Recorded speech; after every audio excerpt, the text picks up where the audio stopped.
work with. And in fact, I think, the training is better. Being able to apply what they've learned and what they've taken away from the experience. I think that pretty well puts Vector over the top. I haven't seen a company do that. Vector is a very professional company, provides an excellent sales training program, and in a nutshell, it's a great place to start. Every year when we improve it, they pull us over and ask us, "Can you please identify the students that have been involved with Vector?" Those are the ones we want to talk to. There's no way for you to know how good we can be until you put yourself out there and try it out. If the dream is to become a player in a world-class, unique company, whose future is as bright as the young men and women professionals that are running it, I would argue that you are living that dream right now.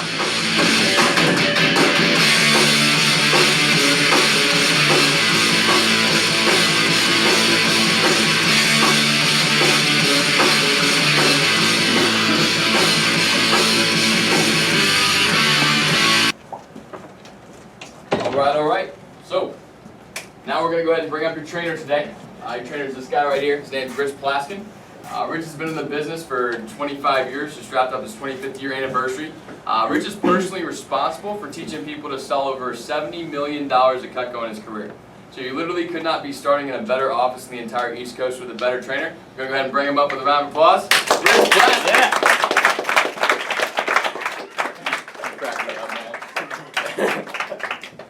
Morning, everybody. How are you? Good. You guys ready to rock and roll? Okay. I think all of you've got a blue book, and you don't need that right now. If you've got a pen and notebook, you're definitely going to want to break that out.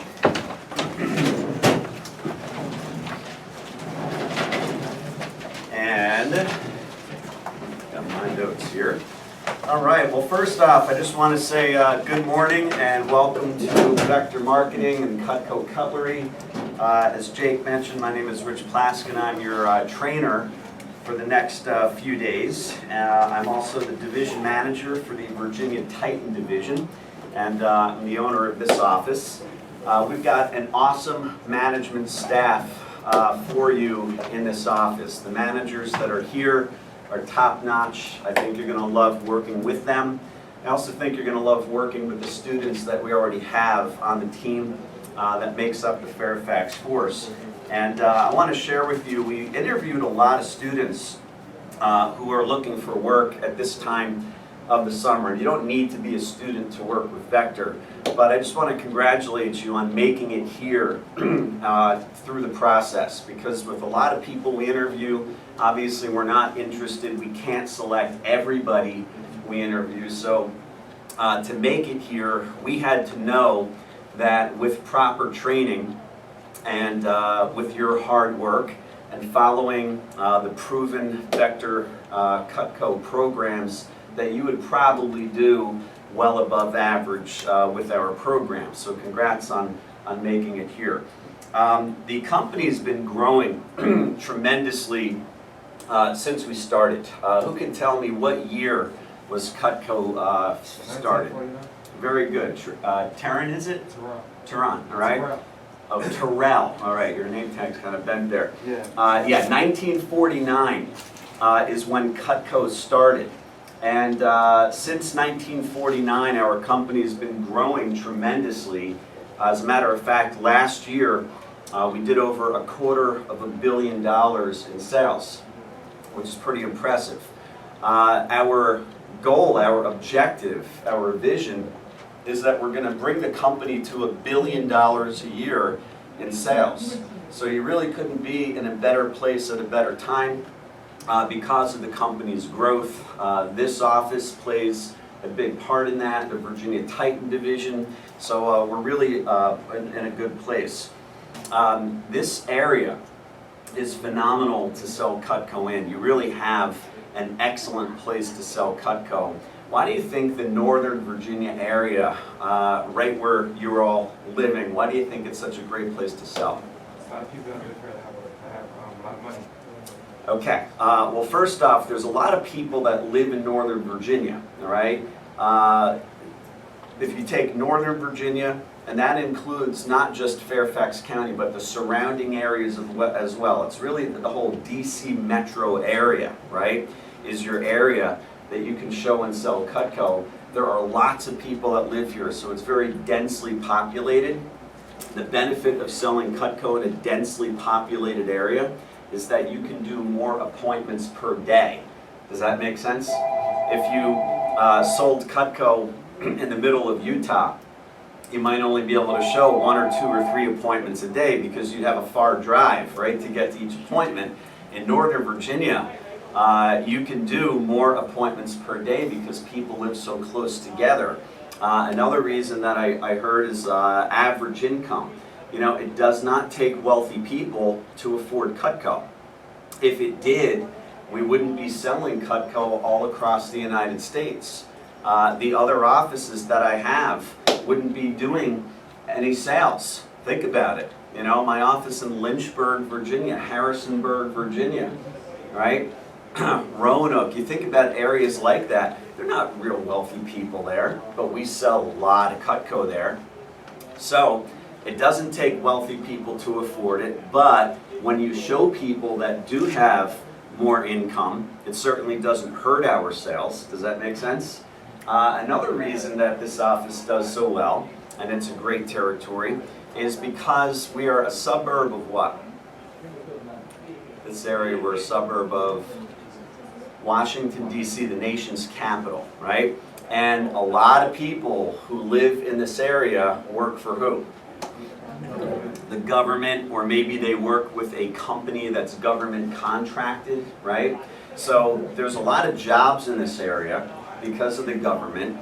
The other thing is that I think people are more patriotic in this area because we are a suburb of Washington, D.C. So you can't drive home without counting numerous, American flags. There's one right on the house across the street I'm looking at, right on the porch. Bumper stickers in front of buildings. You're going to see American flags, and we sell an American-made product, which is awesome. So that helps. Another thing is every ethnicity you can think of lives in Northern Virginia. It's a melting pot, right? Well, different ethnicities cook and eat different types of foods. We manufacture all the tools for cooking, prepping, and serving all these different food groups. And then we have a transient population. Transient means what? Temporary. The what? Temporary. Temporary, that people move in and out, right, often, and they move in and out of the area for jobs, right? So we always have a fresh, abundant supply of customers that are coming into the area. So when you add all these things up together, it's no wonder why we have one of the best areas to sell Cutco. It's no wonder why the students that work here in this office are some of the highest selling, highest earning in the entire company, all right? It's because you've got a great product and you've got a great territory to sell this product in, all right? So it's pretty exciting. Does anybody remember the averages? Do you remember what % of customers who we show Cutco to purchase it? 60. Okay, the company's average is 60%. Personally, I think that is absolutely terrible. I had a 92% selling ratio when I was a student. You really won't find students working in this office that really aren't, upward of 70, 80, 90% selling ratios. So national average is 60%. You're going to have a much higher percentage than that working here. Do you remember what the average sale of Cutco is that we make? 250, okay, I think is what we advertise or what we tell you in the interview. Is that correct? All right, that is a lowball number. Do you know what lowball means? Safe number that we all agree on. Okay, it's a number that's actually much lower than the truth. Okay, so the average sale in the U.S. is $299, not $250. This office, we have an average of $333. Right, so that's the average here. And then on every appointment we do, we get recommendations, all right? Remember customer recommendations? Do you remember how many recommendations we average per customer? 5 to 10 is the company's average. I'm going to teach you how to get 10 to 20 per appointment. I'm pretty good at that. And by the way, this 5 to 10, this was before we unveiled a new program for you called a virtual demo. Did you hear about the virtual demo in the interview? The virtual demo is awesome. I'm not going to teach it to you until next week. So first you're going to get good at doing your in-home presentations and your in-home sales. And then once you have that down, then we can teach you next week the virtual demo. The virtual demo allows you to sell Cutco to customers who live where? Anywhere in the United States, okay? They have to live within the United States. And what's so awesome is with the virtual demo, you're not on cam. It's not like you're Skyping in with each other. You and the customer both you're on the phone together and you're both on your computer. You're looking at the same website at the same time and you're both seeing the Cutco presentation simultaneously and you're explaining what the customer's seeing. You all see that? And there's videos embedded into it and cool things like that. What's really cool is before the virtual demo, we would get 5 to 10 recommendations per customer because customers could only refer you to other customers who live where? Close enough for you to drive to. Does that make sense? Now with the virtual demo, customers are not only recommending you to people who are close to drive to, but on top of that, they're also recommending you to who? People who live clear across the United States, right? How many of you here have maybe relatives or family friends that live out of area, right? Any of you, most of you, right? So the cool thing, you're not going to drive to show them Cutco, but once I teach the virtual demo, you'll be able to show them the Cutco presentation as well, which is awesome, all right? So you basically kind of double your sales, you can double the number of recommendations that you get. So these are averages, and this training, I'm going to teach you not to be average. I'm going to teach you how to have above average skills.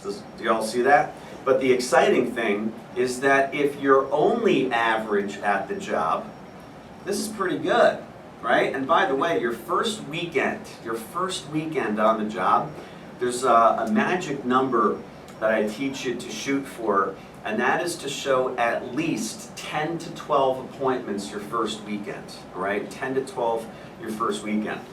And the best advice I can give you is your first weekend, leave as wide open as possible, so that way you can show at least 10 to 12 appointments your first weekend. And why would I tell you that? Because let's say if you show 12 appointments your first weekend, okay? And let's say if you're not even good at the job, if you're just average, you'll get what percent selling? You'll get 60%, right, selling ratio. My math isn't excellent, so we'll use a calculator here. So we've got 12 times 60%, that would be 7.2 sales, right, that you would obtain. And the average sale in this office is $333. So 7.2 times 333, you would get $2,397 your first weekend, right? So $2,397. That's how much you would sell this weekend if you're only average, if you're not even good at what I teach you. Do y'all get that? Now what's exciting about that? When do you hit your first pay raise and promotion? When your sales hit 1,000. So isn't it cool that this weekend you should expect to not only hit your first pay raise, your first promotion, but if you're above average, which isn't real tough to do, you can probably hit your second pay raise and promotion before Monday morning. Is that cool? As a matter of fact, I'm going to teach you how to get 5 sales on Saturday before you go to bed. You graduate training 4 o'clock on Saturday, you get a brand new set of Cutco, right, that you bring to show on your presentations. I'm going to teach you how to do 5 appointments on Saturday. If you're only average, 5 appointments would result in at least 3 sales. 3 sales times the average sale, you're over your first promotion before you go to bed Saturday night. That's pretty awesome, all right? As far as workloads go, all right? Someone, you know, we don't have many students like this, but some of them, unfortunately, they have summer classes they're taking, so they can only work part-time with Vector this summer. So if someone can only work part-time, they typically show anywhere from 1 to 3 appointments per day, right? That's like a part-time schedule, 1 to 3 a day. If you average it out over the week, they're usually showing anywhere, 10, 15 appointments a week, somewhere in that range. Now, most students are able to work full-time before classes start at the end of the summer. If someone works full-time, they typically show anywhere from 4 to 8 appointments a day.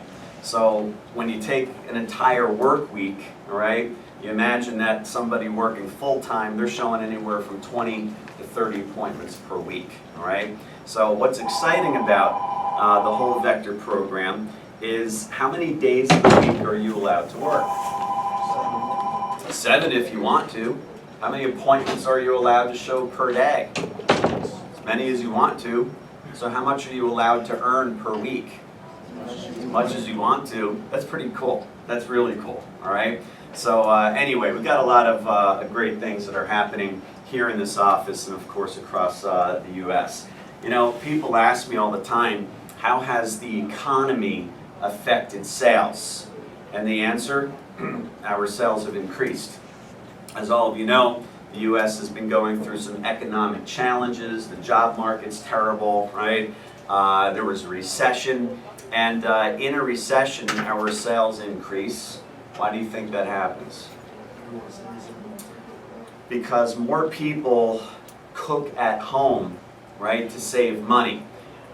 Eating out is very expensive. Even all of you that love Chipotle, okay, right? Students love Chipotle. 1 trip to Chipotle is how much? $10, give or take. So if you do that a couple times a week, 2-3 times a week, that's $20, $30 a week just on Chipotle, right? Now I think it's fair to say that 3M customers, they typically don't go to Chipotle like you do. They might go to something a little bit nicer, plus there's a family, right, in most cases. So it's very expensive to eat out. So in an effort to save money, people cook in home more often. Not to mention, it's healthier to cook in home than it is to eat out. So the demand for Cutco is very strong. As a matter of fact, you'll hear 100 times this summer, you'll show your demonstration, the husband and wife will be watching, and you'll hear 100 times, geez, we never knew our knives were this bad. Well, no one knows how bad their knives are until they compare them to good ones. Does that make sense? It's like your car. You don't know how slow your car is until you test drive a Ferrari. You get that? All right? So with knives, when people compare their knives to Cutco, they say, geez, we never knew how bad our knives were. And then you're going to hear them follow up and say, you know, we cook at home a lot more than we used to. It just makes sense to get a set of Cutco. We'll use it literally every day for the rest of our lives. It's guaranteed forever. So that's how easy it is to make the sales. Remember, we only show Cutco to customers that we call 3Ms. Do you remember what 3Ms stand for? You can just come out with answers. Married, middle-aged, middle income, or higher. Yeah. So we only show Cutco to customers who are what we call 3Ms, and the first M would be married, right? Why do you think it makes sense that we only show Cutco to married types of people? Bachelors are less likely. Bachelors usually don't cook as much. They might go out more, right? Yeah, people who are married, they typically cook more, right? They may have a family to cook for, so married people definitely cook more. And then why do you think we stick to middle-aged people? That would be people who are 30 years of age and older. They might be having kids soon. If they don't already have a family, they might be soon. Plus, how about their financials? Yeah, people who are 30 years of age and older, wouldn't you all agree that they're more financially stable, right? So that means that if they like Cutco, they can afford to buy it. And then finally, people who are middle income or higher. And why does it make sense that we only show people who are middle income or higher? Thank you, okay? Richard, you're a smart guy and I like your name too, okay? Yeah, if people couldn't afford to buy it, then why would we even show them Cutco, right? It would be like trying to sell someone a lawn care service, but they live in an apartment building. Do you get that? They just don't need it, they don't even have a lawn, right? So we stick to people who are 3 M's, married, middle-aged, middle income and higher. Basically, those are the easiest sales you'll ever get. All right, we sell Cutco almost every time showing those types of customers, all right?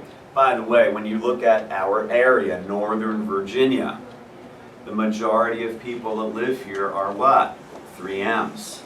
Do y'all see that? So you've got a great area to sell a ton of Cutco. By the way, the easiest customers that we make sales to are called freebies.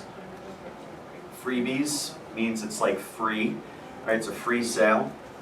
Customers who already own Cutco are what we call freebies. So how many of you here know someone who already owns Cutco? Okay, a lot of hands here. Those are the easiest sales you'll make. You don't have to convince these people that Cutco is great. They already know it's great. They love it.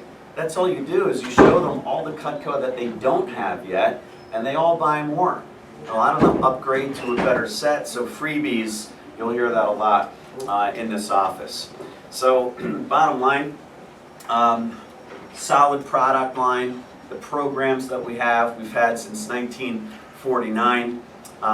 The area that you have to sell Cutco in, stellar. You should expect much above averages with the job. You know, I'd like to briefly talk about past jobs. And how many of you here, this is your first like real job? Any of you, this is your first real job? Okay. If it's your first job, awesome. If it's not your first job, you're going to notice a big difference between this and anything else that you've ever done before. And just out of curiosity here, how many of you just graduated high school? Wow, most of you, okay. Are any of you here still 17 years of age? Okay, if you're still 17, it's important, because you're a minor, your parents have to sign your contract for you, so before you leave the office today, make sure that the managers have your parents' email address so we can email them your contract, okay? So just make sure they have that. So everyone else is at least 18 or older, is that correct? No one is younger than 17, correct? We're legal? Good, okay. So here's the deal. A lot of younger people in the room. And how many of you are going to be going off to college for the first time in your life? Okay, a lot of you here? All right. College is very different from high school. Those of you who are already in college know that, okay? It's very different from high school. To succeed in college, you need certain skills, and Vector is going to help you gain these skills in the next month and a half before school starts that will help you to do better in college. It will be an easier transition. And another nice thing is that your GPA will be higher because of the skills that you gain from Vector this summer. When you think about young people, high school students, high school graduates, college students, college graduates, what types of jobs do young people usually always get stuck doing? Fast food joints. Okay, so yeah, corporate recruiters call these the famous four. There's famous four types of jobs that young people get stuck doing. The first type would be called restaurant jobs, right? So you all know that a lot of young people, they get restaurant jobs. And it doesn't matter if it's Chipotle or if it's like Morton Steakhouse, right? Restaurant is restaurant. So restaurant jobs, you make a few bucks, right? But then you don't put that job on your resume, right? The second type of jobs that are common would be retail stores, right? Retail stores, that can range from cashier to, you know, stock person to whatever, okay, display. The third type of job would be blue-collar labor jobs.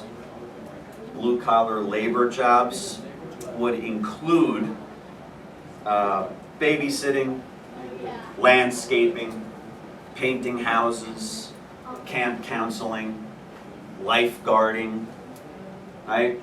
I'm sure there's others, right? But those would fall under the banner of blue-collar labor. And then the fourth type would be office clerical, right? Office clerical. And a lot of students, they try to disguise that on their resume. They put it down as a what? An internship, right? But what does the student actually do? They file papers, they shred documents, they take phone messages, right? They may sort emails, stuff like that. They fetch the boss coffee and food, right? I mean, they're not doing anything major. So the problem with these types of jobs, right? Retail jobs, restaurant jobs, labor jobs, office clerical, is that you make a little money doing these jobs, and then the job comes to an end, you spend the money you earned, and you can't put those jobs on a real resume. So now you're left with a resume that doesn't have any real experience on it that future companies and employers want to see. So when you graduate college, you have a solid resume to show them. Y'all see that? This is where Vector's very different. In Vector, you're going to get a lot of communication skills that you just cannot get from those other ordinary types of jobs. Think about this. Your communication skills, right? How many of you would like to get better at communication skills, right? There's only one thing that's going to happen when you're working with customers every day with Vector. Your communication skills are going to increase multiple times over. There's two types of communication, verbal and nonverbal skills. We're going to teach you how to get better at those communication skills, right? By the way, when you graduate from college and when you go on job interviews, what do you have to do in the interview? You have to communicate, right? You have to sell yourself to the interviewer. Another type of skill you're going to get from working with Vector, time management skills. How many of you want to get better at your time management? Okay? Yeah. Well, guess what? You're going to become a professional time manager this summer working with Vector. Another skill that you're going to get great at is goal setting skills. Do any of you want to get better at goal setting skills? All right. Let me tell you, it's so important to set goals in your life, because if you don't have goals, you're what we call goalless, right? And goalless people never achieve anything great in life. They kind of drift around like driftwood, right? People who have goals are always accomplishing things in their life, and they live a better life and lifestyle. Another skill you're going to get great at in Vector is networking skills, okay? You're going to get great at networking, and that's a really important skill to have after you graduate college, because we all know that in life, those of us who have networking skills, right, are able to secure jobs faster, right? Our lives are easier if you can network with different types of people, right? So problem-solving skills, that's another thing you're going to get great at this summer. For the rest of your life, you're going to encounter problems. And those of us who have better problem-solving skills have easier, more successful lives, right? Do y'all see that? So all these skills you're going to gain from Vector just in the next month or so, which is so cool. By the way, how many of you here at the end of the summer you're going to be staying local in Northern Virginia, if you're staying in this area? Okay, so for all of you, the cool thing is at the end of the summer, if you're a student, you revert to a part-time flexible schedule with Vector around school and around studies. And for those of you who are going off to college out of area, guess what? We've got hundreds and hundreds and hundreds of offices across the United States. We have colleges and universities across the United States where there are vector, groups of vector students there, and there's a local office not far from the college or university. So anywhere you go to college, you can just transfer to a local office near your college, university. You can just do vector part-time flexible during school if you'd like. And then every break you get, like winter breaks, summer breaks, you can just go right back to full-time to earn a lot of money over breaks, okay? By the way, you hear the phones ringing through training? Every time these phones ring, do you know what that is? Students calling in sales, okay? And literally, our phones ring from early morning until past midnight, 7 days a week with students calling in sales, right? So the demand for Cutco, the sales of Cutco are rocking right now. Think about your friends. I just want you to think about your friends, your acquaintances, all right? Think about how many of them still are unemployed. And by the way, if you haven't found a job and it's mid-July, it's July 17th, if you haven't found a summer job by mid-July, I think you're pretty much out of luck, right? I mean, no other companies are hiring summer workers when it's mid-July. Does that make sense? Vector, we still are, okay? As a matter of fact, if you've got friends or whatever that still need a summer job, have them apply with us. I can't guarantee them a job, but we will guarantee them an interview, okay? So we'll be placing students to work clear all the way through August, and then guess what? The demand for Cutco in the fall, okay, it continues all the way through. So we're placing people all the time to work with us because the demand of the product is so solid, okay, which is pretty cool. I'd like to talk a little bit about the professional aspect of working with Vector. One of the things that I liked about it when I was a student is a lot of other jobs that I had before Vector, I put on my worst clothes before I went to work. When I was a house painter, when I did landscaping, when I was a dishwasher at a restaurant, I would put on my worst clothes, right? But with Vector, there's something cool when, you kind of get to dress up to go to work, right? Y'all look nice, okay? You don't need to go on shopping sprees. Don't go buying new clothes and stuff like that. But it's a white-collar professional position. And I'm just going to cover a few things with you just for standards, okay? First off, you always want to look your best, okay? You all look good right now. I see guys with button-up shirts and khakis, and ladies, you look nice, all right? You're young. And because you're young, that counts against you in society. Because people think, because you're young, that you're what? Stupid. Okay, irresponsible, inexperienced, right? Not very capable, right? Does that make sense? So the first thing you want to do, because you're younger, is you want to make sure that your appearance is that of someone who is more responsible, right? So when you look nice, like you do, customers say, wow, Zach is young, but, he's got a button-up shirt, he's, making good presentation, right? Another thing with professionalism would be being a good team player, okay? Professional environments, you need to be a good team player because you've heard, the word team, right? T-E-A-M, together everyone achieves more. Have you heard that before? So by being a good team player, your whole team does better, which increases the averages, which means that you gain more from it as well.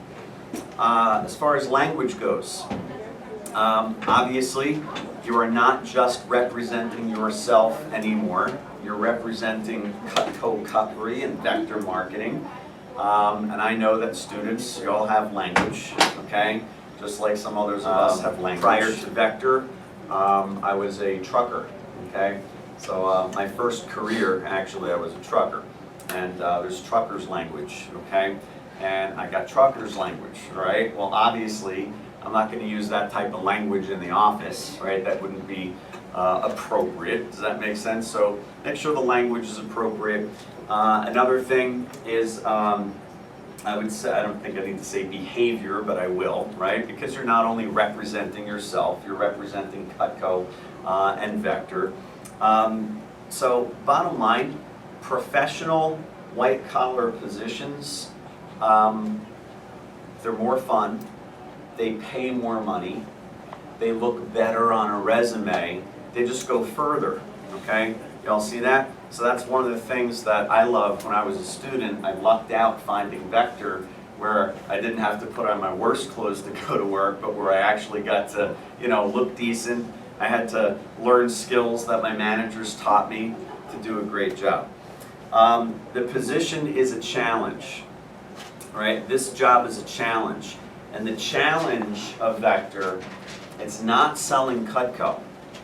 I'll tell you in front of God and everybody, Cutco is like the easiest product on planet Earth to sell.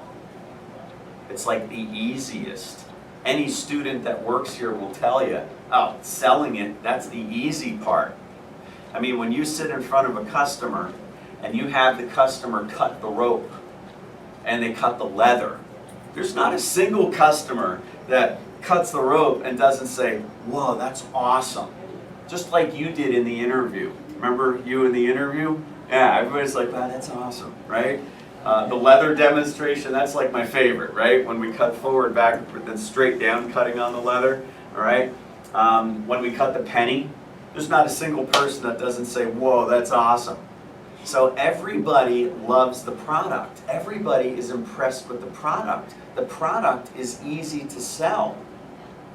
The hardest part of the job, the hardest part, the biggest challenge is motivating who? Yourself. You got it. You have to motivate yourself to work. Right? That's the hardest part of the job. And by the way, I'll define that for you. So in Vector, working means that you're doing a lot of what? Appointments. Well, the only way that you can have a lot of appointments is if you call a lot of customers to set up those appointments first. Does that make sense? And what does it take in order to call a lot of people, set up appointments? Motivation. Do you understand that?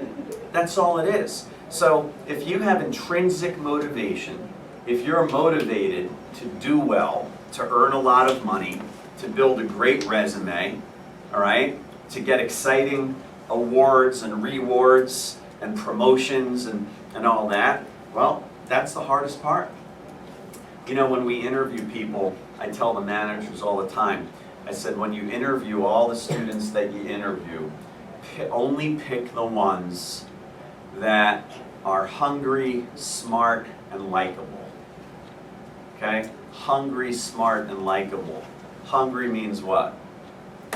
You're motivated, right? Yeah. Hey, it's not, I'm hungry, let's go to Five Guys, all right? Hungry is, I want to succeed. I need money. I need experience. Put me to work, right? That's hungry. Smart. Smart means that you have a degree of intelligence where you can sit in a classroom style training, you can learn, you can take notes, and that you can do basic homework assignments that I'm going to give you each day of training, right? You got to be smart enough to learn a job. And then the final thing is likable. When I tell you we interview a lot of students, we don't pick people who we don't like, because now we're stuck working with them for the rest of the summer. Does that make sense? So the one thing we do is we pick people who we like, who we think are going to be fun to work with. They'll be a compliment to the team that we already have working here. But then the other thing, we ask ourselves, if I were a customer and you came to show me Cutco and we spent, 35, 45 minutes in the kitchen, do you seem like a nice enough person? Would I have enjoyed the 35 to 45 minutes of the presentation? Does that make sense? So hungry, smart, likable people, they make the best Cutco sales reps. That's something that you had to show that you had in order to be selected. So the next thing I want to talk about is time management skills. And I mentioned this earlier, it's a skill that you're going to get great at. One thing that you need to purchase to do well with the job, there's actually two things you need to purchase. Pick them up if you want to buy these today, okay? They're cheap, they don't cost much. You need to get an appointment book, okay? Don't buy anything super fancy, but all successful people, they have an appointment book. And you can pick one up at CVS or Rite Aid or Kmart or whatever, but you're going to need a little appointment book. We're going to teach you how to use your appointment book. We're going to teach you how to manage your time. All of your Cutco appointments will be in your appointment book. Anytime you come to the office, whether it's for training or a phone jam or for team meetings or anything like that, you'll have that in your appointment book. And you're going to get used to using your appointment book every day, right? If you go to the gym, we'll teach you how to put your gym time in your appointment book, your fun social time in there, your sleep time. Everything's scheduled out. And it's amazing how much more successful you are and how much more productive you are when you use an appointment book. Now, I will tell you, this is time management skills. And no successful people have poor time management skills. The most successful people, right? They have very busy schedules, but everything is all laid out, right? They have an appointment book. A benefit of this, when you go off to school, you're going to be so used to using your appointment book, you're going to do what I did when I was a rep. I took my appointment book to college, and the first week of school, I put my Monday, Wednesday classes in my appointment book. I put my Tuesday, Thursday classes in.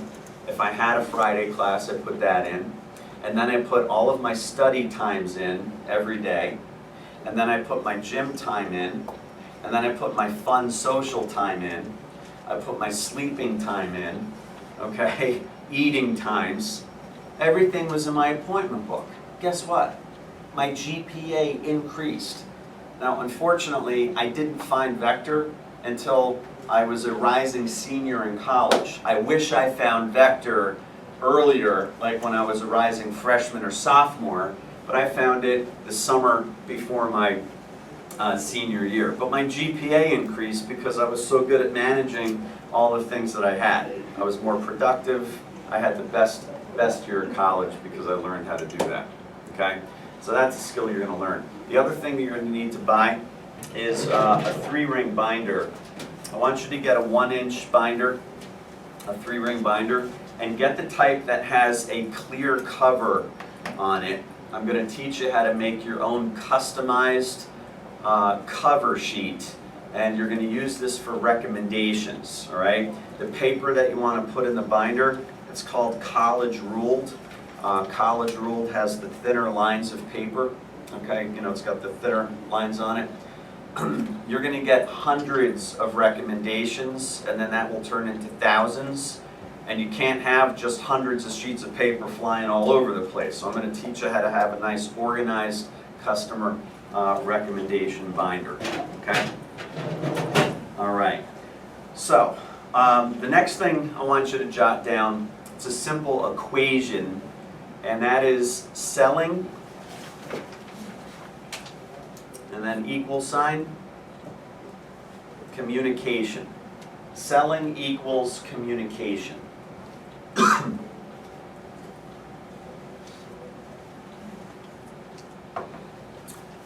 I never had a sales job before Vector. You know why? I was scared to death of a sales job.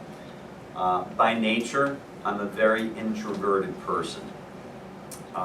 When I was a student, I was a very introverted person. I liked people, I enjoyed people, but I wasn't very outgoing.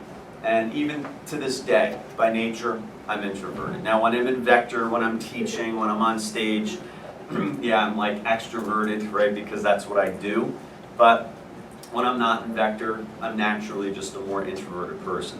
So, communication is so important to being successful at anything you do in life, anything. I was the college kid in training who was the quietest one in training. In my group, I was the quietest one. I didn't say anything unless if I had to speak, right? Then that's when I spoke. Other than that, I just kind of, took notes and just learned what the manager was teaching.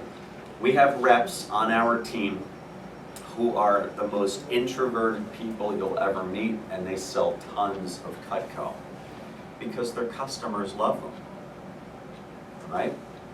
We have reps on our team who are ultra extroverted.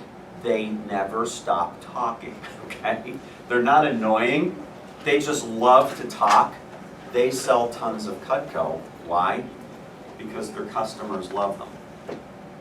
And we have the majority of people here, they're not extroverted, they're not introverted, they're somewhere in between.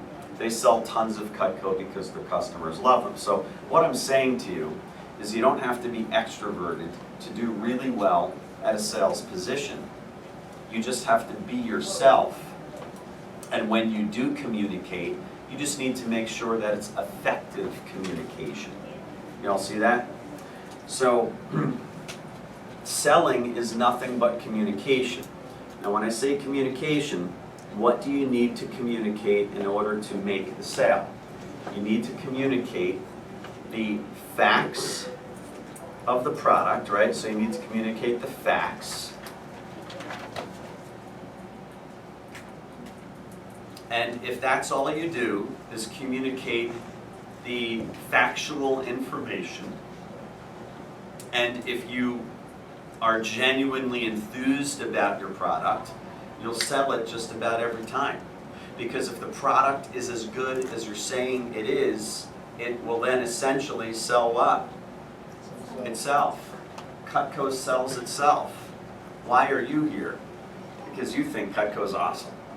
Well, why do you think it's awesome? Because you sat in an interview and you got to cut rope and leather and you saw a penny get cut. True? True that, okay? That, right? I mean, that's why you're like, this is awesome. And you only had a few minutes to hold it and cut with it, right? Do you see that? So, bottom line, selling is nothing but communication. Now, there's a few things I want you to jot down under communication. If you want to make a sale, like every appointment you show, right? Every appointment you do, if you want to make a sale, just make sure you do these 3 things on every appointment. Number 1, demonstration. Demonstration.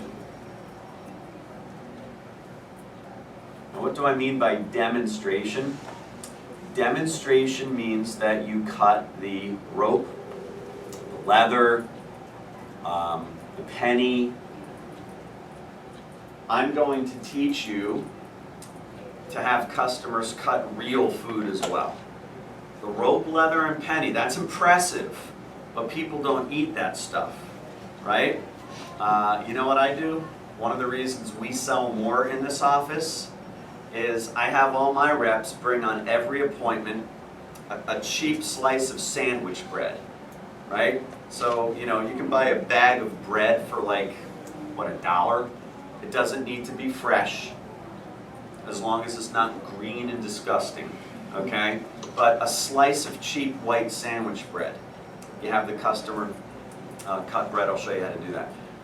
A little tomato, a tomato the size of a golf ball, right? I'll teach you what to do with the tomato.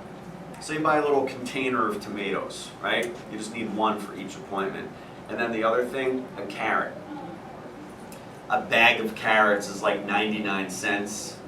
And I'll show you how to have the customer peel the carrot, the Cutco vegetable peeler. It's awesome. But I'm going to tell you, when customers cut the rope, the leather, you cut the penny, and then the customers use Cutco on real food, carrot, bread, tomato. By the way, a lot of other customers, they ask, oh, can I bring a pineapple over? Oh, I have a cantaloupe. Should you let them? Absolutely. The more food customers cut, the more they buy. Because the product is selling itself. It's doing the work for you. Y'all see that? So demonstration, is that more of a verbal or a nonverbal skill? It's nonverbal, right? So, demonstration, have the customers cut up lots of stuff on every appointment. The next thing you need to do under communication is explanation. Explanation. What do I mean by that? Well, just look up here for a moment. All of you have a blue book, right? And we tell the customers, Mr. and Mrs. Jones, you know, Cutco, since 1949, it is the world's finest cutlery. There's no better knives in the world since 1949. And basically, gang, the pictures in your blue book, they're kind of like cue cards. It's like show and tell, right? And you don't need to open your blue books, but just by common sense, what do you think you're going to explain to the customer on this page right here? Casey, you've worked here before? Yes, very good. Right? You're going to explain to the customer that they get a chance to win a $1,000 shopping spree just for taking a look at Cutco. They don't have to purchase anything, just for taking a look, they get a chance to win a $1,000 shopping spree. We have that drawing every month, okay? On this page here, we explain to the customer that all Cutco products are handcrafted in Olean, New York, US of A. We sell over $250 million a year. We have over 17 million households that have Cutco in their homes, and they love it. On this page, we explain the disadvantages of common knives that you buy in stores. On this page,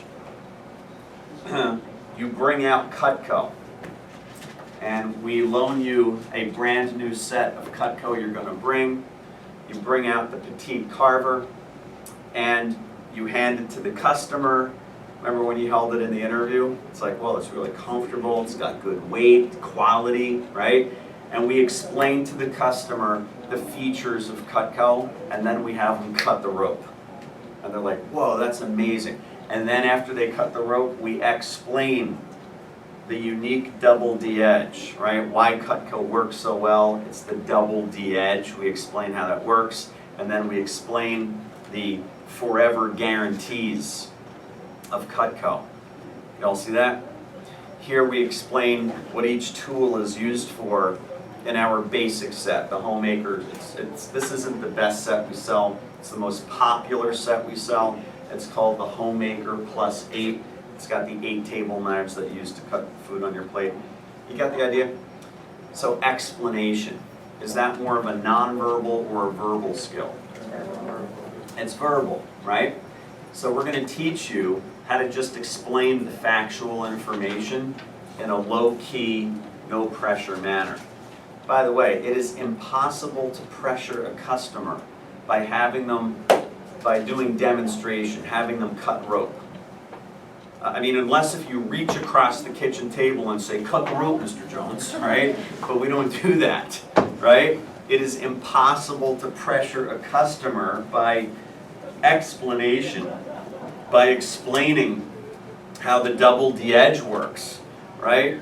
And then the third thing you need under communication is enthusiasm. You need enthusiasm. Genuine enthusiasm.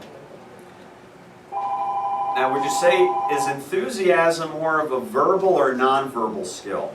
It's both, isn't it? Because it's not only what you say, but it's how you say it, right? So, genuine enthusiasm gets a lot of sales because you're genuine, and customers can pick up that enthusiasm, right? Does that make sense? So, if you do these three things on every Cutco appointment, if you demonstrate the product, if you explain the factual information, and if you're genuinely enthusiastic about the products, you'll make a sale on like every appointment you show, okay? So, there you go. By the way, your personal lives are going to get better. Just think about this. 50% of all marriages in the US end up in a divorce. Why? Lack of communication, right? So by becoming a better communicator, you're going to have happier personal lives, you'll have better relationships with people, and also you'll be more successful in your professional life because you'll get the jobs you want, right? And you'll do better at that job when you're a better communicator. All right. You know, there are a number of things that you need to be successful with Vector, and frankly with anything that you do in life. And you want to get these down. The first thing that you need to be successful, right? So this is all under the banner of to be successful. The first thing is you need to have a belief in yourself. You need to have a belief in yourself.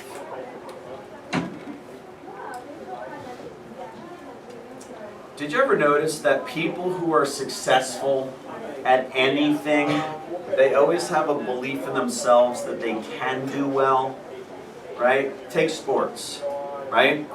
The best sports players, aren't they pretty confident that they can play and score points, right? Take school, the best students, they're pretty confident that, you know, if I just go to class and if I study enough, I can get good grades, right? It's like that with anything in life, and it's no different in Cutco. So when it comes to working with Vector and working with Cutco, something that I want you to keep in mind is every single Cutco appointment that you do, you have to have a belief that you're going to make a what? Yeah. I mean, truthfully, who could use Cutco? Everybody who eats, right? Take something as simple as just a Cutco table knife, right? This is what you use to cut the food on your plate to eat. Everybody can use one of these. Everybody can afford one, right? So I guess I should make a sale on every appointment I go to. Do you see the belief, right? You know, tens and tens of thousands of students across the United States successfully sell Cutco. So if they can do it, you can do it too. Does that make sense? You got to have a belief in yourself, right? Now, remember, when you went through the interview, one of the things that we did in the interview is we asked ourselves, do you seem hungry, smart, and likable, right? But part of that is, do you have a belief that if we provide the proper training and the proper guidance that you could do, you know, well with us? And we know you can. See, when you went through the interview process, we have a few screening, filtering processes that you had to make it through in order to be selected. As a matter of fact, you remember when you met with the manager for a final decision before you left the office? Remember when the manager brought you into the office to give you a decision? There was a sheet of paper that you filled out. It's called an acceptance criteria sheet. I think I've got one here, yep. You filled out the acceptance criteria sheet. And the top 7 questions, that's all you did is you checked yes or no. You remember that? There's only one question on there that should have been answered no. You remember what that was? No. Right. Have you ever been convicted of a felony? Right? That's the only one that should have been checked no. Everything else is yes. So when you went into the manager's office for a decision, before you even sat down, the manager glanced those 7 yes or no answers, and we asked simple questions like, what's your overall opinion of the job? There's only one way you could answer that in order for your interview to continue in your favor, right? I mean, you had to say something like, oh, I love it, or it's awesome. We hear all the time, my mom has it, she loves it, right? Something to that nature. Another question we ask, a common one, is the position something you're excited to try? Well, there's only one way you can answer that in order for the interview to continue in your favor, right? Another question, if you were selected and provided with proper training, how do you think you would do? That's a closed-ended question. You could have just looked at the manager and said, great, and we would have selected you. But you see, many of you, you didn't just say great, you gave answers, you gave reasons why you would do well. Oh, well, I would do well. I'm pretty competitive. You'll see I played sports in high school. I'm a pretty quick learner. You'll see I have a decent GPA. I have a 3.1. I like working with people. I used to work at Glory Days. And, I've worked with all types of people. Sober, not sober ones. I've worked well with all types of people, right? You gave reasons why you would do well, right? I'm going to tell you, us managers, if someone is hungry, if they're smart enough to learn, if they're likable, if they believe in themselves, you give them a shot. You train them, and we create in this office rock stars. We've got a team of students that work here. You're going to love them. You're going to love them. We've got the most awesome team that already works here. You're going to make a lot of friends this summer, okay? And the cool thing about Vector offices, they are filled with young people who are hungry, smart, and likable people, okay? We really do. We get the cream of the crop in Vector because of all the people we interview. We have filtering processes where you're the type who we know is going to do well with this. And with the training that I'm going to provide, by the way, I've been selling Cutco now for how many years, Jake mentioned? Yeah, I just had my 25th anniversary with Cutco, right? I mean, 25 years. It feels like it's been 25 months. It's gone like that. And when I started selling Cutco, guess what? I was a student. I was broke. I don't know about you. I had $12,000 in debt broke. Okay? Today's money, that would be about $20,000 of debt. Okay? My resume was terrible. I had all those famous 4 jobs on my resume, so I was broke, I was introverted, my resume was terrible. Vector, let me tell you something. I made a lot of money selling Cutco as a student. I got all my debts paid off. My resume exploded. And when I graduated from college, I had job options. And because I worked with Vector, that was an option to go full-time into management, which I made a decision because I loved it so much, all right? So bottom line, Vector will do a lot of things for you, more sales rolling in. So point I'm getting to here, okay, it all starts with belief in yourself. That of course I can do well with this if I'm trained properly and if I just apply myself, right? By the way, some very successful people in society, they started off their careers working with Vector and selling Cutco. An example, Norman Vincent Peale. He wrote one of the most popular self-help books ever written, The Power of Positive Thinking. He was a Cutco sales rep. Another example, Norman Brinker. His book is On the Brink. He is the founder of Chili's restaurant, Macaroni Grill, On the Border, Cozumel's, Burger King, Bennigan's, Steak and Ale, Jack in the Box. Pretty successful, I'd say, all right? When he was a student, he sold Cutco, and in his book, he writes all about his Cutco Vector experience, okay? He basically, says that he still does the same thing today that we taught him in Cutco. Same principles apply, it's just a different industry, okay? Mary Ellen Clark, a 2-time medal winner in the Olympics for diving, she sold Cutco. Rod Smith, Broncos wide receiver, he sold Cutco. Many successful people in society have sold Cutco. That's where they got their starts. I've had 8 congressmen's children sell Cutco so far.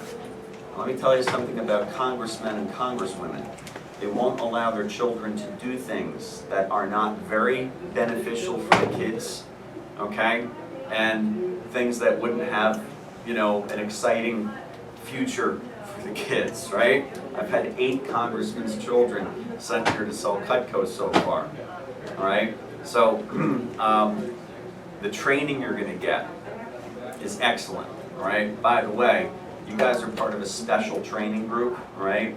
I don't work in this office all year. I've got lots of other offices that I'm also responsible for, but this office is my baby, okay? This is the pilot office of the whole division.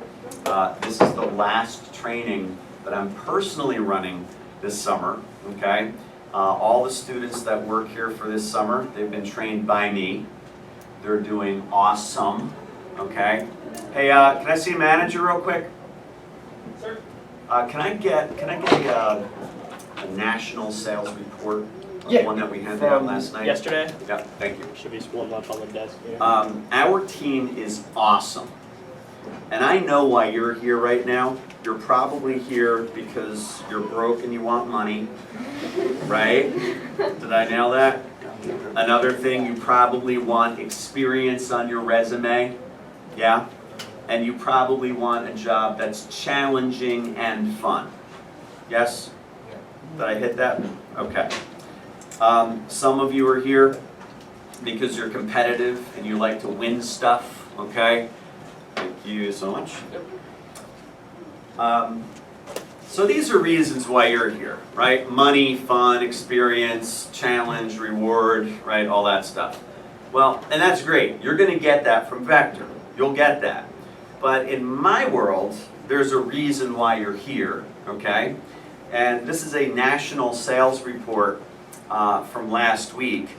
And the sales are exploding, okay? Corporate sales are exploding. Last week, by the way, we sold $6.75 million of Cutco just last week, okay? I mean, sales are flying. Okay, so if you take that, the 4th category down, you see where it says top 20 offices. Where was Fairfax on that? Number 5. Number 5, okay? Now, my students last week, and I will frame this in, there's over 600 offices in the United States. So out of over 600 offices, we ranked number what? 5. So, you know, we're in the top 1%. And people say, you know, this is every week, okay? Every week. And people are like, oh, congrats, you're in the top 1%. And I'm like, number 5? I hate that, right? You with me? And I'm like, thanks for the compliment, thanks for the congrats, but I'm kind of ticked off that we're number 5. My students last week, just last week alone, my kids working here, they netted $84,000. I've got some of the highest earning and profiting and producing students in the nation right here in Fairfax. Well, guess what? I'm not happy with number 5. So I say to the managers, I'm like, you know what? Bring on another 20, 30 students to work, right? Big armies beat little armies, okay? You with me? And by the way, there's a lot of young people like yourselves out there who need jobs, right? So the managers, they're like, all right, so they interview more students. You all are applying, right? Go through the interview, here you are. So in my world, I'm like the owner of a sports team. Y'all with me here? Yeah, we're ranked in the top 1% right now, but I'm not satisfied with that, all right? I like championship teams. This office is packed with trophies, every room. People walk in, they're like, do you guys sell trophies? I'm like, no, knives, right? Right? I mean, we win more trophies here, but I gotta tell you something. The success isn't in the trophies. It's each human that works here. It's each student that works here. It's you know, their personal growth, their professional growth, their resume. Oh my gosh, what they earn. Hey, I've got some good news for you. Do you remember in the interview, do you remember the pay program that was explained in the interview? Okay. We pay you a lot more than what we told you we did in the interview.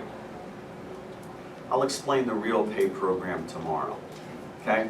Everything we told you in the interview is 1,000% true, except we pay you more than what we told you that we do, okay? Now you might say, well, why didn't you tell us that in the interview? Because I told the managers not to.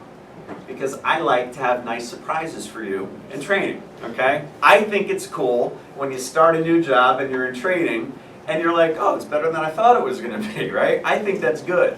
So there's little surprises that I have for you as the training progresses. So, bottom line, you gotta believe in yourself. We've got a lot of great things going on here. Now you're gonna become a member of that, okay? The second thing you need to be successful is you also have to have a belief in your product. You have to believe in your products. So again, if you know someone who already owns Cutco, just raise your hand. You already know someone that owns Cutco? Okay, I'm going to ask you just a few questions. Who is it? If you know roughly how long they've had their Cutco, and how do they like it? Okay, so did you raise your hand? Yeah, who? My boss, and she's had it for 20 20 years. years. She doesn't want to buy anything. She's always bought from her former. Ha ha ha. So she's committed to her current Cutco sales rep. So she's had it 20 years. How does she like it? She's used it for 20 years. She's enjoyed it. Okay, so there's someone who's had their Cutco now for 20 plus years. She keeps buying more. Okay, she loves it. Who? My family friend. Family friend? Great. Do you roughly how long they've had it? 5 years. 5 years? How do they like They it? love it. They love it. Okay, cool. My neighbor, Neighbor? Roughly how long? 27 years. 27? 30 years, something. 30 years? Right Wow. when they got their first kid. Awesome. And how do they like it? I think they love it. He always uses it on, he uses like the fork on the grill and Yeah. he always uses it. Okay. That's a freebie. Okay. Who else knows someone? Who? Best friend Sydney. Had him about 3 years, I believe, Yep. and he loved it. He's never used any knife but that, and he's been wanting to get it for a long time. You just got to think about this logically. We've been selling Cutco for how many years now? 80 years, 70. Well, 1949 is when we started, so 65 years. Are you all with me? If Cutco wasn't the most phenomenal cutlery out there, we would have gone out of business decades ago. We certainly would not be the world's finest cutlery. We certainly wouldn't be selling more Cutco now than ever before in history. We wouldn't have 17 million plus households that have a set of Cutco in them and loves them. We wouldn't have freebies, okay? So let me just tell you, like I'll use Casey as an example, right? She's got family friends that have it. You wouldn't be here right now if they didn't love their Cutco, right? Because if you knew people who owned Cutco and they were like, yeah, we have it, it's not that great, you wouldn't be here. Nobody wants to work with a company that sells junk. Does that make sense? So you have to believe in yourself, but you also have to have a belief in your product.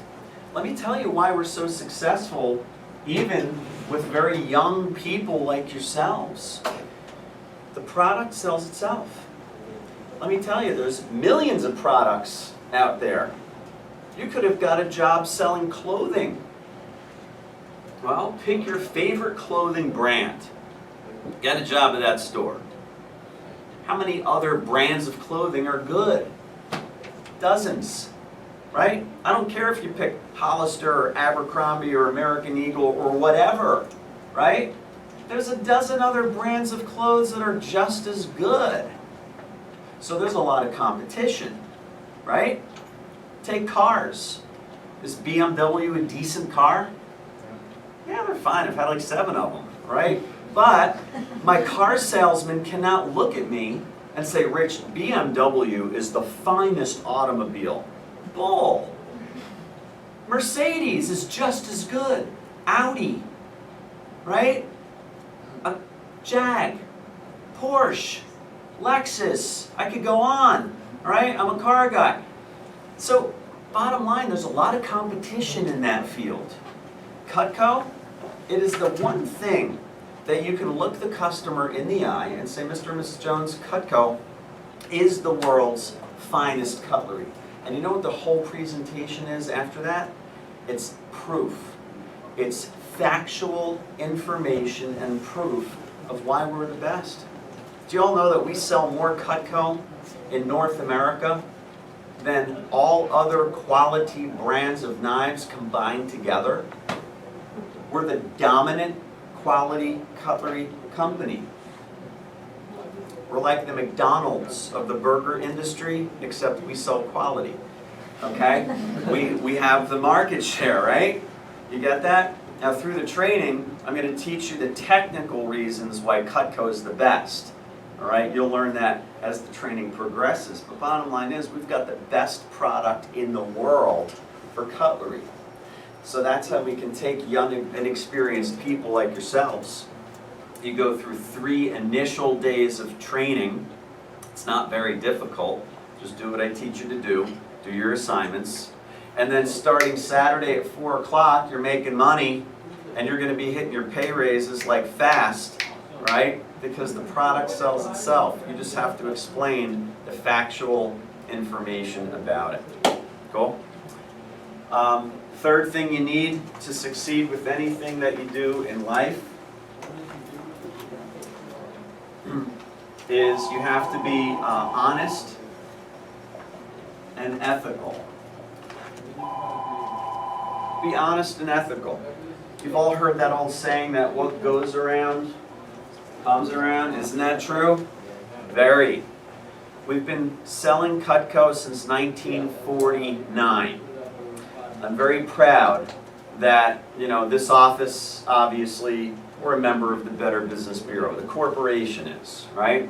And we have very strict, policies about honesty and integrity and ethics, because we know that when you treat people well, they will always come back. Customers turn into repeat buyers, right? And I'm very proud that here we've got a 5-star gold rating with the Better Business Bureau. It's not easy to maintain a 5-star gold rating. Let me tell you something. You know what that says? It says that customers who own it love their products. It says that sales representatives, current and past, had a great experience, right? So when you work with customers, always be honest, always be ethical, because I'm going to tell you something. That customer will purchase more Cutco from you for decades to come. It's fun. 2 Sundays ago, was it 2? It was 2 or 3 Sundays ago. I was home and my cell phone rang. I didn't recognize the number, but I could tell it was from New Jersey. Okay, I'm originally from New Jersey. That's where I sold Cutco 25 summers ago when I was a sales rep. I was born and raised in New Jersey. And it's a 732 number, and I'm like, I don't know who that is. I answer it, okay? And it was Virginia Miller. She was a woman I sold Cutco to 25 summers ago. And 25 summers ago, she got the most popular set we sell, the Homemaker Plus 8. Last summer, she hunted me down. Okay, she tracked me down. She says, Rich Plaskin, it's Virginia Miller. You sold me Cutco the summer of 1989. Do you hear these phones ringing? I mean, it's like one after the other. Sales are rocking. She says, and I remembered her. I said, Mrs. Miller, how are you? She says, I'm great. I said, what can I do for you? She says, my sister has adored my Cutco for decades now, and I want to buy her a set of Cutco as a gift. I said, wow, that's nice. I said, what are you interested in? Oh, I want to get her the same set that I have. So she bought her sister the Homemaker Plus 8. That was just 1 summer ago. Now it's a year later, and I get a call, and it's Virginia again, right? I said, Virginia, what can I do? She says, my sister lost one of her Cutco table knives. How do I buy a replacement one? I said, I can help you with that. So I took the order for her. Now, this is just one example.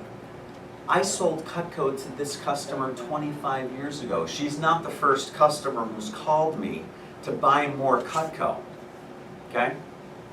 You'll have customers calling you years later to buy more. Why do they call you? Because you treated them well. Y'all see that? Okay? When you treat people well, they always go back to you to buy more. Why have I used the same car salesperson since 2001? 13 years I've been with the same car salesperson. And by the way, there's another BMW dealer closer to my home, okay? But I use BMW of Fairfax. Why? I love my salesperson because he's always treated me well. I get good deals from him. You got it? So I keep using the same guy. You with me? Now it'd be easy for me to go to BMW of Sterling. It's closer to my home. But I go to Fairfax because, you know, I like my salesperson. Okay? Fourth thing you need to be successful is you need to maintain PMA. That stands for positive mental attitude. Positive mental attitude. You know, all successful people, we practice PMA. We practice maintaining a positive mental attitude. My favorite quote is, think you can, think you can't. You're right. It's one of my favorite quotes. Think you can, think you can't. You're right. Isn't that true? When a person gets a mindset that they're going to do something, that they're going to accomplish something, oh, it's amazing. You find, make, and create a way to do it. And if you ever see people who are full of doubt and people who have a real wimpy attitude, well, you know they never accomplish anything. Think you can, think you can't. You're right. Another one, your attitude is your altitude. Right? Your attitude determines your altitude. It's true. So that's why a lot of successful people, they focus on PMA, positive mental attitude. See, it's like sports. I don't know a single successful sports player that doesn't expect to succeed whenever they take the shot. I don't know a single baseball player that swings the bat if they don't expect to what? Yeah, you don't swing unless if you expect to hit. Same goes with a golfer, right? No golfer swings the club and doesn't expect to hit the ball.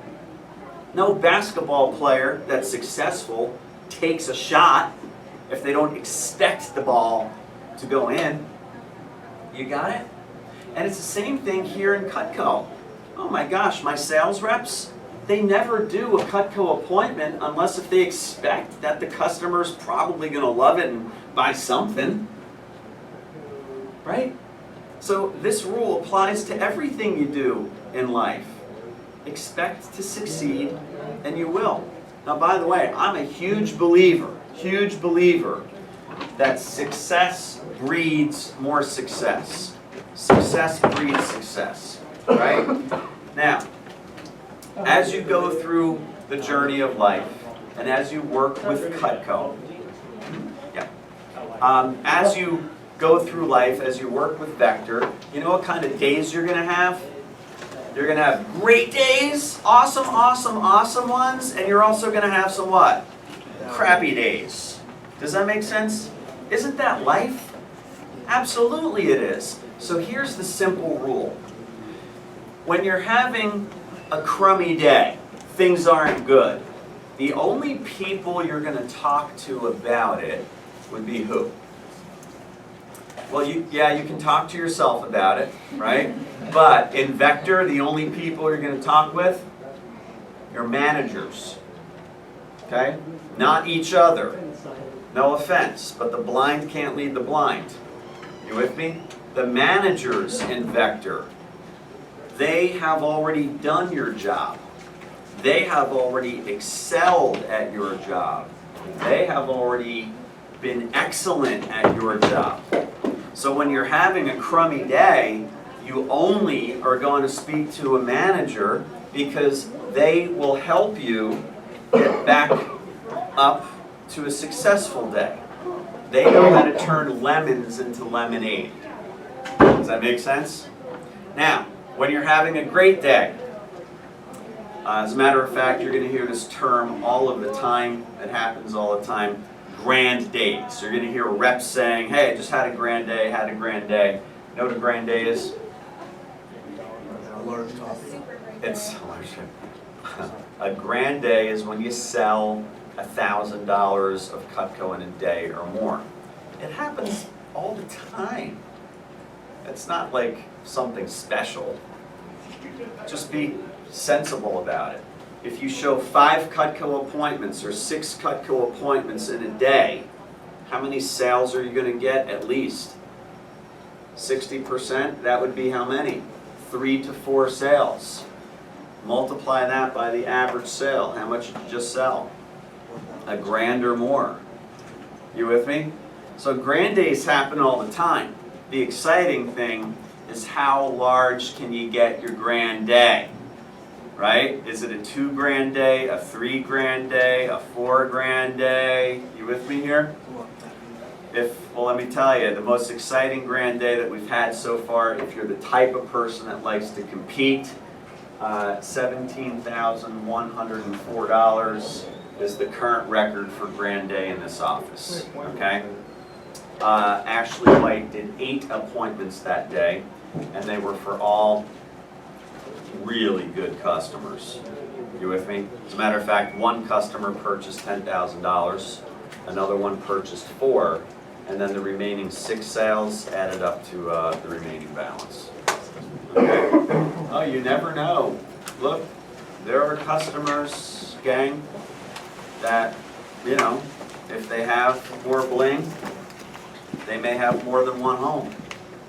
So they want Cutco on all their homes. Make sense? Okay? So success breeds success. So here's the deal. When you're having challenges, the only people you speak to is who? A manager. But when you're having great days, I want you to publicly broadcast it to everybody. You know why? Success breeds more what? Exactly. Success breeds more success. You're going to learn from each other. So for example, we'll be having a team meeting and everybody's showing up and you get signed in and you get your name tag and we start right on time and, you know, I'll be up here and the reps are coming in and I see Cody and I'm like, hey Cody, how you doing, man? And Cody publicly announces, doing awesome, just had a grand day. I'm like, hey, nice job, high five. Cody, tell me how you did it. Well, first off, I had 6 appointments because you know the rule, right? 5 a day is champion's way. So I went 1 above, I did 6. All right, so you're playing the law of averages. You set yourself up for a grand day. I like it. Yeah, Rich, I got to tell you though, it was awesome because I had over a 2 grand day today and this one woman told me she wasn't going to buy anything. A lot of people tell you that. But after she saw the product and she tried it out, she bought 2 sets of Cutco. And everybody's like, wow. I say, Cody, why did she get 2 sets? Well, she got 1 set for their house in Vienna. And they also have a beach house at OBX, and they got a set for the beach house. And you just learn from that. You're like, oh, that's right. Some people have more than 1 house. I got to remember that. Okay? Or you'll hear another scenario, all right? I'll say, you know, Edka, how you doing? Great, I just had a 4 grand day. Everybody's like, wow, right? Tell me how you did it. Well, I had 7 appointments lined up on the day. I'm like, okay, so law of averages, you did 5 or more, right? And I sold on 6 out of 7, but I had 1 customer, she got 3 sets of Cutco. And you're all like, 3? I say, tell us how you did that. Well, they got 1 set for themselves. They got another set because they have another house, a vacation house. And they got another set because their niece is getting married in August and they bought it as a wedding gift. And you're like, oh, that's right, there's a lot of weddings in the summer. I gotta remember that, right? You're gonna learn from each other's successes. So, always maintain a positive mental attitude. Think you can, you're right, okay? And then finally, number 5, break out of your comfort zone. You got to break out of your comfort zone.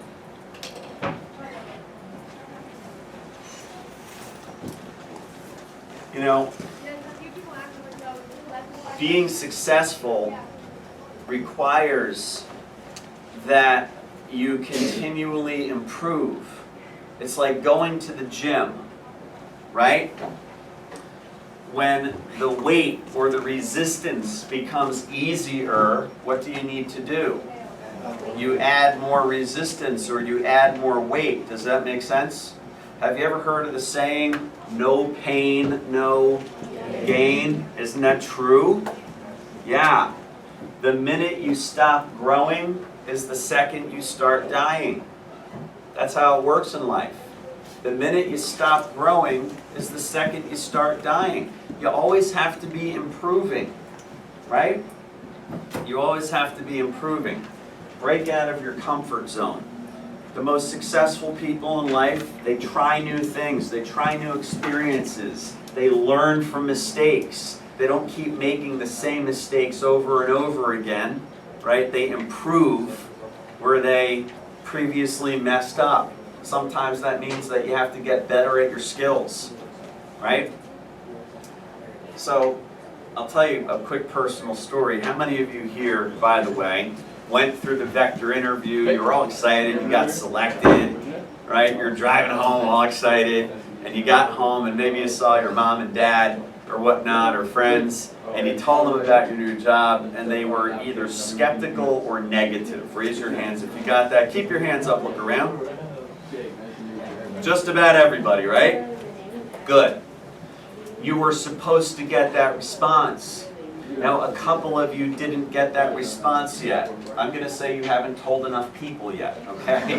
You're going to get it, right? Now, I've had a couple students that work here who didn't get that response, and I said, did you tell your parents? And one of them, for example, okay, I don't know if he's up here or in Darby, actually.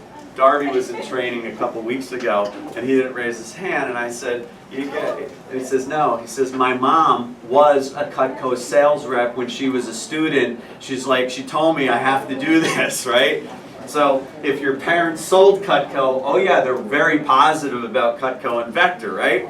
But here's what happens 9 out of 10 times.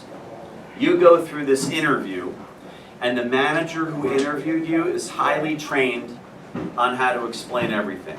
And the manager has physical props. They had Cutco they showed you, right? Information.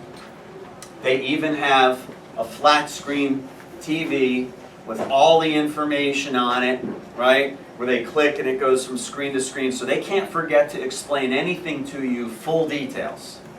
So through the interview process, realistically what happened? You learned all the factual information about our company, about our products, and about our programs. There's no exception. And what happened through the interview? You're like, this is awesome. Yeah, because you learned all the factual information. You with me? The challenge is this. You go home and you tell mom and dad, I got a new job, and they ask you, what's the job? And I guarantee you that 3 words came out of your mouth. You probably said, I'm selling knives, okay? Right? And you were excited when you said it, but the words you selected was, I'm selling knives.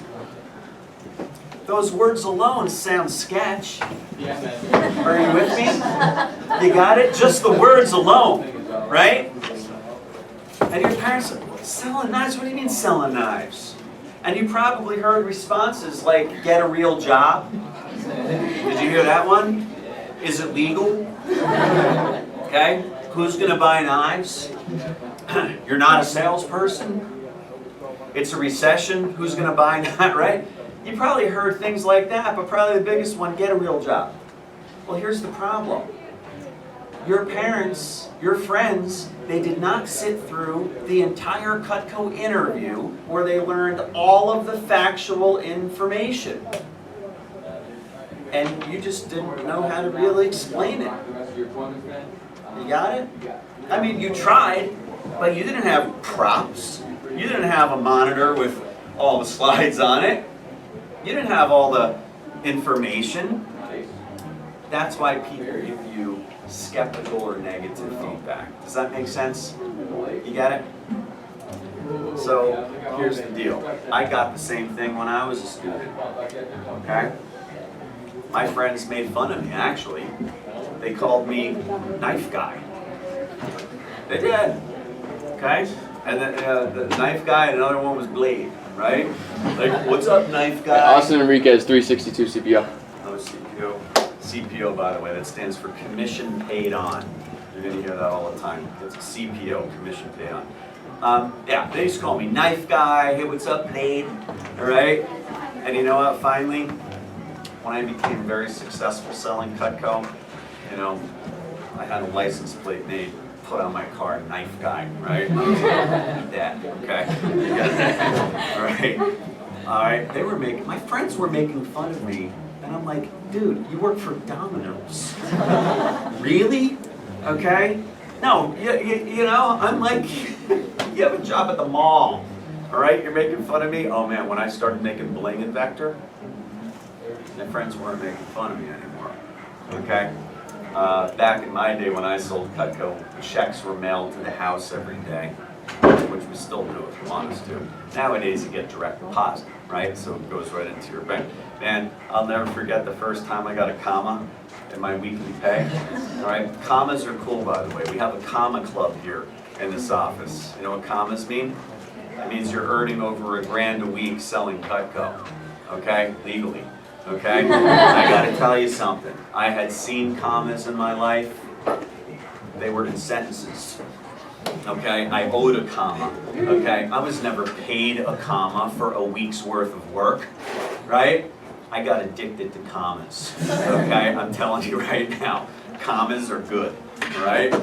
And it was funny because a lot of my friends who were negative, okay, all of a sudden like, dude, is your manager still hiring? All right. I had one friend said to me, he was like, oh, I had a friend do that Vector thing. Yeah, it's a scam. He didn't make any money. I'm like, I'm making bling. I'm like, who? He's like, oh, you know, David, whatever his name. I was like, dude, he got fired from the gas station.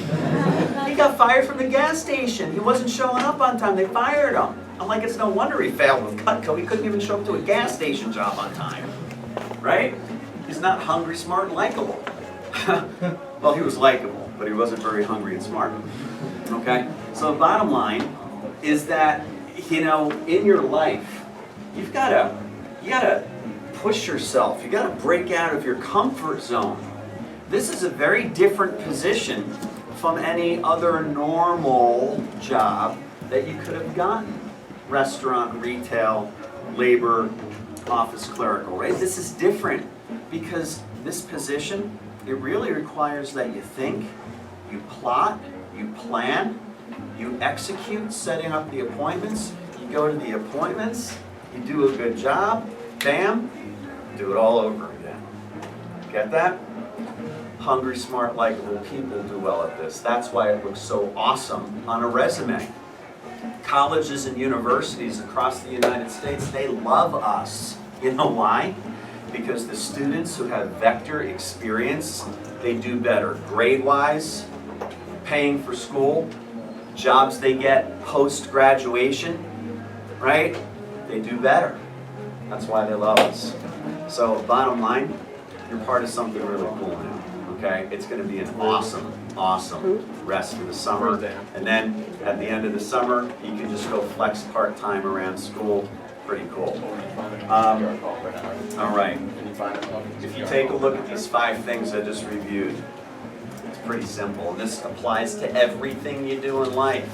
You got to believe in yourself. You have to believe in your products.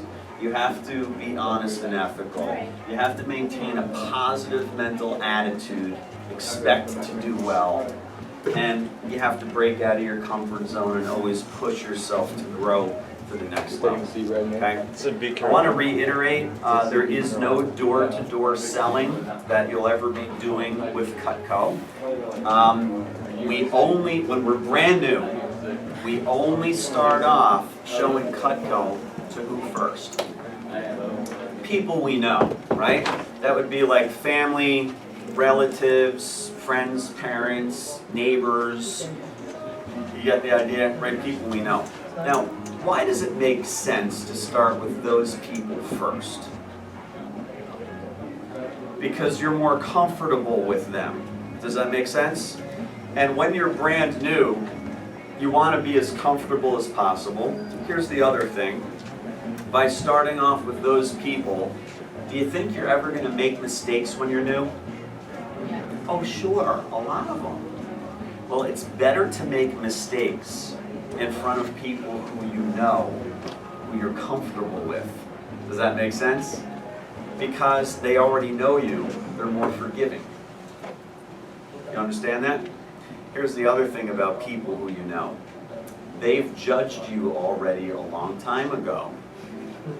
When you're brand new, your skills are the lowest they'll ever be. Does that make sense? We don't want people judging you when you're new. So people who you know, they've judged you a long time ago. We want people judging the product, right? Not you, the product. Here's another thing. People who you know are going to give you positive, honest criticism, right? Constructive criticism, things that you're going to need to do better, things that you can improve on. I'll give you a personal example. Apparently I had a bad habit of this when I was brand new, but I broke the habit because of my Nana, my grandmother. Thank goodness she told me this. I was showing her the Cutco demonstration. I'm in the middle of the demonstration, and my grandmother stops me. She goes, "Richie." I stop. I said, "What?" She says, "You are driving me crazy." I said, "What did I do?" She says, "You're following your manual," which you do when you're new. She says, "But every 2 or 3 sentences you pause and you go, She says, "Stop saying I'm counting the ums. You say it so much, right?" I said, "I am." She says, "Yes, you have to stop doing that." Well, then I became conscious of so I just stopped saying it. Does that make sense? Thank goodness. Because if I didn't stop that bad habit, I would have driven all my customers crazy, right? Here's another thing about people who you know. They know lots of 3Ms who you don't know. So your recommendations start stockpiling very quickly. Do y'all understand that? Like my dad, you know, he worked at AT&T for many years. He recommended me to some guys he works with who likes to fish, okay? My mom, she was a very active member in our church and the PTA, okay? She recommended me to other PTA moms and stuff, all right? So, you know, my aunt, she worked at a hospital, okay, in an administration position. Well, she recommended me to a lot of hospital employees, doctors, anesthesiologists, stuff like that, managers of departments, right? So people we know, they know lots of 3Ms who we don't know, so your recommendations start as well.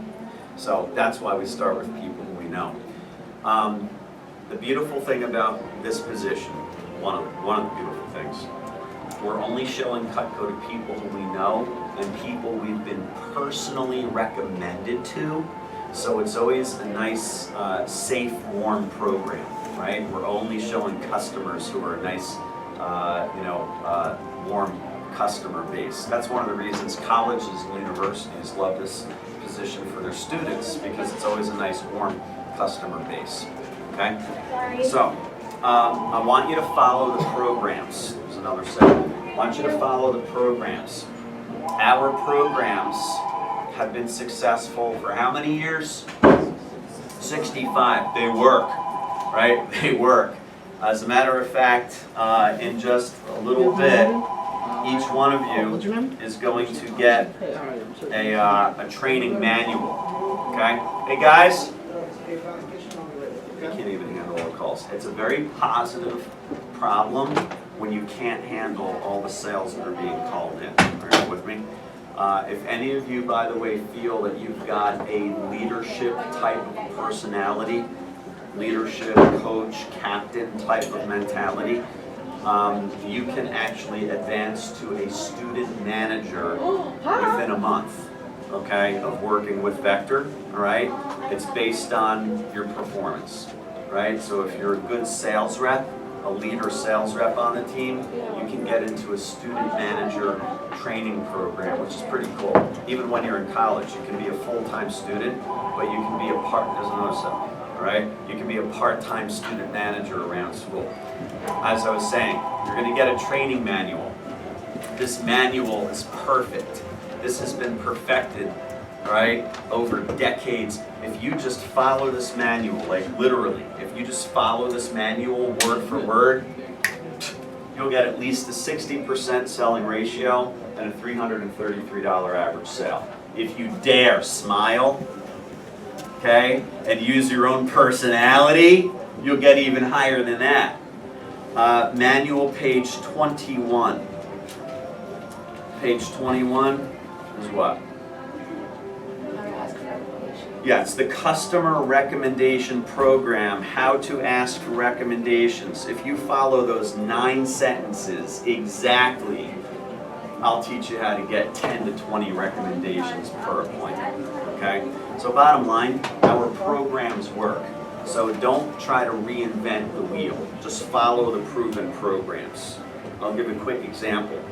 Every day, I'm going to give you a little homework assignment. And you have to do your assignments because it's the way we guarantee your success. And it's nothing super difficult, but you know, they take a little time, okay? If I gave each of you a box of chocolate chip cookie mix, and I said to you, one of your assignments tonight is to go home and make these chocolate chip cookies and bring them back to training tomorrow. There's instructions on the box. Well, if each of you followed the instructions perfectly, what would you get? Delicious cookies, and all of your cookies would look and taste the same. True? True. Now, if you screwed with the directions, if the directions say, add 3 cups of water, and you're like, well, I'm thirsty, I'm going to put 5. Right? Stupid, right? If the directions say, add 3 eggs, and you say, I don't like eggs, no eggs, you're going to get some funky stuff. But it's not the good cookies that you were supposed to get. Y'all understand that? So what I'm telling you is follow the Vector programs because these have been perfected over decades of time. And once you get good at the basic programs, right, then if you want to try to spice it up a little bit with stuff, we'll teach you advanced stuff as the weeks go on, okay? There's advanced workshops and things like that, so once you get your basics down, we'll teach you advanced stuff. All right? Okay, just to wrap up here, I am your trainer for these 3 days. Your managers are phenomenal. I know there's an interview going on and they're answering sales and whatnot. Jake, real quick. What's up? Okay, I'm just introducing whoever's available. Yeah, y'all can take a okay, seat that's right Jake in the yellow shirt. Okay, I'll introduce you. Go. Okay. Jake is the pilot sales manager. Okay, I own the office. Jake is the first in charge here. Okay.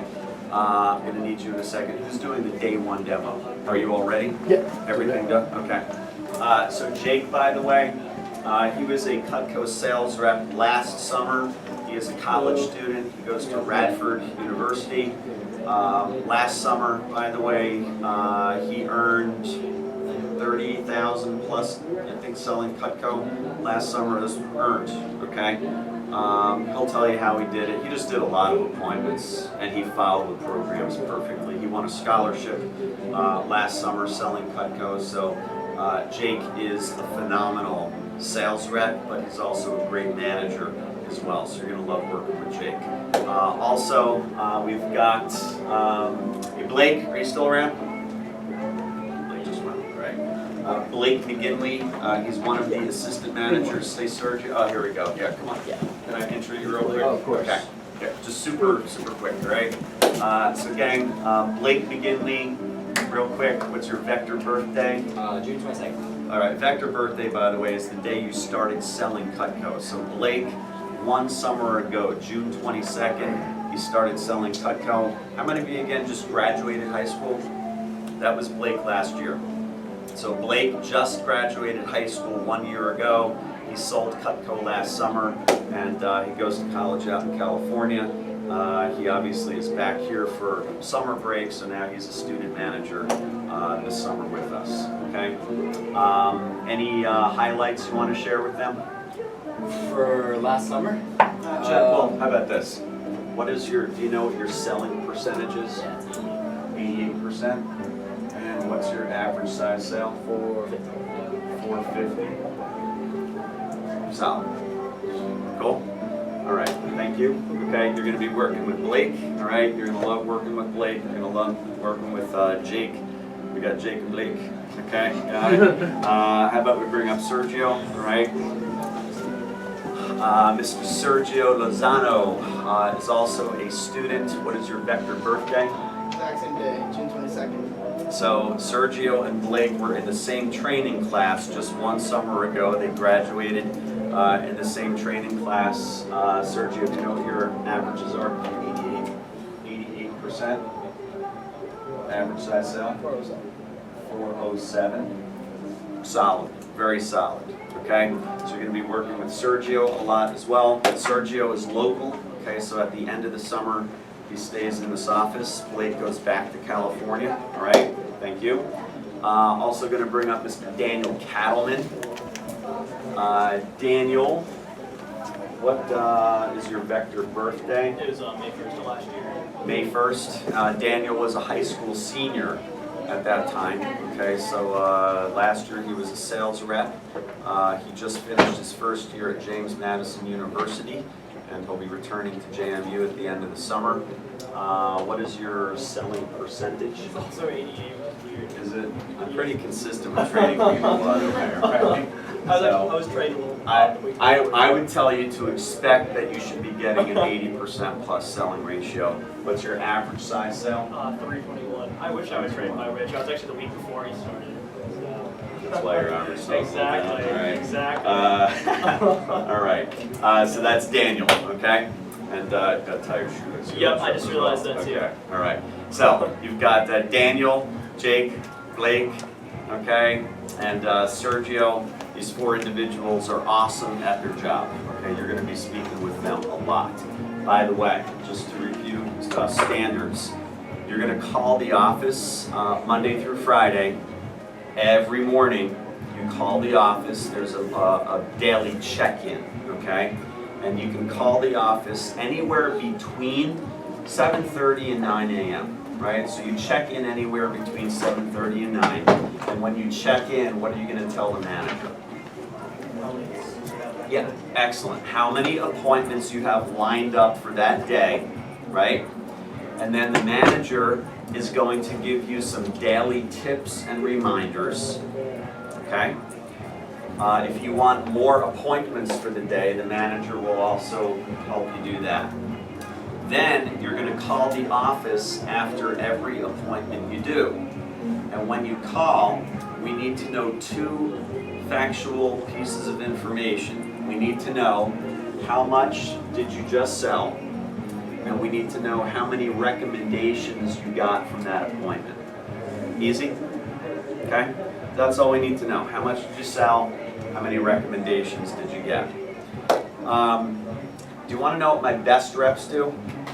My top earners, like consistent top earners, my Comma Club kids, they don't actually check in every morning. They show up to the office every morning. Monday through Friday, my best kids, they meet here for breakfast together. A few minutes before 8 o'clock, they BYOB, they bring their own breakfast. They eat breakfast, the whole group of them. All right, I think this morning there was like almost 20 of them. They eat breakfast, and then from 8 o'clock till 9:30, they call customers and they set up what? Tons of appointments. Where are the husbands by 8 o'clock? Off to work. Where are the housewives? Home. Best, well, if they don't work a full-time job, they're home, right? So we get a lot of people home during the mornings, and that's why my highest selling students, my top earners, they meet here every morning. It's just habit, you know? They meet here a few minutes before 8. They don't have to check in because showing up counts as they're checking in, right? They do phone time together, they make it fun, and then they leave here at 9:30 and then boom, they go right off to their first appointment, their first sale.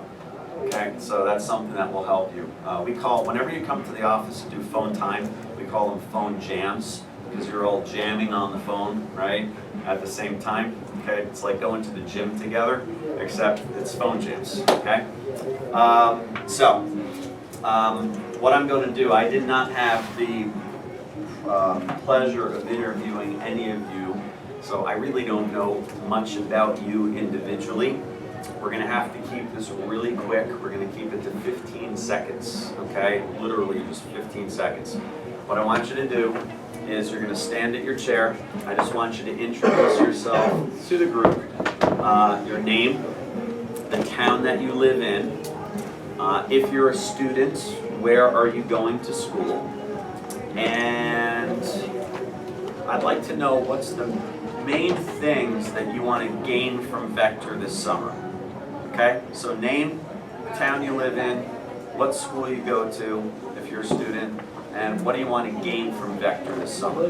Cole, we'll start right over here. Yeah, yeah. Okay, my name is Michelle. I live in Burke. I'm a current student at Nova. And what I'm planning to learn here is the people skills and my experience. Awesome. Thank you. You'll get that. Okay. I'm Nehemias. I go by Demo. Live in Woodbridge. I'm gonna go to Nova. I just want to gain more experience being here, so I can get some income. Nemo is going to earn cash money. Okay. Got it. Without touching. I'm Zach Miller. I'm from Springfield. I just graduated from Lake Braddock last month. I'm gonna go to Nova for 1 year, and I'm looking to gain experience from here, and I'm looking to gain some money. Okay. You will. So hello guys, my name is Ronaldo Tanamanchi. I'm from Leesburg, Virginia, and I just graduated from Heritage, and I'm going to Virginia Community College at Mountain, and what I'm looking to gain here is resume, stuff, and make money. So resume and money. You'll get that. Skills, my questions. Okay. Excellent. I'm Casey. I'm from Springfield. I'm going to Christopher Newport next year, and I'm looking to have fun, gain experience, and make money. I have good news. I have an office right next to Christopher Newport University. So yes, you can transfer right to that office. Great. I'm Siboney. I am going to Notre Dame next year. I'm from Falls Church, and I'm looking to gain people and work experience. University of Notre Dame? Yeah, in Southland. Our region manager, Scott Dennis. You'll meet him actually. By the way, you could not be starting at a better time of the summer. There is a huge event. Now, by the way, if you're still 17, you can't go, I'm sorry, okay? Because you're still a minor, okay? There is a huge event next week. I'll tell you more about it as the days go on. It is the Super Bowl of all events of the year in Vector. It's called Summer Conference 2, okay?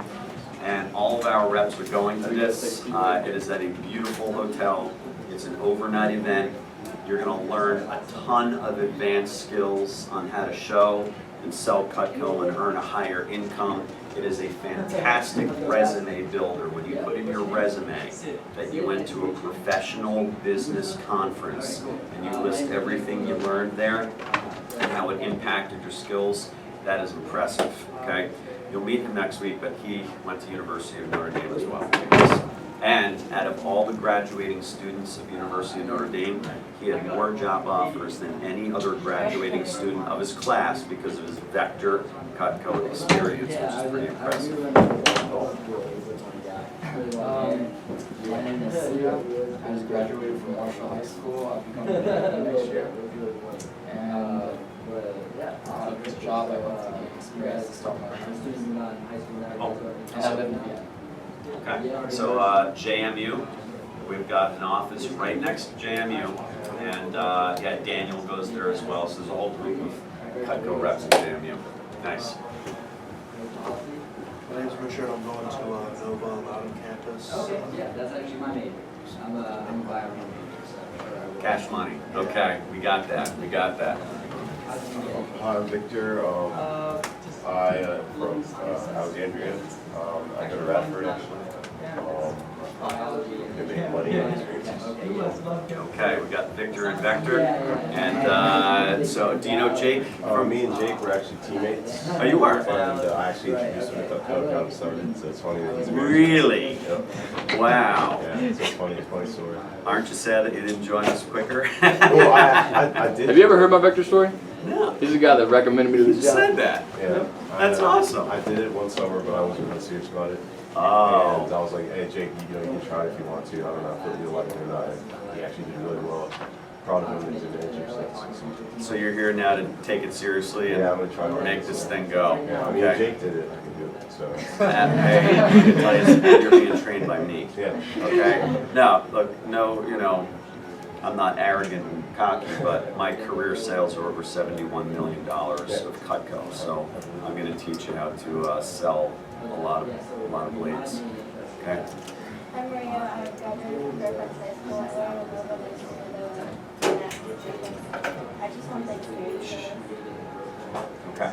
So experience mostly? Yeah, and I live here for now. Okay, perfect. Hi, I'm Edka. I'm from Huntersville, Virginia, and I just graduated from Woodrow, and I'm going to Penn State next year. And I'm just really looking forward to Excellent. We got an office not far from Penn State. Cool. Wait, University Park or like? I don't know exactly where it is, but a lot of Penn State students sell Cutco. My name is Justin. I'm from Springfield. I'm gonna go to JMU next year, and I'm gonna try and get like work experience and like time out. Oh, James Madison student. Awesome. Cool. I'm Cody, and I was selling Treasury. I'm gonna go to Nova, transfer to Tech. Tech. I have an office not far from there. Nice. Good stuff. My name is Jacob. I live in Falls Church. I'm actually at Nova right now, and I'm just looking to gain experience and opportunities. Experience and opportunities. We got it. I'm Lucette Vasquez. I'm graduated from Anna High School. I'm going to Nova, and I'm looking to get money and experience and opportunities to learn. Okay. This will be the interview process so far.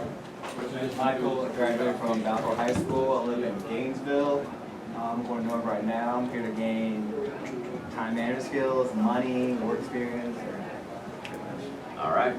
You'll do it. I'm Mohammed Osman. I graduated from Zach and Casey.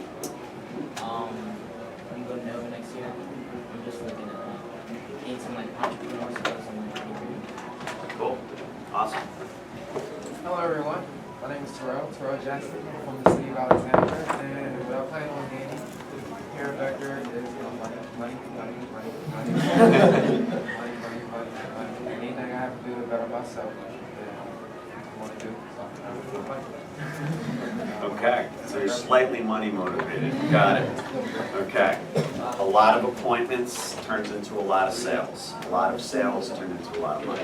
That's the way to do it. My name is Zumi, and I graduated from What's that mean? Okay, two more school, minutes.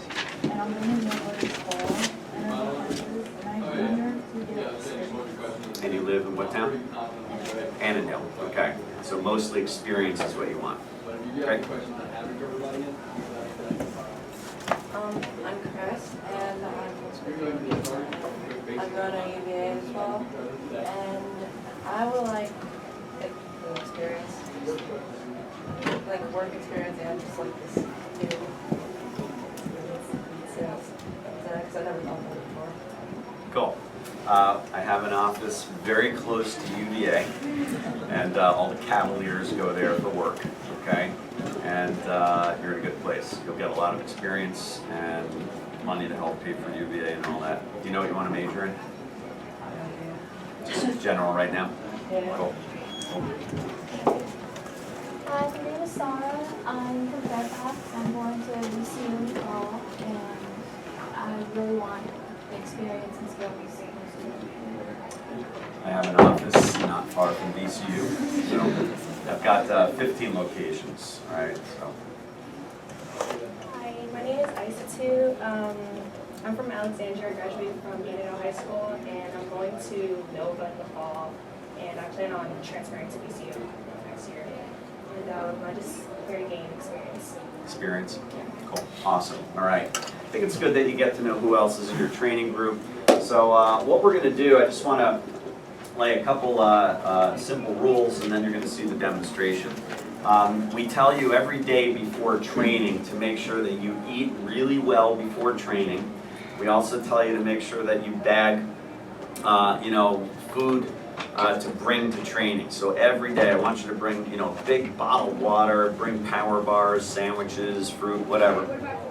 You're going to eat while you're watching things in training. So for example, coming up in just a couple of minutes, Blake McGinley is going to do his Cutco presentation.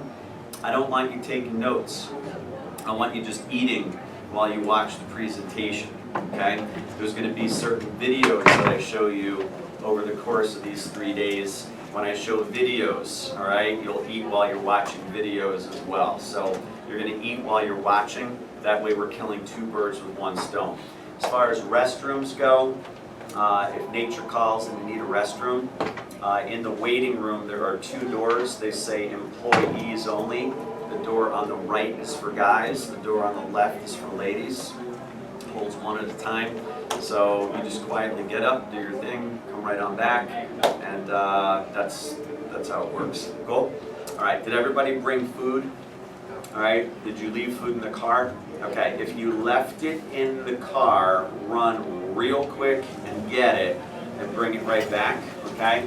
And Blake, are you ready? Yep. Renato, do you want to be the customer? Or be Mr. Jones? Okay. Oh, yes.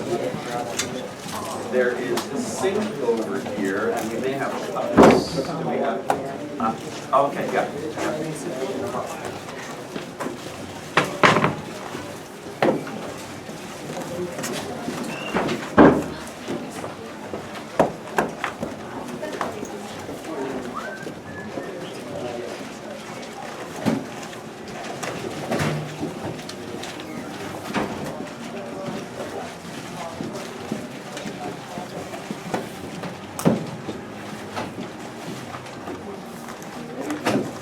Glad to hear about it.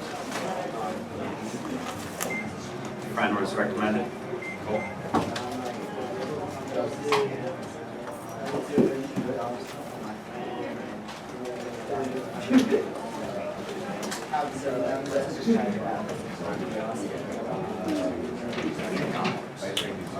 There's no charge for anything.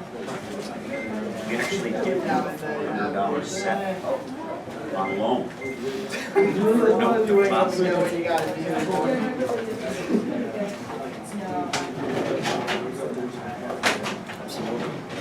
Had you hear about it? Oh, sorry. Nice. Okay. By yourself. I was also recommended by Jasper Hill. Cool. Okay. Cool. How'd you hear about it? Zach Thompson recommended me. Nice. Nice. By yourself. Also doing good. Okay. Recommended. Saeed Malik. Okay. For me. So, yeah. So, I mean, I was here just one summer, and What summer was that? That was when Charlie Hayslip was in charge. Yeah, So- yes, that was, well, he was my pilot manager. He had Jake's job. Yeah. 2 summers in a row. Yeah, I think that was me. Okay. I went to school, and then I don't know, Jake just like talked to me about work one day. Yeah, I was yeah, like, yeah. I did this one summer. You should try it out. You might like it. And he made a lot of money doing it, so that's what I'm doing again. Who ran your training? Charlie and I think Matt. So it was toward the end of the summer? Yeah. No, it was at the beginning. Oh, at the very beginning? Yeah. So it was before I came in to run training? Right. So it was very early, maybe the first week of May? Yep. Yeah, because I run the first training starting the second week of May. Yeah. Until this week of July. So, okay, got it. Got it. Right. Does anyone have a shiny penny? We need a shiny pen.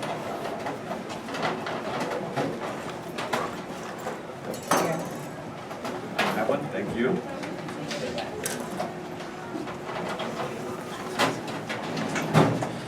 How you liking Rod for good? Almost done. Yeah, you're gonna set up for today. That better be one. Sounds like it's better. I'm still like shocked that it's Jake's class. Oh, yeah. That's pretty cool. I'm into it. Yeah. Good job. I was gonna talk to you about this. Oh, yeah.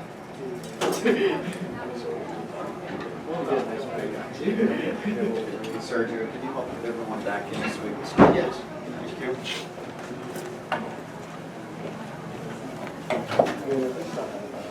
It doesn't really work out.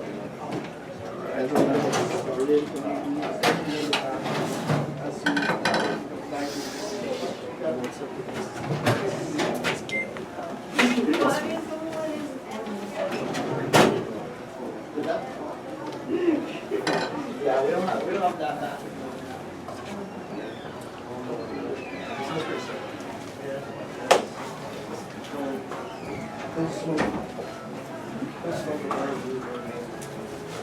Oh, no, yeah, I'm not happy that.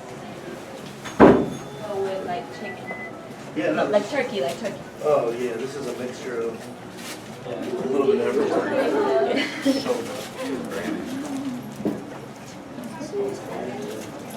Okay. All right, gang, we're gonna go ahead and get started. And what I'm gonna have you do is don't spill any beverages, okay? I'm gonna have you pull your chairs close enough around the desk. So if you're in the first row, I want you to sit close enough, almost like you could write on it if you had to, okay? Yep, so pull right up. Okay.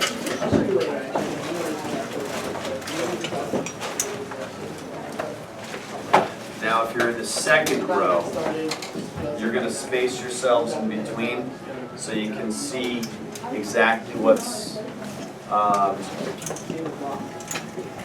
done in the presentation, right? So if you're in the second row, pull your chair up. But you want to make sure that you can see the demonstration that Blake does, okay? Now, if you're in the third row, you have a choice. Find a place to space yourself where you can see the presentation, or if you want, you can stand, okay? That way you have a bird's eye view, you see everything. You can eat while you watch. The presentation doesn't take that long. So if you want, you can either space your chair where you can see, or if you'd like to stand in the back, you can do that as well, okay? The important thing is that you see the whole presentation exactly how Blake does it. Everybody get that? And the reason I want you to watch the whole thing is because Blake has an 88% selling ratio, and he gets an average sale of $450. And you're going to learn from somebody who's a champion sales rep on how to get the same exact results. Do you all get that? Blake has his carrot, bread, and tomato ready. Shopping spree. He's got his blue book. He's got his training manual. By the way, we ask the customer to please bring out their steak knife, a serrated edge knife, and a straight edge knife. So Renato's going to be playing the part of the customer, Mr. Jones. So he's got his knives, also a penny. By the way, if the customer says, "Can I sharpen my straight edge knife first?" should you allow them? Absolutely. That way they know that we're not doing cutting demonstration. So we're going to make sure that we've got a good edge here.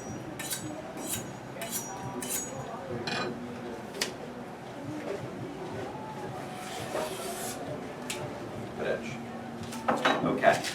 So, are you ready? Okay. Gang, there's only going to be 2 people speaking. Blake, the sales rep. Renato, who's the customer. Everyone else, you're just watching. You don't need to take notes. Just watch how Blake gets the results that he gets. And then I'll teach you how to do the demonstration just like Blake does. All right? Take it away. All right. Well, how are you doing, Mr. Jones? Good. Well, thanks for asking. So, how's your summer going? Having a lot of fun? Yeah, you going on any vacations recently? No? What? Oh man, you still gotta find some time to get to the beach, man. It's a lot of fun. All right. Well, anyways, you got any family? Yeah, of course. You got a wife? Yeah. Very cool. Where's she at right now? She's at the mall? Oh man, spending all your hard-earned money, huh? Okay, well that's all right. Well, hopefully we'll get to have you spend your money a little bit smarter right now. So, just to let you know, my name's Blake. I'm one of the newer representatives here, so I'm going to be using my manual a little bit. So I'm just going to open it up, make sure I don't miss anything here before we get started. Just to tell you a little bit about myself, I go to Occidental College. It's a very small school out in Los Angeles, California. And the reason I'm really working for Cutco is so I can help pay for school. So my parents are really helping me out, paying for a lot of my college expenses. However, traveling is a lot of money, right? California's pretty far, so I'm really trying to help pay for that travel expenses, help my parents out, be a little bit more responsible for why I'm going out there. So that's really why I'm working, as well as just to gain some really awesome resume experience here. It's a really great business, which I'll tell you a little bit more about, and communication, people skills are huge for me. So I like talking to people, and I'm just trying to make that even better. So other than that, I got a few things I'm really excited about that I get to do while I'm first starting here. So first being this fast start contest. Basically in my first 10 days of working with this company, I'm able to earn a lot of free Cutco prizes. And basically I'm really trying to shoot for that $1,000 travel voucher. So if I sell $15,000 in my first 10 days, I'll get to win that $1,000 travel voucher. Also earn a lot of money by doing that, as well as all this free Cutco that I'll be able to show in all my future demonstrations, which just help me improve my results, as well as be able to again pay for those travel expenses that I'm trying to do. So other than that, I'm also in this All-American Scholarship race, so again, a very good thing for students. So I'm able to earn a $1,000 scholarship for school depending on my performance. So that's every campaign. So again, just to help my parents out, it's going to be really helpful for me.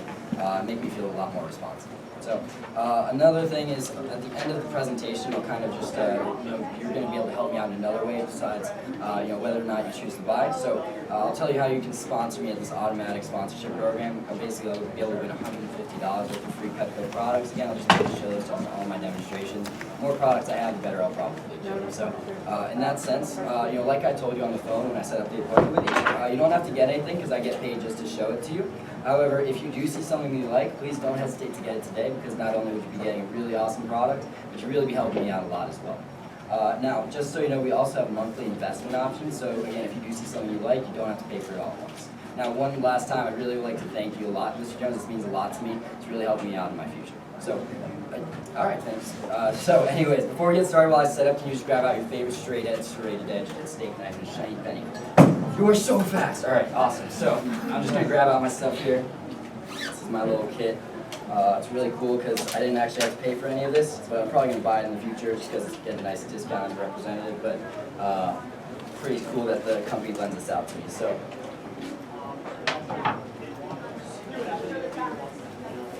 Got a few surprises for later. There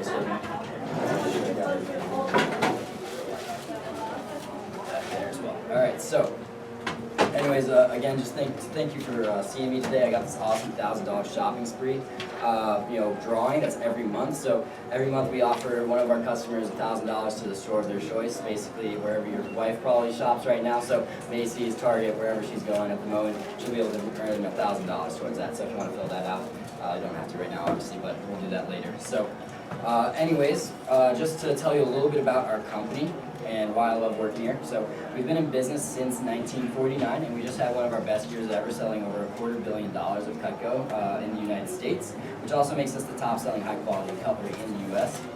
People are buying Cutco now more than ever before, and we just reached over 18 million satisfied customers. Pretty sweet. Now, you may have seen Cutco featured on a few different TV programs like Food Network, Modern Marvels, Made in America, How It's Made, Tosh.0 even did a little skit on us, as well as Oprah, and Dr. Phil had us on there too. So a lot of free advertising on those, which is pretty cool as well. And all Cutco knives are made in the United States here, so that's another thing we're very proud of. 4th of July just passed, we had some pretty cool sales then. So that's in Ole in New York. Now, Cutco and Vector also have a very long-standing tradition of giving back to a few different things. So we donate hundreds of thousands of dollars tied to education, health, and community quality of life. So we also like to give back as well. Now, hey guys, just to start off, I'd like to show you a product that just kind of demonstrates the quality of Cutco. And these are our sleeper shoes. So they're made out of high carbon stainless steel. They have thermal resin handles, won't chip, crack, break, or melt under 350 degrees Fahrenheit. And they fit both hands very comfortably, right and left-handed people. They're great for cauliflower, broccoli, skinning chicken, anything around the house, as well as cardboard, hard plastics. If you buy at Costco, which I'm sure your wife's probably shopping at right now, she can cut through this really easily, no problem. Now, first of all, can I grab that penny you actually grabbed out there? Now, Mr. Jones, do you like drinking wine on on those nice evenings with your wife? Yeah, sure, right? So, just if you're having a dinner party or anything like that, if you don't have a corkscrew laying around the house, you just grab a nice shiny penny here, take your super shears, and it's got these awesome dripping teeth. So if you put it right in between, it's not going to slip, and you can just make a corkscrew out of Abe Lincoln's head here, and it's just going to go right through. Ooh, right? There we go. So yeah, it's pretty cool, right? Now these go right through anything. Hard cardboards, plastics, again, go ahead and take a feel of those. They're very high quality, they feel great in your hand. So again, they fit both hands, and they actually come apart for easy cleaning, so if you want to pull it right away. There it is, right there. So right in the dishwasher, no problem, it's very easy to clean. So those are our super shears, and you can go ahead and just set those aside for right now.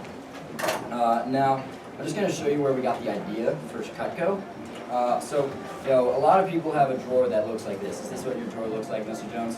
Yeah, it happens all the time. So these are what we like to call the world's most expensive set of knives. Now, the reason that they're called this is because they're made with the idea of planned obsolescence. And planned obsolescence basically means that they're made to break down over time. Now, an average knife actually breaks or goes dull within about 2 years, so most households will end up wasting a ton of money replacing the knives over and over. So, Mr. Jones, you mostly have wooden or plastic handle knives. A little combination, right? Yeah, sure. So I'm just going to go over both disadvantages. So wooden handles, they look good when they're new, but they usually fade and crack over time. They should not go in the dishwasher. They're a very porous material because they absorb any liquids, bacteria, germs, retaining odors, palm sweat, blood from raw meat, salmonella from chicken. All gets in between that wood. Makes it very unsanitary. It's pretty gross. And then they also shouldn't go in the dishwasher.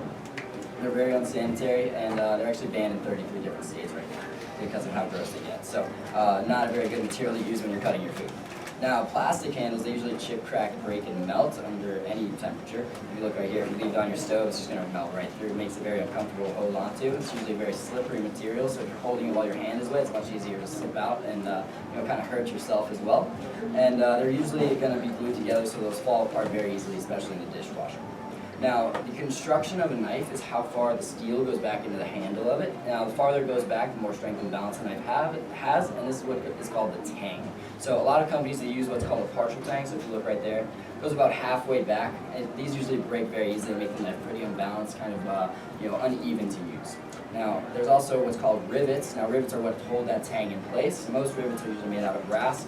Brass will actually expand and contract, leaving gaps and spaces for a lot of food particles, germs, and bacteria. Again, just that green gunk look very sanitary? Probably not, right? You don't want to cover that. So, again, makes it pretty unsanitary.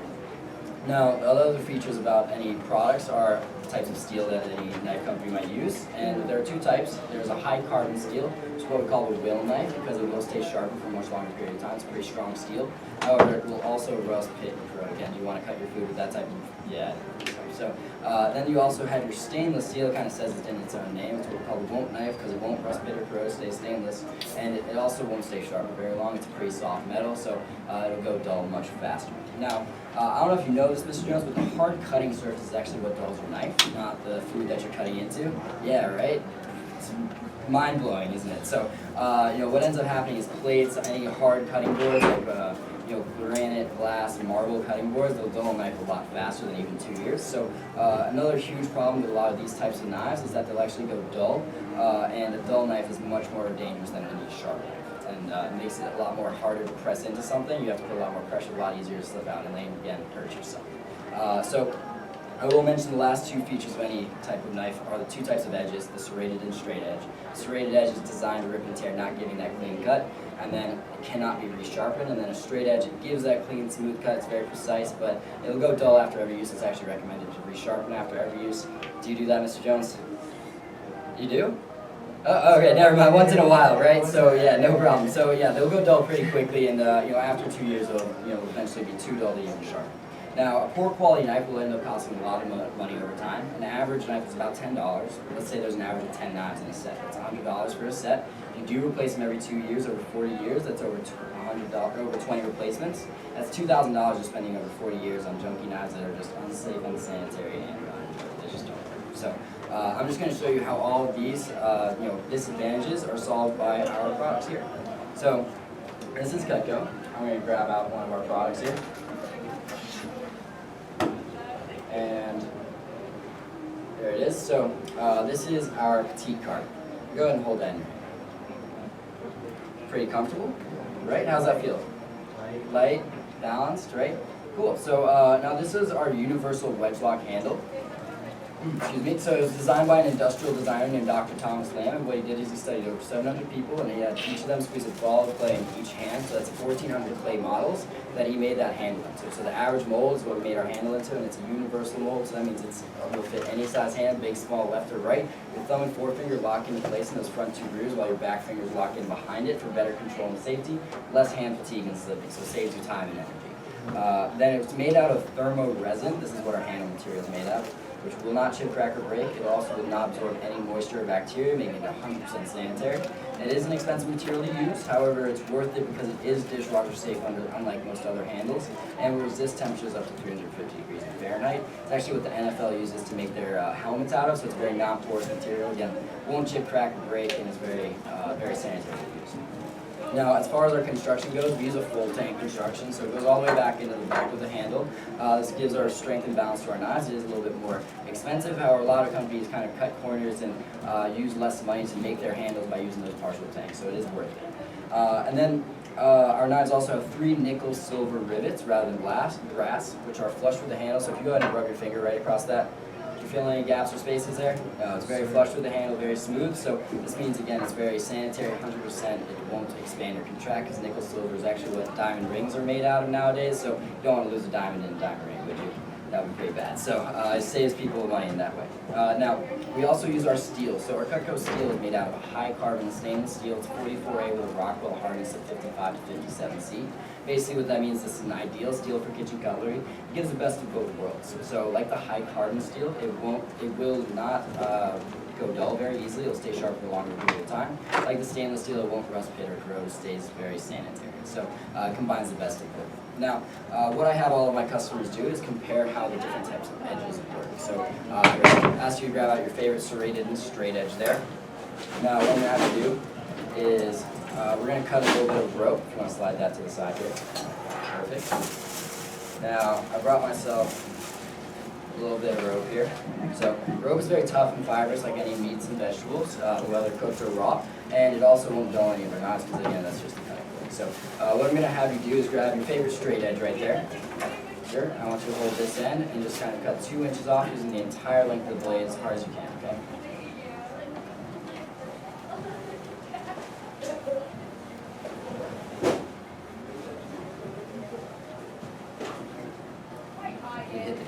Jones.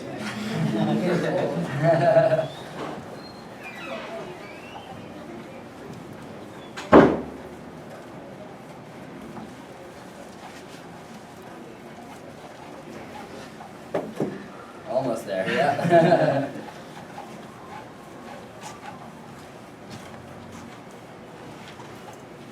There we go, got through it. All right, got a nice workout out of that?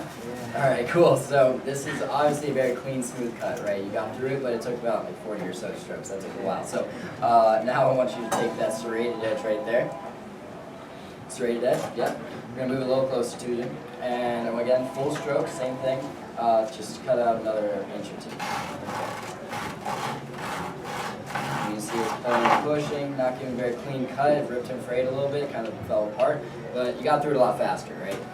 Not as hard, not as much energy, right? Yeah, totally. So now I want you to take the Cutco edge here. Again, I want you to start at that very back edge. Slide all the way up, pull down and through as hard as you can. Wow, yeah, isn't that awesome? So it's pretty cool. It goes right through in about one stroke. It's really unbelievable how my customers react to that sometimes. So in that sense, the reason this really works so well is because it's actually not a serrated edge, Mr. Jones, as though you might think it is. It's got those points on it all over the place. So the reason this edge works so well is actually called our double D edge, which actually stands for double durable. Now, this edge has 3 razor-sharp straight edges that are protected by those points, and it can cut forwards, backwards, as well as straight down. It doesn't rip or tear like the straight edge, it gives a very clean cut like the straight edge. So those points really protect those recessed edges from going on your cutting boards and other hard surfaces. So if used properly, the double durable edge will actually stay sharp with regular use for up to 10 years rather than just 2, which is really cool. So not all Cutco knives have them, right? There we go. So not all Cutco knives have that double D edge. The double D edge is really used for cutting straight forwards and backwards, while most straight edges are really used for slicing, dicing, and precision cutting. So the best thing about Cutco, obviously it stays sharp for a really long time. It saves time, money, and energy. However, it's not the best thing. The best thing is really our forever guarantee. Now, forever is a very long time, obviously. It's multiple lifetimes, which is pretty cool. So basically what this says, it's how the company stands behind it. And the forever guarantee is also the reason why Cutco costs a lot more than ordinary knives, but again, I'll show you why it's worth it. So Cutco is the only product you can buy once, use every day for the rest of your life, and never have to replace it. You don't need the sales receipt because the product is your proof of purchase. So there are 4 points to guarantee, which we've actually had since 1949. And basically what they say is that if anything ever goes wrong with your Cutco, just send it back to the factory and the company will fix it or replace it for free. Our forever sharpness guarantee, our knives will go dull eventually. I've had customers have them for up to 20 years until they go dull though. And if at any time your Cutco needs sharpening, you can just send it back for the sharpening in our factory, and it'll be professionally sharpened and polished for free. It's very easy, just go to Cutco.com, it takes a few seconds. Then we have our misuse and abuse clause. We like to call this the son clause because if your son got a hold of one of your knives, will you use it properly? Maybe not, right? So, if you ever have to destroy any of your Cutco through abuse, all you have to do is send it back to the factory. You have to pay 50% of the current retail value to replace it. Not too bad, and I will say 99% of the time we just give it back for free when for free. So then we have our 15-day unconditional money-back guarantee. This is my favorite part about the presentation, Mr. Jones, because we have a 15-day risk-free money-back guarantee. If you're not satisfied for any reason at all with just 1 or 2 of the products or the entire thing, then you can just send it back and get a full refund, tax, shipping, and everything. Do you own a car, Mr. Jones? You do? So do you know how much it was? Probably like 20 grand or so, 10 and up. So if you have a very expensive car and you drive it off the lot, you think you get a full refund after that's the first day? Probably not, right? So after 15 days, what we like to say is we have that forever guarantee. You get a full refund, tax, shipping, everything. That's the Cutco guarantee. Now, another thing, by the way, Mr. Jones, if you can grab out your cell phone, just put my name and number in. You don't actually do that, it's okay. So you got the office line. So you can put it under Blake for my name and put Cutco under the company name. So that way, if you ever have any gifts or any other things that you have questions about, just give me a call. I'm here to help. I'd be happy to work with you on that, okay? Now, the reason Cutco is obviously really such an awesome investment is because you will never have to spend another dime on knives ever again. So now, anytime you want to do a good job on anything, it's very important to have the right tools for the right job. So whether you're working on a car, playing golf, or preparing a meal, you want to have the right tools for the situation. So we do have some sets. Cutco has several set options. We do have 2 larger sets than the one I'm showing you right now. Those are for people who really like to entertain and cook a lot. But for right now, I'm just going to show you our basic set, and our basic set is really called the Homemaker set, and that's because it was designed by a group of home economists to have all the tools in the kitchen to do 100% of the jobs as efficiently as possible. So it's really the best value for any average family, and it starts out with your paring knife. So go ahead and take a hold of that. You'll move all this out of your way here. So how does that feel in your hand? Very light and comfortable. So is the handle pretty long in that sense compared to an average paring knife? Right, so it's pretty, most paring knives have very short, stubby handles that'll end up digging into your palm. We have a very full-size handle, which gives you better comfort and control and makes it a lot safer to use. Now, you'll use this for a lot of smaller fruits and vegetables. We like to call it the air knife because you're going to be peeling and paring in the air, as well as strawberries, removing eyes from potatoes, and including radishes, things like that. Now, the next tool in your set is our trimmer. Now, this is what I like to call your utility knife. Now, as you can see, mine has the pearl handle. Now, do you like the pearl or the plastic a little more? You like the pearl? Yeah, it's very sleek and shiny. It'll look good in any kitchen. So, I like the pearl as well. Now, like I was saying, this is your kitchen utility tool. So, have you ever tried to cut a tomato with a dull knife and smash it? That happens all the time. So, you kind of made ketchup, right? Yeah. So, what I'm going to have you do here is actually draw a tomato with me right here. And I just want to have a little contest with you. See how thin of a slice of tomato you can cut with that trim right there. Oh, don't forget the salt. There you go. Keep it going. A few more slices. Oh man, you haven't cut a tomato before, have you, Mrs. Jones? Mrs. Jones do us the cooking in the house. That's okay. That's good enough. So, so anyways, this will get very paper-thin slices every time. You won't ever smash a tomato again. Now, it's great for also sectioning gravy, slicing cucumber, skinning chicken, as well as taking the fat off of many types of meats. It's very easy to use, and again, it'll get very paper-thin slices. So usually when, Mrs. Jones is trying to slice the tomatoes, she'll probably cut the forwards right through it very easily, right? So not just straight down into it. That's going to smash it no matter what. So, you got to be careful with your tomatoes now. Now, Mr. Jones, the next tool in your set is a very regular spatula. It's called our spatula spreader right here. This is one of my mom's favorite tools because she gets to make me sandwiches because I'm on the go all the time. Now, it's like a sandwich making machine, and it really makes it easier to get into any jars of mayo, mustard, peanut butter, and jelly. And then it's got that double D edge on one side, so that means you can spread your mayo mustard on your sandwich, cut it, and only have one tool to click. It's very versatile, very easy to use. So you'll also be using it for cutting through serving cake, pie, brownies, casseroles, lasagnas. It's great for all around the kitchen as well. Then the next tool in your set, this is our 9-inch petite carver again. So this is the one we use to cut the rope with. I'm going to just move this tomato out of the way here. And I'm going to do a little demonstration for you here. So I brought a piece of bread. Now, all I'm going to do is kind of show you the weight and balance of our knives. So I'm just going to hold it from the very last rivet. I'm not going to push down at all, just saw it back and forth. So the first thing I'm going to do is just cut a corner off. Goes right through easily. It'll stand up straight, very clean cut. Now, again, I'm just going to hold the bread so it doesn't move in place, and I'm just going to saw back and forth. Goes right through, very easy paper thin cuts. And you know what, my mom actually uses this to be able to make very thin slices of their bread. She actually only uses one bread to make her sandwich out of, just to try and save some calories. So what she does is just kind of takes a piece of bread, opens it up like this, kind of makes a little pocket, opens it up and make you a little sandwich here, Mr. Jones. We'll have that a little later, okay? So that's for you. So there we go. Now that's our petite carver. It shows the balance of our knives. Now, the petite carver is really just for jobs that are too big or too small for our 9-inch carver and too big for our trimmer. So it's great for those smaller roasts like chickens, slicing through bagels as well, larger fruits and vegetables like cantaloupe, squash, as well as pumpkins on Halloween night. It's great to create those great Halloween faces on those pumpkins. So very easy to use. Now, the next tool in your set is our turning fork. So have you ever had a hard time turning food in a pan, Mr. Jones?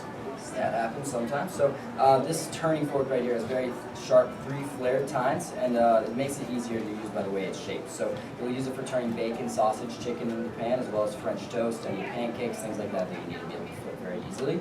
It's also great for getting pickles, cherries, and olives out of jars on those martini nights, Mr. Jones. It's great for parties. So you can also combine it with our petite carver, and this is what I like to call your everyday carving set. You're going to be able to use it on those smaller roasts to hold it down while you're carving with a carving knife. So again, very versatile tool.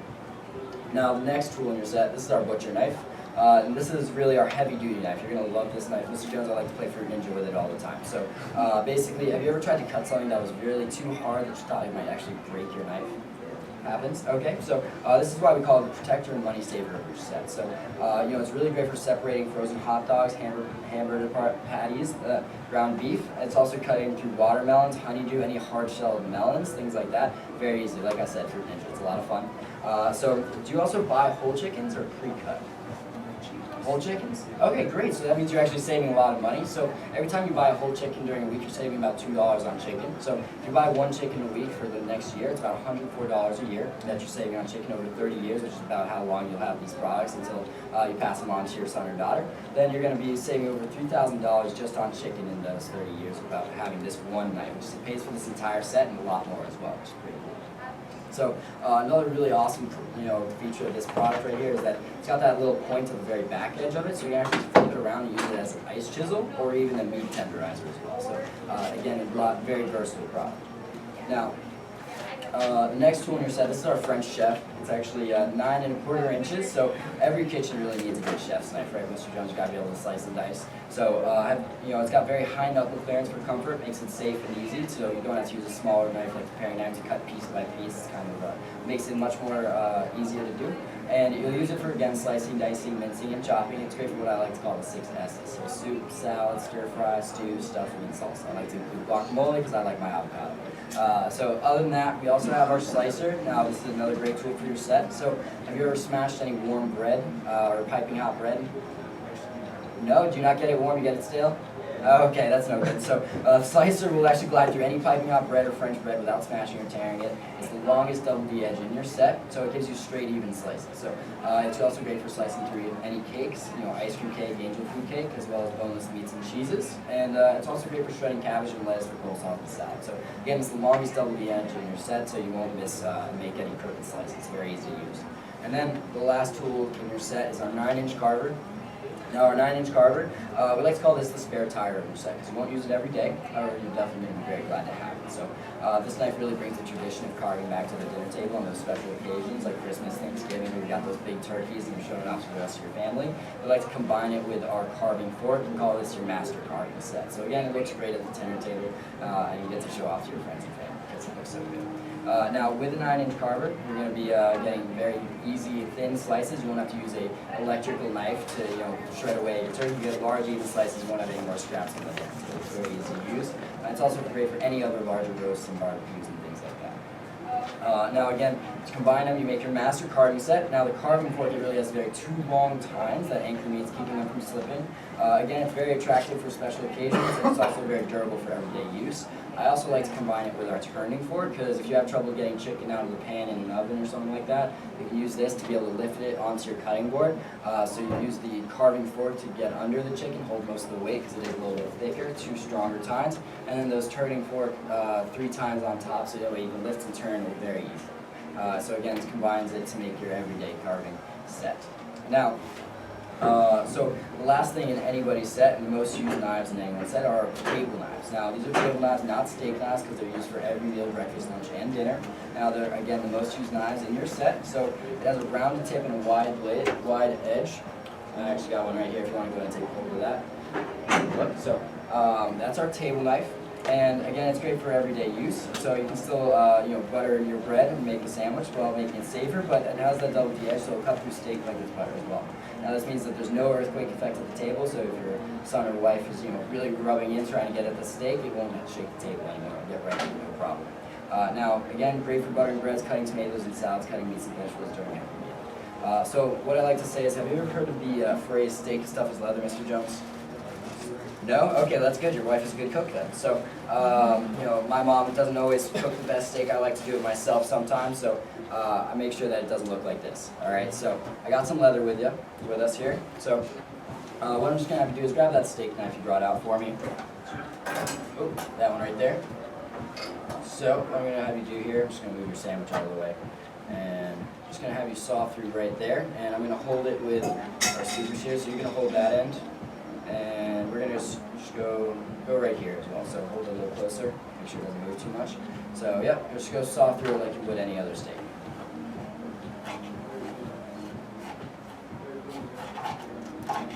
Oh, there it goes. Okay, so ripped and frayed a little bit, right? Didn't give the cleanest of cuts. Now go ahead and put that down. Grab the table knife I got out here. Again, same thing. I just want you to take that very front tip, push it at the start, push down through as hard as you can. Wow! Yeah, there it is. So it goes right through in one stroke. It's really awesome. So now the way I like to show all my customers how the double D edge really works is they'll go straight forwards as well as straight backwards, no problem. And do you usually like thick sirloin or like thin flank steak? Thick? All right, awesome. So a little bit more flavor in there. So I'm just gonna make a few more slices here. And all I'm gonna do is stack all these on top of each other. Nice thick stack. And I want you to take that steak knife right there, place the points right in the middle, push straight down with 2 fingers. You can rock, but don't push and pull, okay? Straight down. Nope, okay, that's a bummer. So, so anyways, we're gonna keep going here. So I'm gonna have you take the table knife, and again, put the points right on the top, straight down. Watch your other finger. Yep, there it is. Last one, awesome. So that's it, now we'll lift straight up. Cool, so, so as you notice, I'm just gonna push on the last one again. If I push straight down into the last one, don't saw back and forth. It gets all the way through it, except it kind of leaves some holes in the middle, right? So it holds on by a thread in between each point, because once those points hit the cutting board, it's going to protect the other edges from dulling. So that means that's really why it stays sharp for up to 10 years. I can just pull it apart really easily, but you just cut right through it, no problem. Okay, so that again just demonstrates why our double D edge is so awesome. So now obviously when you're storing a very high quality set of cutlery, you're going to want to store it safely. So we have our wooden blocks. Now they're made out of solid oak. They're always sealed to make them sanitary. They won't absorb any liquids or bacteria. They have a sealant on them. They got rubber pegs on the bottom to keep them from sliding on any countertops. They also have horizontal slots rather than vertical, which will protect your knives as well as protect the block itself and keep them sharper. And they also have a cherry finish as well to match any cabinets in your home. So depending on if you have a white or cherry finished cabinet. So we also have our drawer storage options for customers who don't have much space on their countertops. And the drawer can actually, their trays can actually be hung up on the wall as well. It makes them very easy to get to. You just nail them on the wall very easily. So now the homemaker set itself actually comes with a free cutting board, one of the medium ones. It's our small one actually. And then we also have our sharpener as well to follow through with that. So those are for straight edge knives only though. Now, again, the soft plastic cutting boards are very good because they protect your knives. It's made out of polypropylene. When glass granite or marble cutting boards, they'll dull your knife much faster. So now to complement any homemaker set, we have our complimentary kitchen tool set as well as our gadgets and super shears. Super shears come in black, red, or white. And the kitchen tool set will actually all has thermal resin handles. There are 5 tools that will replace any full drawer of old kitchen tools in your house. So it's got these 5 tools: your ladle, your serving spoon, your slotted spoon, as well as our whisk. Very unique design, makes it very easy to clean, and our turner. And again, they're all made with a design called the chef's curve. Something I always like to show my customers. Do you like making marinara sauce for your pasta or anything? Yeah, right? So what you actually do is you can set your serving spoon or slotted spoon on the inside of your pot or pan, and the thermal resin won't melt, and it'll just stay on there. It won't fall in. So that means that it's balanced very well, and it makes it easier to serve. You won't have to put it down on your countertop every time. You won't make a mess all over the place, right? Very easy to clean. And again, those thermal resin handles makes it easier to serve because you can set it on the inside of your pot or pan, and you pick it up, you won't burn your hands off. So very easy to use. Comes with a complimentary block as well, which could be in the honey or the cherry finish also. Then we have our entertainer pack. Now, the entertainer pack is, again, a perfect addition to any set or for gift giving. So it's got 4 gadgets with soft grip handles. I actually have one with me here. Got a brand new peeler. It's really cool. It's one of our most popular items. Get it out. There we go. Now it's made out of our Kraton grip handle. If you want to go ahead and feel that, it's kind of tacky a little bit, and especially when it gets wet, it'll actually stick right to your hand, no problem. So it won't slip out. Very easy to use. And I actually also have a carrot here for you. So what I want you to do is just go back and forth on it. It goes both ways, and it makes it very easy and quick to be able to peel any carrots or anything else. You can actually leave it on there and just keep going back and forth. There you go. So very easy, right? Also very easy to clean, so go ahead and lift that up. It should fall right out, exactly, and it actually pops out as well, no problem. Comes out for easy cleaning. You can throw it in the dishwasher. If you set that little notch out there, you just well scoop it right out. It's also very hand comfortable because you got this little notch on the top to go back and forth. So I like to demonstrate as well. Don't have the plate in there. Happens sometimes. A little brain dead, it's okay. Put it right back in. There it is, and goes back and forth very easily. So very easy to use. And then so this this entertainer pack comes with our 4 most popular gadgets. Comes with our ice cream scoop. So the demonstration I would do if I had this is kind of put an ice cube on top of it. It would just melt right through, no problem, because the metal we use actually retains heat very well. And that means as long as the metal is warmer than your ice cream, which is going to be because ice cream's in the freezer, just glide through any frozen ice cream very easily, sorbets. And then we got our cheese knife, which has those 3 holes on it, kind of like a pretty, kind of weird cheese knife, right? Those 3 holes are actually made specifically so that way any soft cheese, sticky cheese will just fall right away. So most cheese will stick to a knife, it'll just fall right off, no problem. So that way you can just pick it up and put it on your cracker very easily.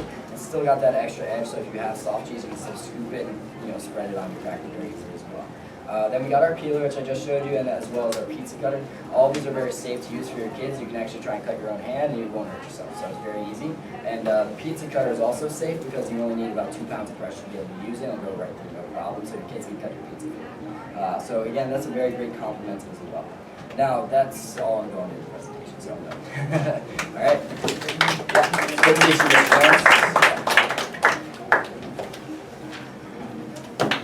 Good. Any questions?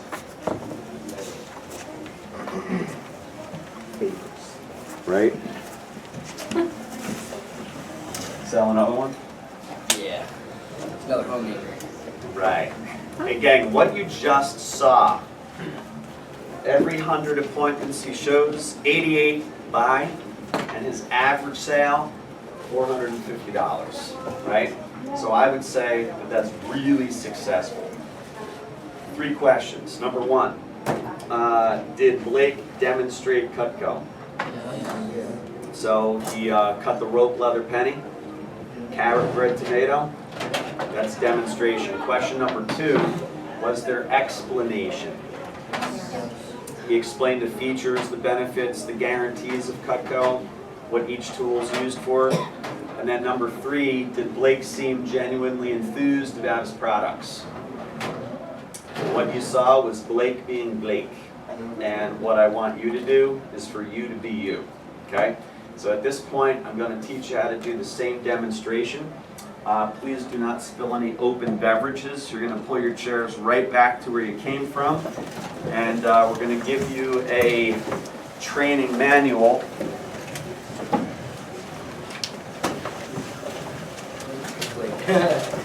You'll get used to that.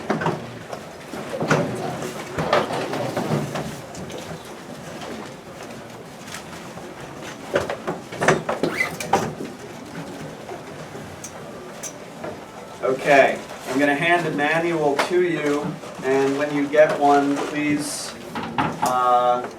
just put your name up top where it says name.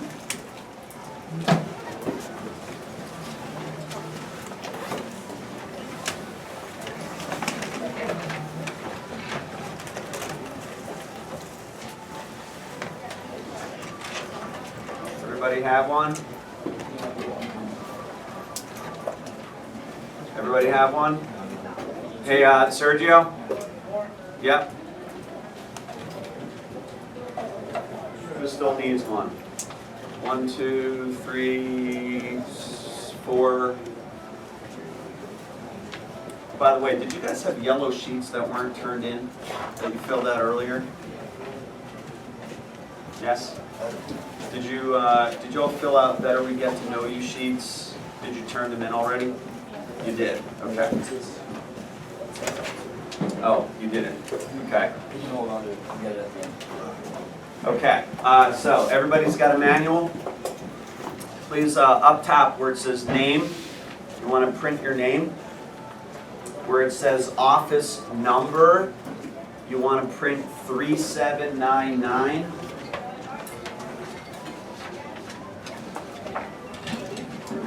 Where it says sales rep number, you're not going to get that until Saturday when you graduate.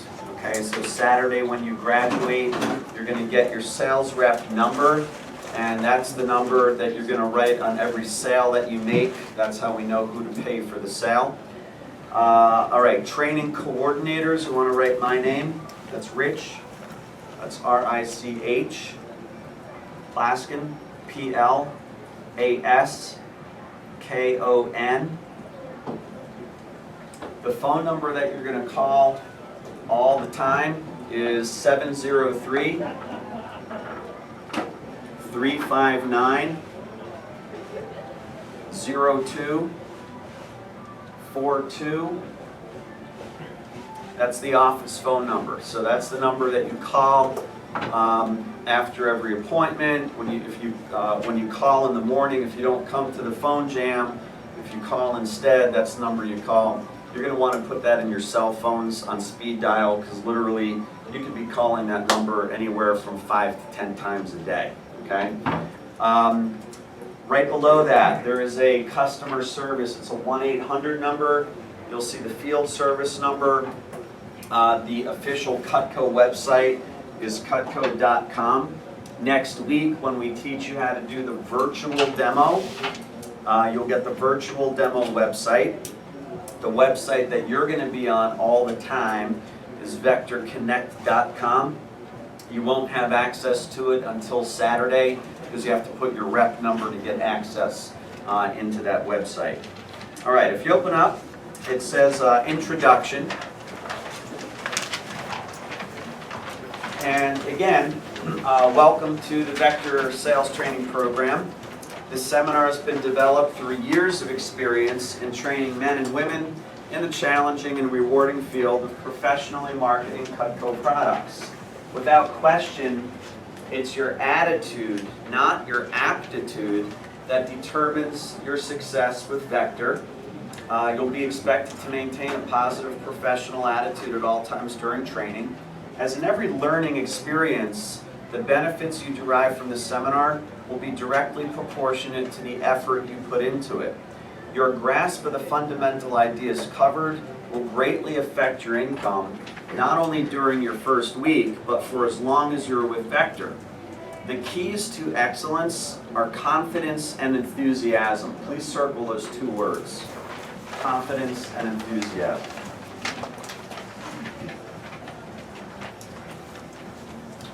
A confident person is one who's prepared. Hard work during the seminar will prepare you for success, and your confidence will grow as the training progresses. An enthusiastic person not only believes 100% in the product, but also knows that everyone should own it. Enthusiasm comes from really enjoying your work, not just because of the financial rewards, but because of the opportunity for self-development and the pleasure of working with people. When the seminar is completed, you'll know that you're ready. Once again, welcome to the Vector team. There's some cool motivational quotes. Right below that, we've got the corporate mission statement, which, by the way, is awesome. It is to provide a truly exceptional experience for our customers and for you, our people, by honoring the following commitments.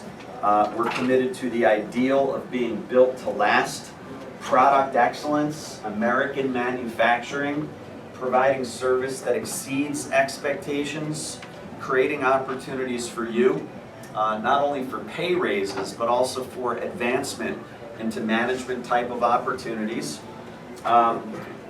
recognizing outstanding performance. Let me tell you something, we spend millions of dollars a year on recognition for you, ranging from scholarships to trophies to promotions, contests. By the way, you are in a huge contest. It's only for your first 10 days on the job. It starts Saturday. So you graduate Saturday at 4 o'clock. Saturday counts as day 1. And for 10 consecutive days, you are in a contest. It's called your Fast Start Contest. And you are competing only against one person, and that person is who? Yourself, okay? So how many of you can win Fast Start prizes? All of you are going to win Fast Start prizes. I'll show you what the prizes are in just a couple minutes. They are awesome. We have one objective of this 3-day training seminar, and then the follow-up management that we give you after the initial training's done.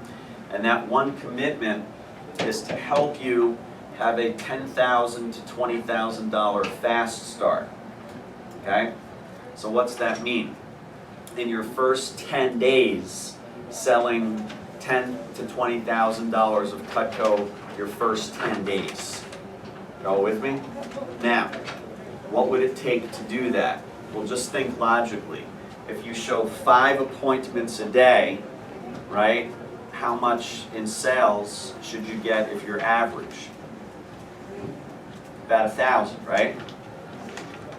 Well, if you show 5 appointments a day for 10 days straight, that's 50 Cutco appointments. 50 Cutco appointments will turn into $10,000 of sales. You understand? You want to know how much you're going to earn from that? A couple benchmarks that you need to know. When your sales hit $6,000, you have profited $1,000. When your sales reach $10,000, you have profited $2,000. So our objective is in your first 10 days, like these other students have just done, is to earn $2,000 profit. That does not include the value of the prizes that you're winning, by the way. You all with me? So it's pretty awesome, okay? Also, social responsibility and making a positive difference, and honesty, integrity, and ethics in all aspects of our business. All right, if you turn to the next page, there are some tips for your demo. And tip number 1, Justin, is what? Yeah, follow the manual, right? The manual is perfect. The manual works, okay? So always follow the manual. Tip number 2, Sivane? Cut a lot of food. Yeah, have the customer cut a lot of food. The more food they cut, the more they love Cutco, the more they love it, the more they buy it. And Nemo, number 3. Have fun. Yes, have fun, okay? The presentation is supposed to be a fun presentation, so be yourself, have fun. All right, a couple other tips. The best place for the demonstration is in the kitchen. And you want to be sitting at the kitchen table across from your customer, right? So just like you saw Blake and the customer sitting. The kitchen is a better cooking environment. Their junk knives are handy, plus there's fewer distractions, okay? Also, it is always best to show the husband and wife together whenever possible. Involve both of them with the cutting demonstrations and food cutting. Pennies made after 1983 are softer. They're easier for you to cut, okay? So that's why I teach you to ask customers for a shiny penny. They're just a little easier to cut. Can you cut through an old copper penny? Sure. You just have to apply more pressure, right? Our super shears will slice right through quarters. If you're strong enough, the shears will go right through a quarter. They're really hard to cut, but that's why I teach you to ask for a shiny penny. It's easier for you to cut. Next, customers. They should do all of the food cutting and cutting the rope and the leather. You're the one who's going to cut the penny. I want you to bring carrot, bread, tomato on every appointment because it helps you make better and more sales. Stay in control of your blue book, okay? Flip the pages for your customer. You want to keep your sample set closed. You're going to take out items as the demo progresses. If your customer asks in the middle of the demonstration about prices, and by the way, this happens often, they say, ooh, how much is that? How much is that? Is that a good or a bad thing? Oh, it's good. It means they're buying. That's why they want to know, how much is it? I like it. I want to buy it. So if they ask for prices in the middle of the demonstration, just say, we'll get there in a minute, Mrs. Jones, and then continue on, okay? And then always use your cutting board and clean up everything before you leave. So in your briefcase, you're also going to get a small-sized Cutco cutting board. You always cut the rope, the leather, the food on the cutting board. You don't want to scratch the tables or anything like that. And at the end of the demonstration, after you've made the sale, you clean up any trash, you empty in their trash can, you go to the sink, you wash off your cutting board, any knives that have food on it, you wash them, polish everything, put it back together in your briefcase, okay? Now, if your customer already owns Cutco, do you remember what we call these customers? Yeah, they're easy sales, okay? Here's what you're gonna do. You're still gonna do the full presentation. It doesn't take that long, okay? And it's good practice for you. Ask for feedback from your customer and get a customer testimonial. A testimonial is a quick letter they write on how much they love their Cutco, okay? So it's handwritten, you know. I've had my Cutco for 17 years. We got it as a wedding gift. It was the best gift ever. Use it every day. Love it. Sincerely, you know, Margaret Johnson, Springfield, Virginia. And you put these letters of testimony, you know those plastic, the clear cover sheets that you put in a 3-ring binder, right? You put them in there, add them to your blue book. You'll make more sales. Because your customers will see them and they're like, oh, I know her. Our sons play soccer together. Boom. Sale. Right? Because they have a friend that owns it and loves it, they're probably going to get it too because a trusted friend is saying great things about it. Okay? The other thing, review the product details and guarantees. That's part of the demonstration. You want to test their Cutco on the rope and leather. Now, why do we want to test it? To make sure that it's still as sharp as it should be. Because if their Cutco isn't as sharp as it should be, what are they going to do? They send it back so we can what? Resharpen it and repolish it. It's a free service, right? So we will resharpen, repolish their knives forever. They get them back like brand new. If we can't get their Cutco cutting and looking like brand new, what do? We send them brand new Cutco for free forever. Pretty cool? All right. Next, the guarantee page, by the way, explains how they get resharpening, refurbishing.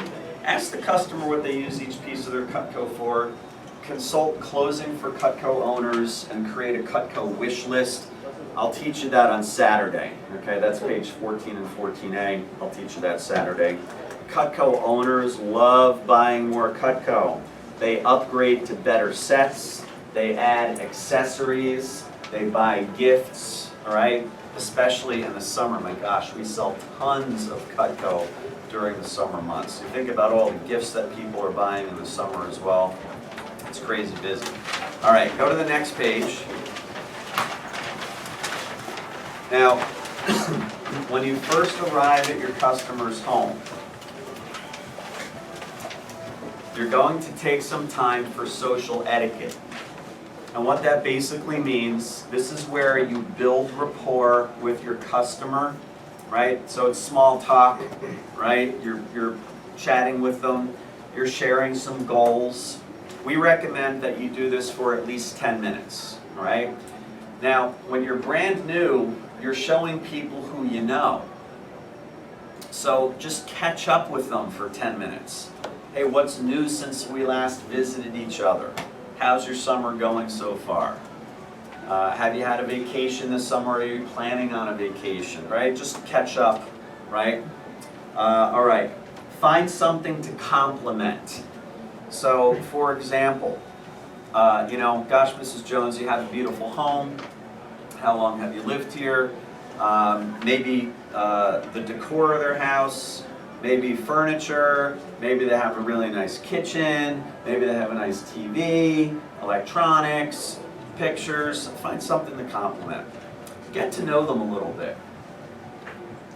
Great questions to ask. How long have you lived here? Do you have kids? Oh, tell me about them. Hey, what do you guys do for a living? Do you know what 3Ms love to talk about? They love to talk about themselves and their hobbies and their children. Okay? So that's what 3Ms love to talk about. themselves, their hobbies, and their children. Then you're going to tell your personal story. Now this is important. Okay? This is where you tell them a little bit about yourself. So here are some things you want to jot down that you want to include when you tell them your personal story. Okay?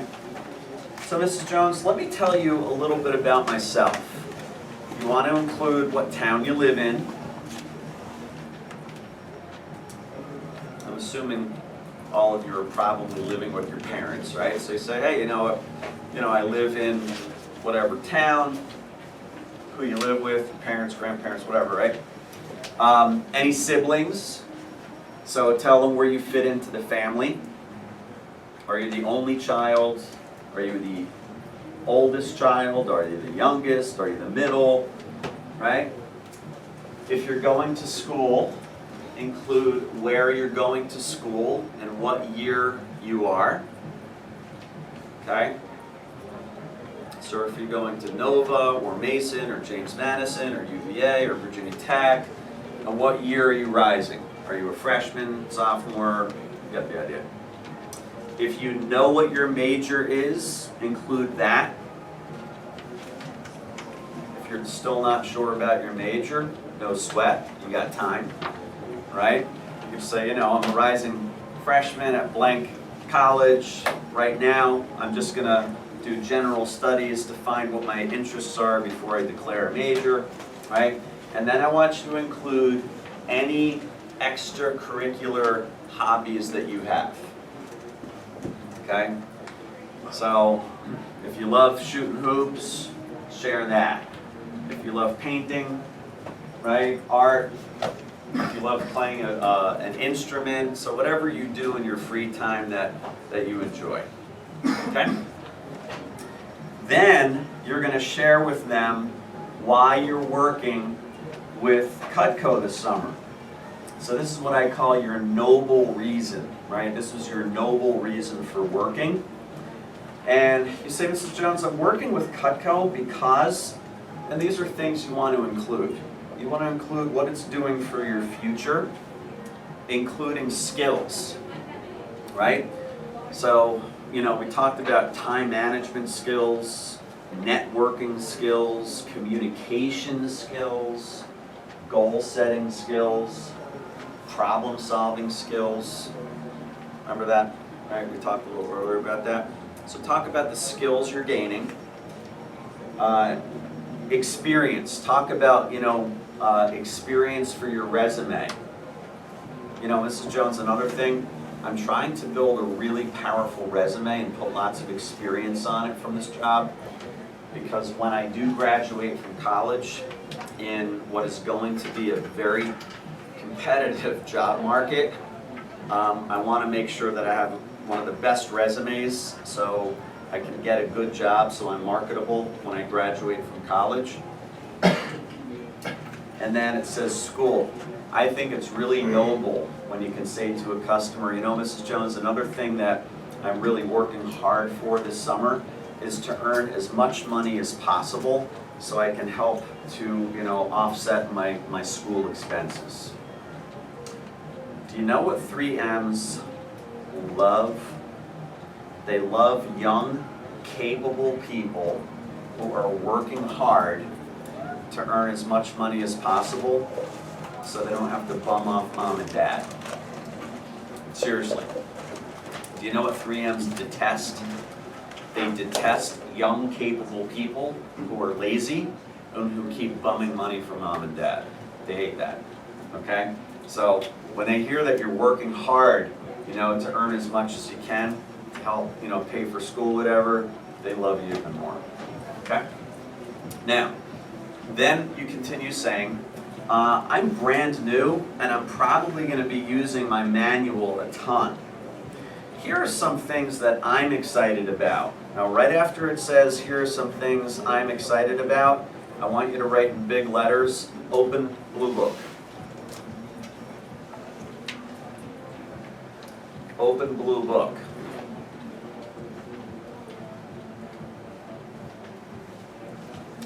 And what I want you to do right now is please open your blue book right to this first page. You see the yellow page?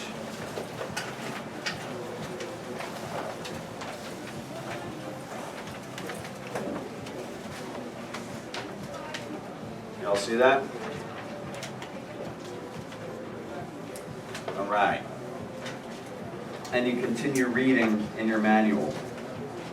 During my first 10 days, I'm in a contest called my Fast Start. I have the chance to win some great prizes from the company. I'm shooting to win, and then what do you share with them? The level that you're shooting for. You with me? Now, why is it important to share with them the level that you're shooting for? To show us. They know, people love people that have goals, right? So when you share with them what your goal is, they like you more because it says, you know, this young person is motivated and goal-oriented. That's noble, that's respectable, right? Now, by the way, let's take a quick minute and check these prizes out. These are insane, insane.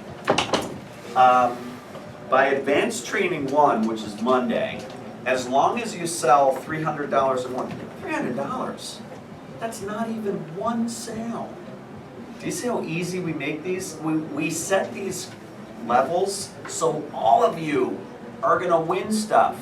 By the way, the Cutco ice cream scoop is the best ice cream scoop in the world. I'll teach you technically why it is over the next couple days. When do Americans consume the most ice cream? What season? Summer. You add this into your sample set and you show it to customers. By the way, can't you feel quality, right? Like when you hold something, you can knock someone out with that. That thing is heavy, it's like a weapon, all right? It melts into your ice cream. Hey, Mrs. Jones, grab an ice cube from your freezer. Just drop it in the scoop. And they drop the ice cube and instantaneously it bloop right into water. They're like, oh my gosh. Sold. Okay, I'll teach you technically why it does that as the training days go on. You're going to win this, right? The next level, as soon as your sales hit $1,000, you get the ice cream scoop and you get a Cutco spatula spreader. That thing is awesome. It's the sandwich making machine. The second your sales hit $1,500, you get the French chef's knife. The second you're at $2,000, you add on the slicer. At $2,500, you get the carving fork and the turning fork. At $3,000, you get the heavy-duty butcher's knife. At $3,500, you get the black fisherman solution knife. That thing is, all of these are awesome. Did you see the fisherman solution knife in the interview? When do people do the most fishing? Summer. Yeah. So when you add a fisherman solution knife to your sample set, you're going to sell a lot more of them when you have it to show them, right?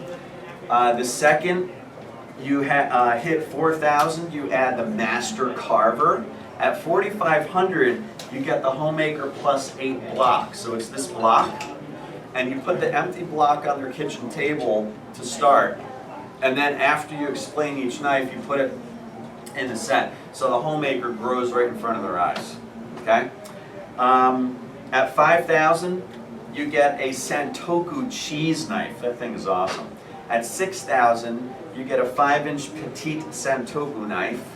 At 7,000, you get the brand new Cutco can opener, and you get a brand new Cutco steak knife. We're selling tons of those things.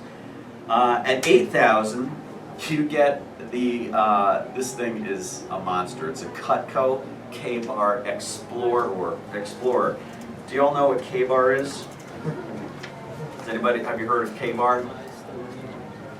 K-Bar are the U.S., yeah, they are the U.S. military-issued fighting knives. We're very proud that all of our military men and women have K-Bar strapped to their sides for personal protection. We own K-Bar. We make K-Bar. Okay, so we own and manufacture K-Bar. What we did is we combined a military fighting knife with Cutco features It is called the Cutco K-Bar Explorer. This thing is awesome. It comes in a heavy-duty sheath, and people who are into the rugged outdoors and whatnot, this thing is phenomenal, okay? So it is a military quality Cutco, it's a military quality knife, but we put Cutco features to it. This thing is awesome, okay? You can feel the weight of that, just don't drop it, okay? That thing is solid, okay? That is an awesome, and it comes with the sheath as well. Then the next level of your contest is 10,000. Oh man, you do not want to miss this. On August 15th, you can write the date, August 15th is my annual VIP night. Okay? So for all of my students who sell $10,000 plus their first 10 days, the VIP night, it is an awesome, awesome, awesome thing. I treat you like kings and queens because you're part of my VIP club. And then for 15,000 plus, you will also get a $1,000 travel voucher. So if you like to travel, you get a travel voucher.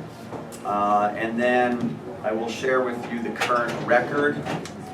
The record for the first 10 days is currently 44,422 in the first 10 days. That's the current record, okay? So, and just do the math, right? Do the math. 5 appointments a day will generate how much in sales? $1,000 a day. Got it? 6 appointments, 7 appointments, 8 appointments a day. You get the idea? Right? And that 5 appointments a day, that's just assuming you're getting a 60% selling ratio, which I don't think you're going to meet really students that work here in this office that are that low. You'll see everybody is like up in the 80s, okay, with you know, nice average sales. That person made 50% of that, right? That was first 10 days. Oh. Yeah, first 10 days. So that's from Saturday through their second Monday. So do they get all 10 days? commissions by then? Oh yeah, absolutely. So they would make 50% of that? Yep. 50 days. Yeah. Okay, let's continue on. So, I just kind of strayed from the manual a little bit. Okay, so what you do, hey, here are some of the things I'm excited about during my first 10 days. I'm in a contest called my Fast Start. I have the chance to win some great prizes from the company. I'm shooting to win. You show them, all right?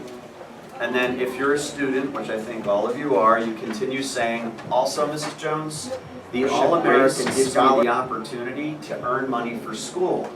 It's based on sales. So if I can keep a full schedule, I have a chance at winning a scholarship. Also, at the end, I'll tell you how you can sponsor me for my automatic sponsorship. Right after it says automatic sponsorship, I want you to write turn page. And now you're showing them the blue sheet. The blue sheet should be right after the yellow sheet. Now you want to switch it around. Okay? And that's all the customer sees is the blue sheet. It says automatic sponsorship, 50 sponsors, you win a $150 merchandise award. Continue reading. So Mrs. Jones, like I said on the phone, you don't have to get anything because I get paid just to show it. But if you do see something you like, please don't hesitate to get it today, because not only would you be getting a great product, you would also be helping me out too. And just so you know, we have monthly investment options, so if you do see something you like, you don't have to pay for it all at once. So thanks for taking the time to see my presentation. It really means a lot. And then continue reading. So before we get started, while I set up, can you grab your favorite serrated edge knife, straight edge knife, a steak knife, and a shiny penny? So your customer gets their knives and a penny. While they're doing that, you're setting up the kitchen table, right? it says turn to scratch out company and replace the word company with $1,000 shopping spree page. Remember the $1,000 shopping spree? So where it says turn to the company page in your blue book, don't turn to the company page yet. You want to turn to the $1,000 shopping spree. Y'all see that? So turn to the $1,000 shopping spree page. Zach, it's in the bold. See? Yeah. Everybody with me here? This is the page you want to be on right now, $1,000 shopping spree. You're also going to hand the customer a verification form. There's a little form that the customer signs that verifies that you were there to show them Cutco. Okay? And then you say, so Mrs. Jones, I want to thank you for seeing me today. Just for helping me out, the company has an appreciation drawing. Go ahead and fill this out. You'll have a chance to win $1,000. Okay? By the way, a lot of customers, almost every single one of them, they offer you a beverage. Should you accept? Always. I'm not talking booze, okay? Yeah, I mean, this is normal. Would you like some, gosh, we have some iced tea, I have lemonade, I have Coke Zero. Always accept. If you don't like what they're offering, just say, Mrs. Jones, a glass of water would be fine, okay? Never turn them down. Why not? It's rude. The customer likes you, and out of kindness, they're offering you a beverage. So even if you're really nice, if you say, oh, no thanks, Mrs. Jones, you just rejected their offer of kindness. What you basically said to them is, I'm not even comfortable enough with you to accept a beverage. Are you with me? Now here's the other truth. You're going to be talking a lot in the presentation. You're going to need a little something to sip on, right? Customers are very known to feed you. It happens all the time. They'll bring out some cookies, or chips. You're doing the demonstration in the early afternoon, and they say, you know, I'm going to make the kids some lunch. Would you like a sandwich? You'll be doing a demonstration in the late afternoon, early evening. They'll say, would you like to stay for dinner? We're throwing some burgers on the grill. Would you like to join us? Hey, if you've got the time, stay. It's awesome. You'll have customers try to set you up on dates. Right? Seriously, they're like, I have a son, I have a daughter. Right? Got it? Customers are fun, all right? Customers love you, all right? So, if you have the time and they're offering to stay for lunch or dinner, go for it. They're going to offer you beverages, okay? Yes, of course, accept. If you don't like what they're offering, just drop to a glass of water. That's fine, all right? All right, so we just did the shopping spree. Now turn to the company page. See where it says company? So that's your cue. Turn to the page where the guy is making the knife. You all see that? And just continue reading. Here we go. You're going to fill in some blanks here at the same time. So everybody should be on the company page. Everybody with me? Okay. Keep reading. So Mrs. Jones, let me tell you a little bit about the company. We've been in business since 1949. We just had one of our best years ever, selling over 250, please fill in the blanks, $250 million worth of Cutco, which makes us the top-selling high-quality brand of cutlery in the United States. People are buying Cutco now more than ever before. And recently, we reached 17, just fill in 17, million customers. You may have seen Cutco featured on TV, on the Food Network, or programs like Modern Marvels, Made in America, How It's Made, and Dr. Phil. All Cutco knives are made in the United States in our factory located in Olean, New York. And by the way, something that you want to do, if you can point to what you're talking about, it makes your presentation more interesting and professional. So for example, when I say made in the United States, what would I point to? The American flag or made in America, right? When I say handcrafted, what would I point to? The guy's hands making the knives. You all with me? So when you can point to what you're saying, it just adds more presentation skills, right? More professionalism. When you point, don't point with your finger, it's not professional. Point with your pen, and you want to make sure that you're not pointing with the ink part. You don't want to make ink marks on the pages, okay? You want to keep your blue book staying nice and clean and professional. All right. Cutco Vector has a long-standing tradition of giving back. We donate hundreds of thousands of dollars every year to causes tied to education, health, and community quality of life. To start off, I'd like to show you a product that demonstrates the quality of Cutco. Now, what do you take out of your briefcase at this point? Yeah, so you take out the super shears, and what are you going to do? You're going to cut the penny first, and then you're going to what? Can't screw this up. It's proof. See where it says cut penny, then paper, then take apart, right? Somebody have a penny, I'll show you how to cut a penny real quick. It's not hard, but I gotta show you how to do it. Okay. You can throw dollars if you like. Got one? All right, now, it takes a few seconds to cut the penny. I don't like a silent pause while I cut the penny. I like to talk my way through cutting the penny. So here's what I always did. Since I'm cutting the penny into a corkscrew, I like to use the wine bottle example, okay? But you can do whatever you want. So here's what I did.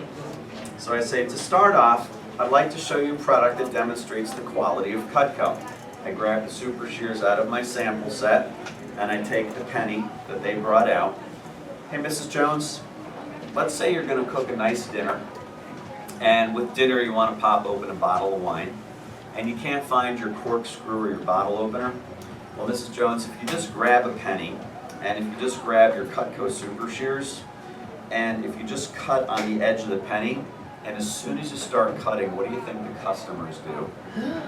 Yeah. They're like, oh my God, right?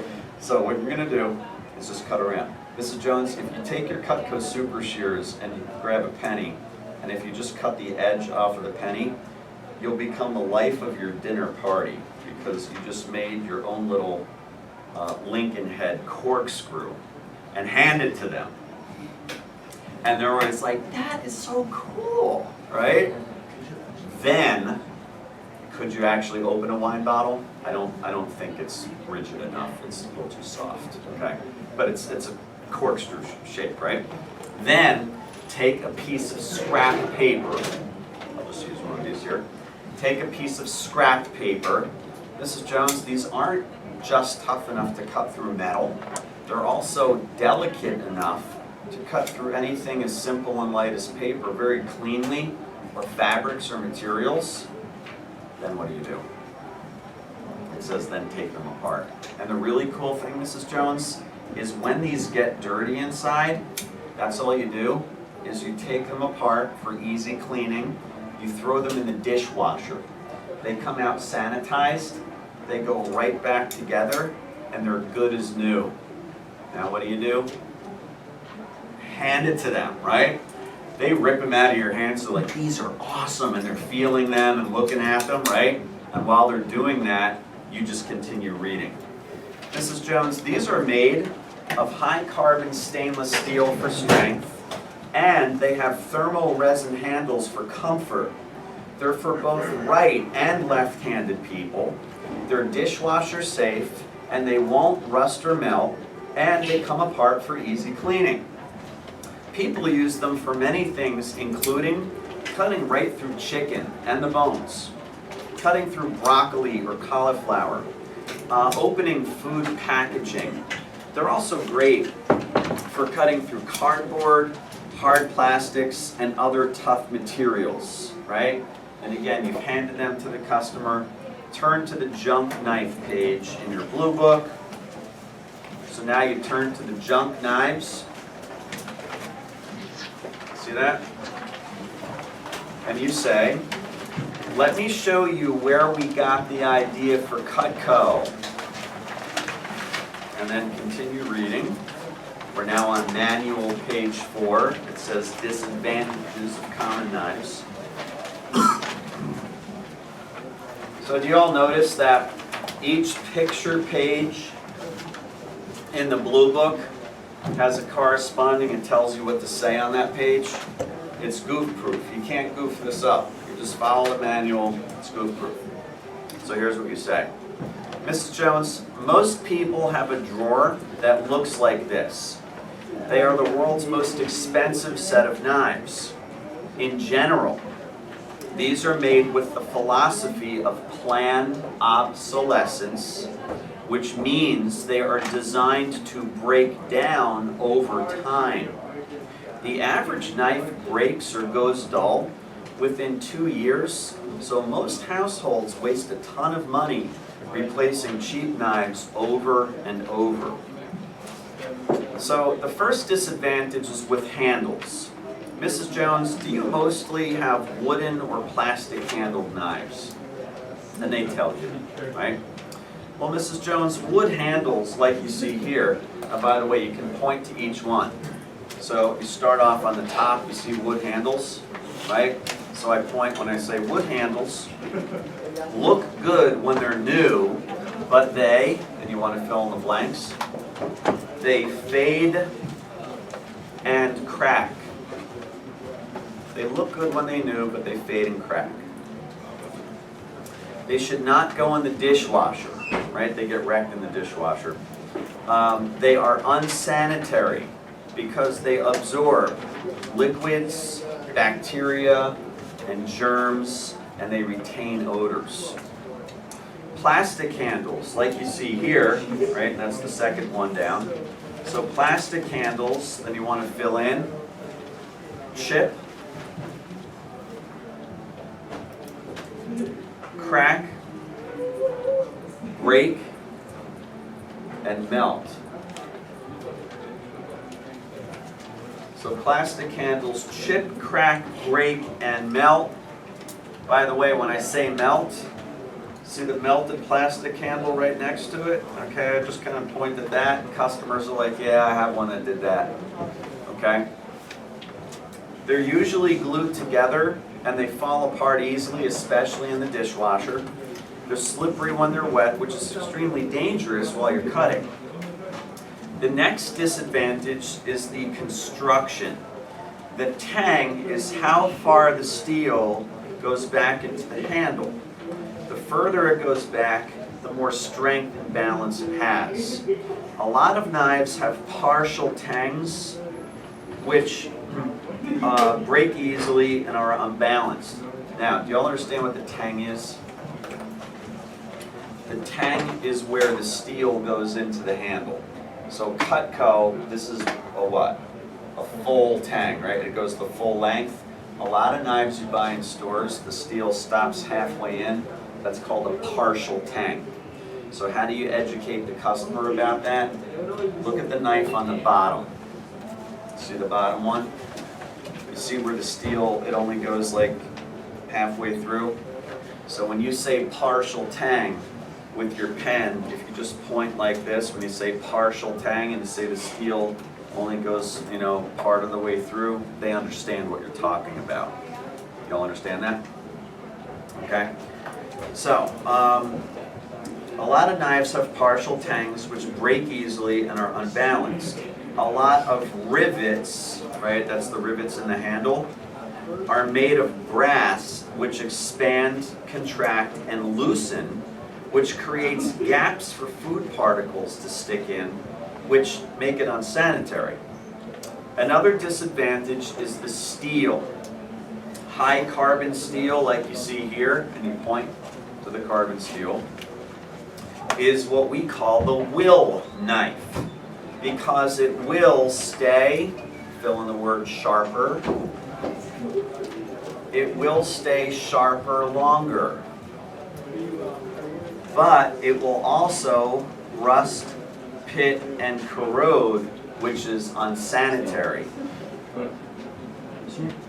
Stainless steel, like you see here, is what we call the won't knife, because it won't rust, pit, or corrode, but it won't stay sharp, fill in the word sharp, and it's difficult to sharpen. So just a side comment. So carbon, we call it the will knife because it will stay what? Sharper longer. Now why does carbon stay sharp? It's a very hard steel. So when you sharpen a carbon blade, it doesn't dull fast because it's very hard. The problem with carbon though is it will what?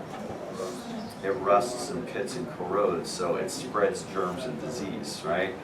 Now, stainless steel, we call it the won't knife. The good thing about it is it won't rust, pit, or corrode. The problem is it won't stay sharp. How come it doesn't stay sharp? It's a softer metal. You with me? So stainless steel blades, they dull quickly. You see the problem there? All right. Okay. And then finally, Mrs. Jones, the edges, serrated edges like you see here, are designed to rip and tear rather than make a smooth cut, and they cannot be resharpened.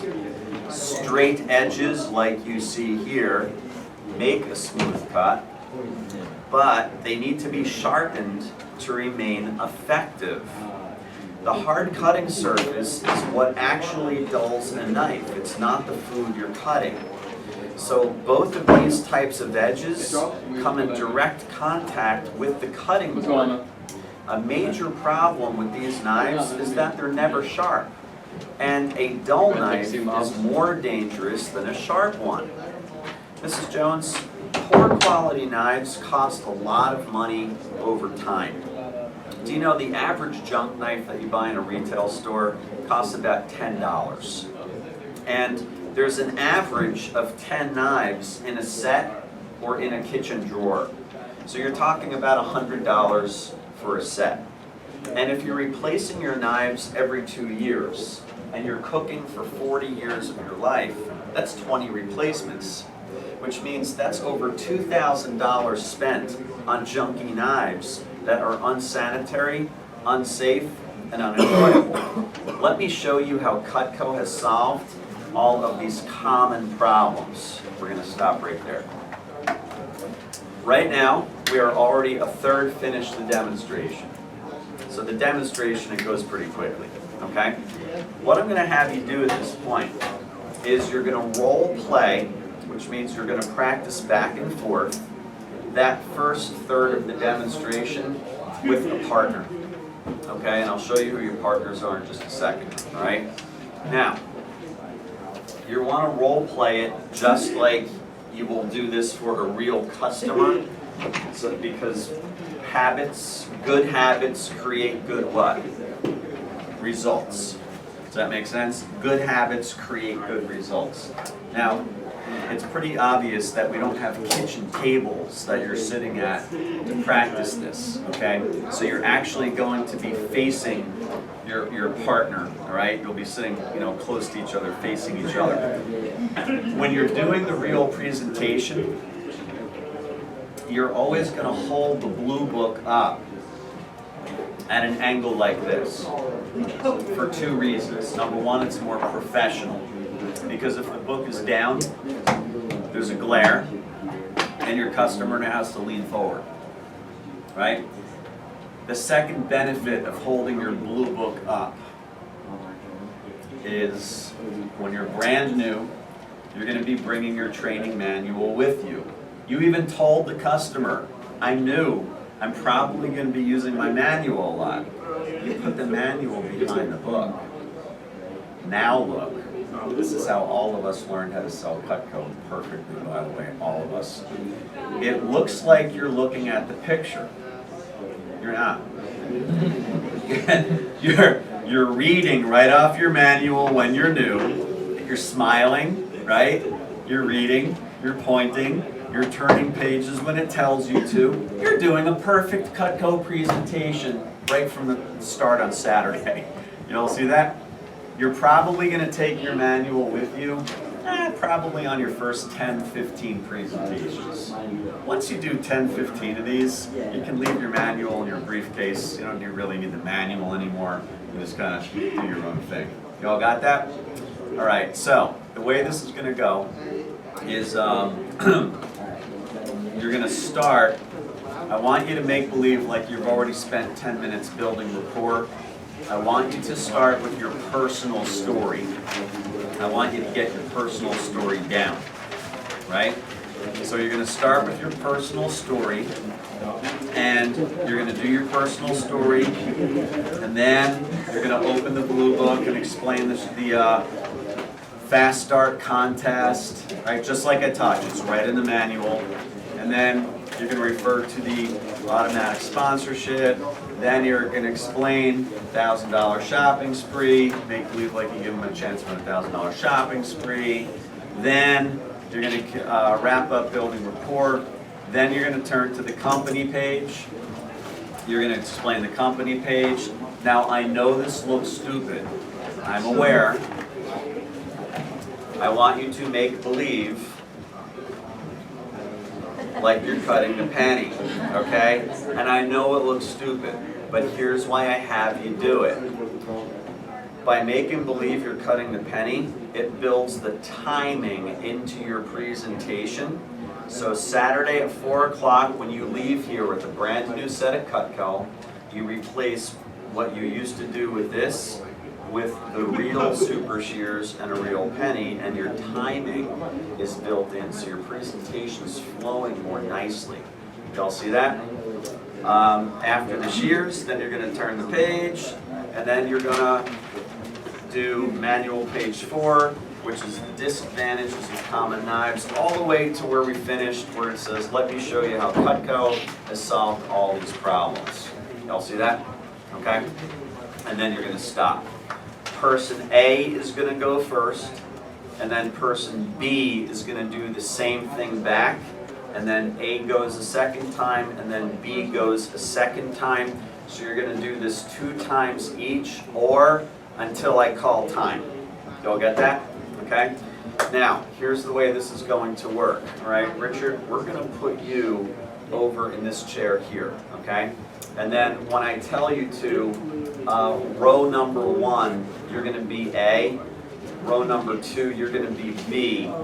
And row number 1, when I tell you to, you're just going to pick your chairs up and turn them around. Your partner's right behind you. Y'all see that? Okay, your partner's behind you. Now, in the back, okay, you two will be partners. You two are partners. You two. And I think if there's an odd number, I'll get someone a partner, okay? So can we get 2, 4, 6, 8, 10, 12. Okay, yeah, so Richard, you're just going to move right over here, okay? Got it? So you two are partners, you two, you two, you two, you two, you, and you, okay? And then we'll partner, okay? Actually, I'll tell you what.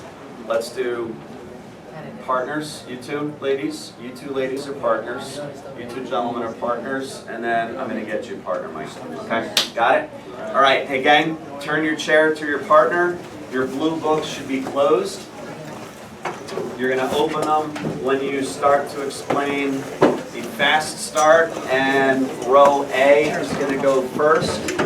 By the way, if you're playing the part of the customer, just, hey, listen up. If you're playing the part of the customer, just act like a normal customer and follow silently in your manual. Y'all hear that? So if you're playing the part of the customer, follow silently in your manual. You'll be amazed at how fast you learn how to do the demonstration, because literally you're hearing it, you're seeing it, and if you're the customer, you're reading it to yourself as well. Okay? All right, it's going to get a little noisy in here. Just start and keep role playing until I call time. Let me tell you about me. I live in Leicester. I live in District, so I live in Bryan. I have one member with my name. I have two songs that I and I'm just about school now. I made my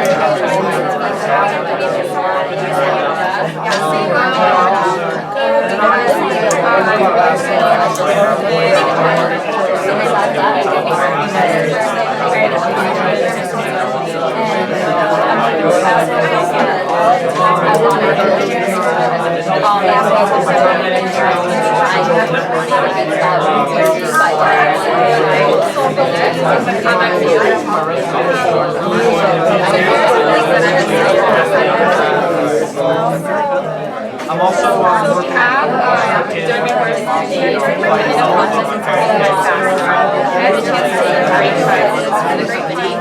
I'm shooting for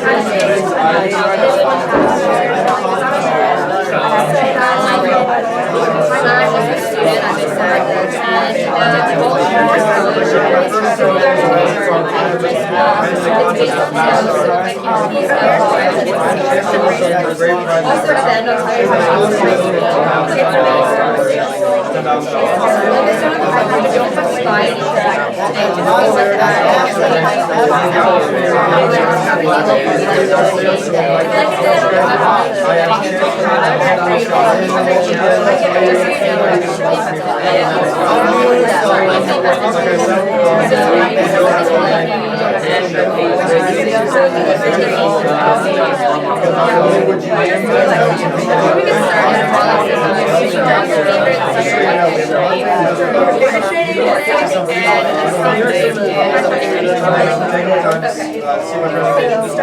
I want to thank you again for seeing us.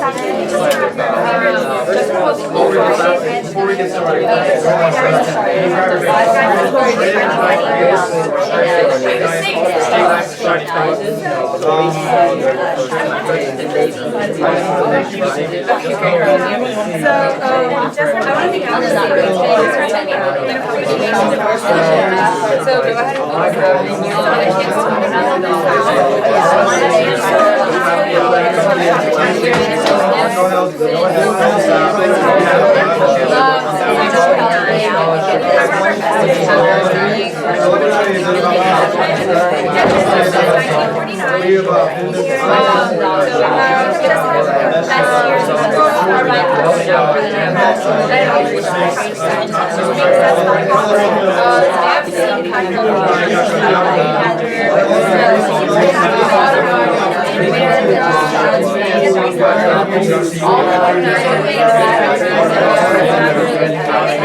But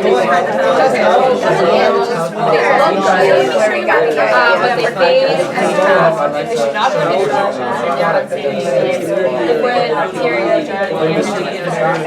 plastic candles, they check cracks or anything. They're just together all over the place. They are so wet, expensive, highly damaged while you're cutting. And the bangs is how you're backwards.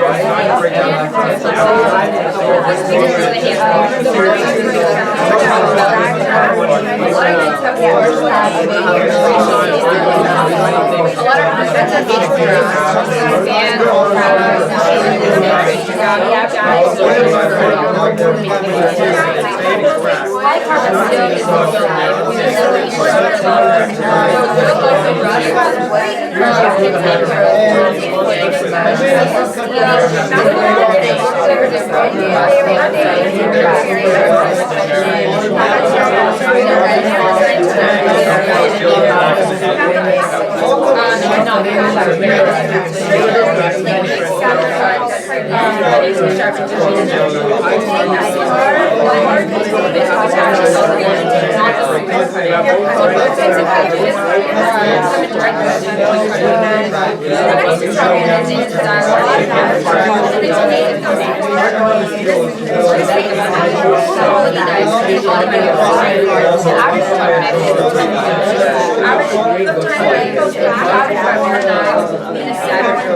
which is about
$100. You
may have seen companies like modern models, made in America, and Dr. All copper knives are made in the USA. The factories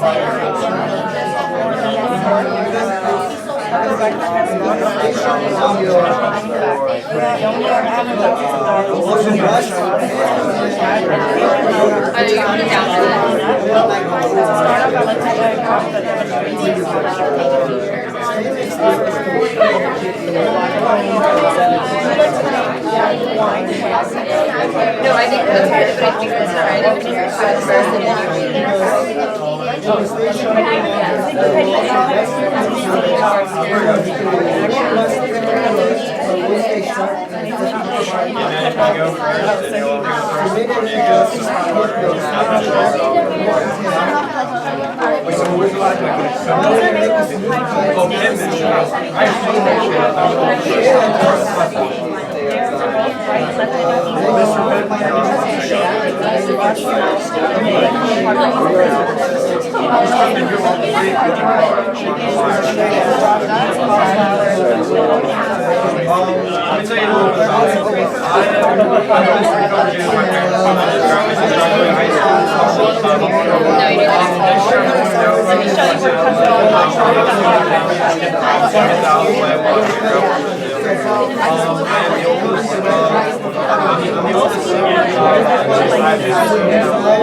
Here's some things I'm excited about.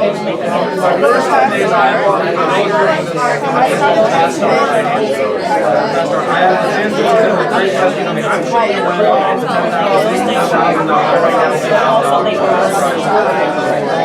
American Scholarship Risk, it's an opportunity to earn it's based on sales, so like you have a chance to win scholarship. So you have to sponsor it on automatic stuff. Like I said, with you don't have to do anything. It's just and if you see something you like, please ask it again.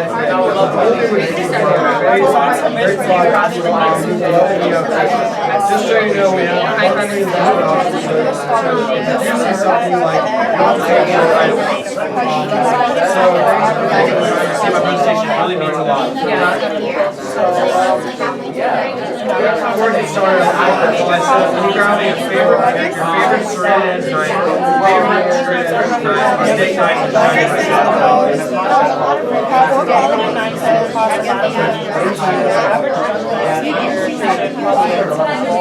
want to thank the team. Just drop me out. The company appreciates it. Go ahead and go this out.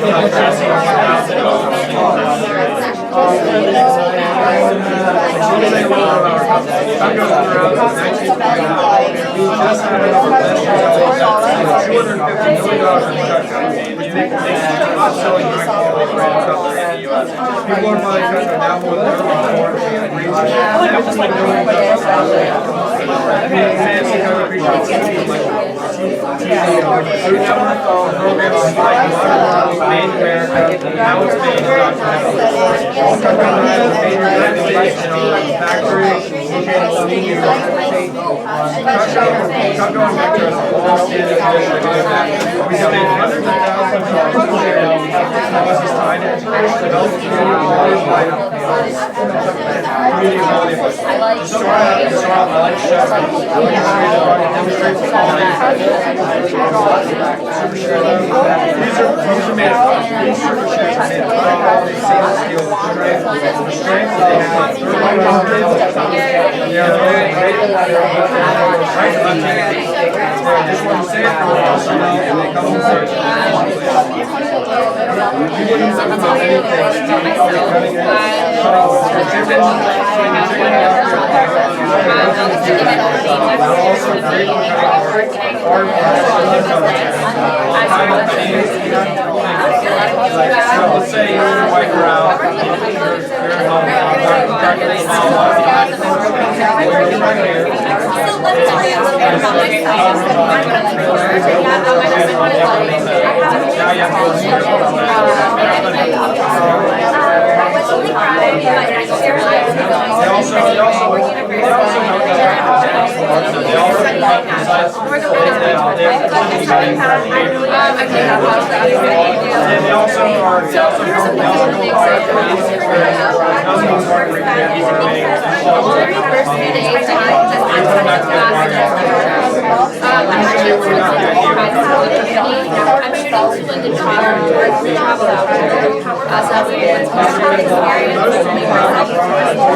so let's say you're your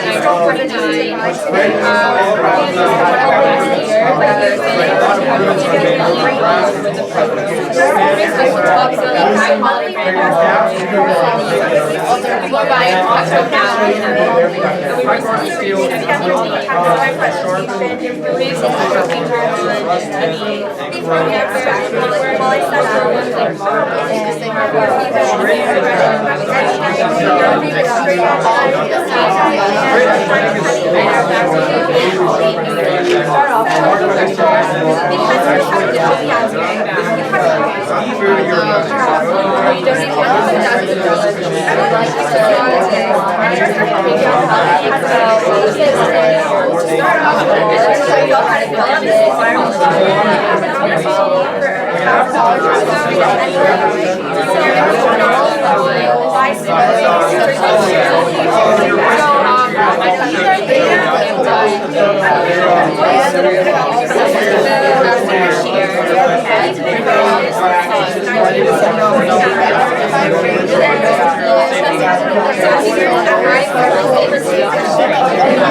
In general, means that they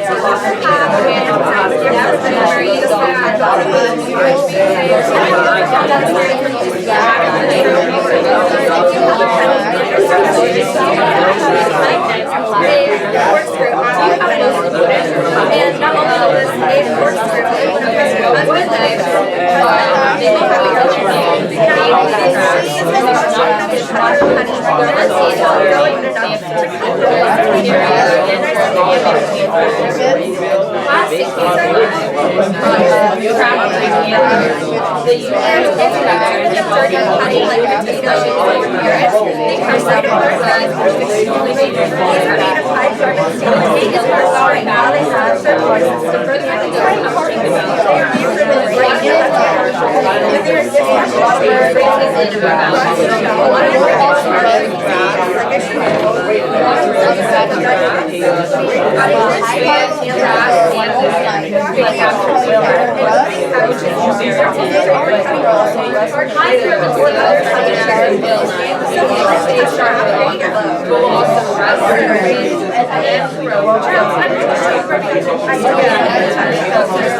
We donate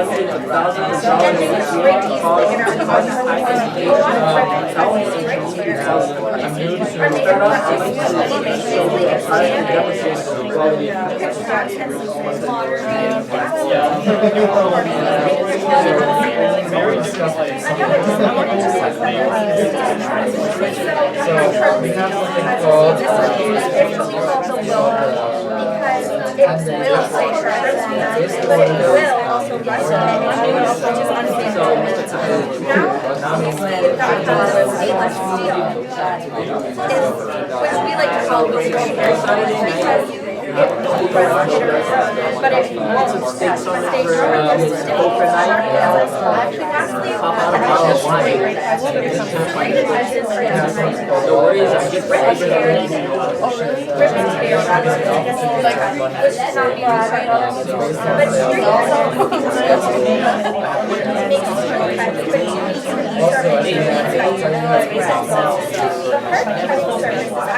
These are made of high carbon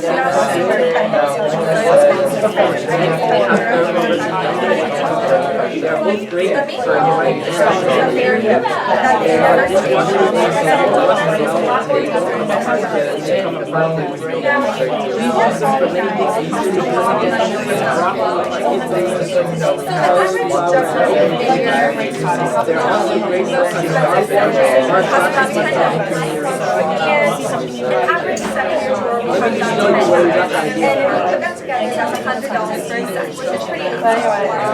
if you're replacing by every single year,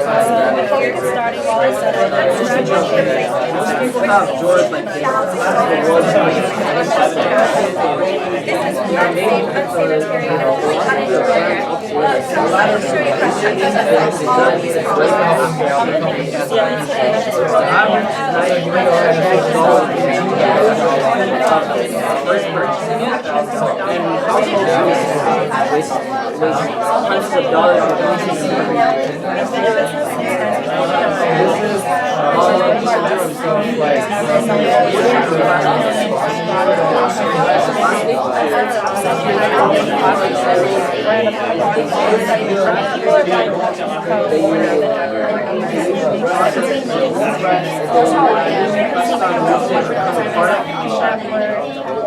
and they're not very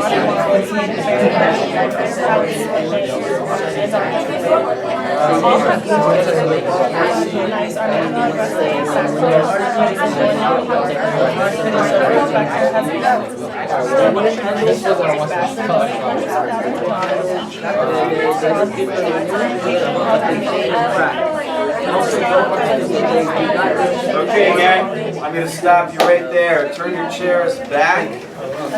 How do you feel with that, that first section? Pretty simple?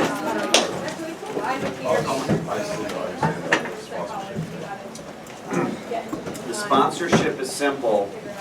When a customer refers you to 10 or more people, they automatically are a sponsor of yours. Yeah, when they refer you, right? Recommendations. When they refer you to 20 or more people, they count as a double sponsor. And that's all you need is for 50 customers to sponsor you, and you automatically win $150 of free Cutco for yourself. Okay? So you can use it for yourself, you can sell it for cash, you could give it as a gift, right? So for every 50 sponsors you get this summer, you get another $150 sponsorship, which is awesome. Okay, what we're going to do is pick up right where we left off. And we just finished off at the end of disadvantages of common knives. And we're now going to turn to training manual page 5.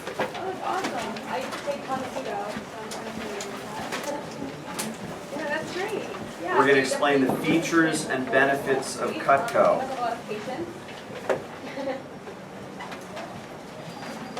All right. So you want to turn to this page right here, features and benefits. And you say, so Mr. and Mrs. Jones, there are 5 features that make Cutco the world's finest set of cutlery.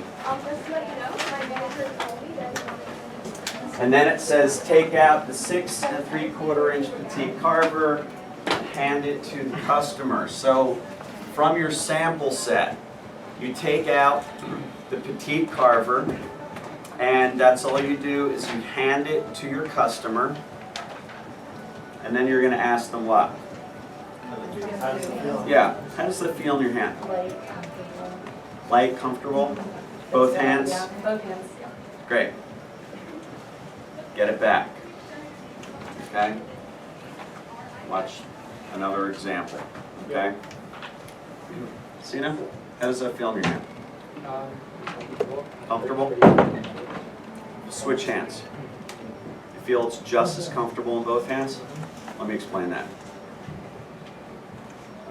All customers tell you the same thing, but they use different words. Some customers say it feels comfortable. Others say, my fingers fit.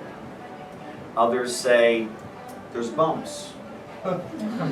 Your highly educated customers say, it's ergonomically designed. Okay? You with me? They all basically are saying the same thing, right? So I always have them switch hands to feel in both hands and then get the knife back. Now why do you want to get it back? You want the customer paying attention to what you are explaining. So for example, we're going to teach them about the handle design first. Well, you don't want them holding the knife and looking at the double D edge while you're explaining the handle design. Does that make sense? So we get the knife back so you have control over what you're explaining, okay? Now there's a simple rule. Whenever you're doing the demonstration, when you do not have the real product to show, you're holding the book up and you're pointing to whatever you're explaining. When you do have the real product, put the book down and point to the real thing. Simple? All right? So let's go through the features and benefits. Mrs. Jones, the first feature is the universal wedge lock handle. This was designed by industrial designer Thomas Lamb. He studied over 700 pairs of hands. Does anybody know what Thomas Lamb was famous for inventing? He was a famous industrial designer. He invented the polio crutches. He's also famous for the bent racing ski poles. You see the downhill skiers use the bent poles. He was also the inventor of the original Porsche bucket seats. Okay? So what he did to invent our handle, he had 700 people squeeze a ball of clay in each hand. Right? So that's 700 pairs of hands. That's 1,400 hands. And this is the universal shape that came out. What's really cool is if you hold the Cutco knife and you squeeze, it feels like you just finished squeezing a ball of clay. And that's perfect for both hands. It's pretty cool. All right? So you say, it was designed by industrial designer Thomas Lamb. He studied over 700 pairs of hands. This makes Cutco more expensive, but it's worth it because this feature is unique to Cutco. And then fill in the blanks. Its universal handle fits any sized hand, left, right, big or small. Your thumb and forefinger lock into place. The remaining 3 fingers lock right behind it, okay? And it's designed for better control and safety. And it's an ergonomic design that reduces hand fatigue and slipping. Scratch out where it says point to feature and hand to customer. Oh, was that yours? Yeah, it was on the floor. Okay. Okay? Hey, Jake. All right. The next feature is the thermal resin. We use thermal resin for our handle material, which will not chip, crack, or break. It also will not absorb moisture or bacteria, making it 100% sanitary. It's an expensive material to use, but it's worth it because it is, please fill in dishwasher,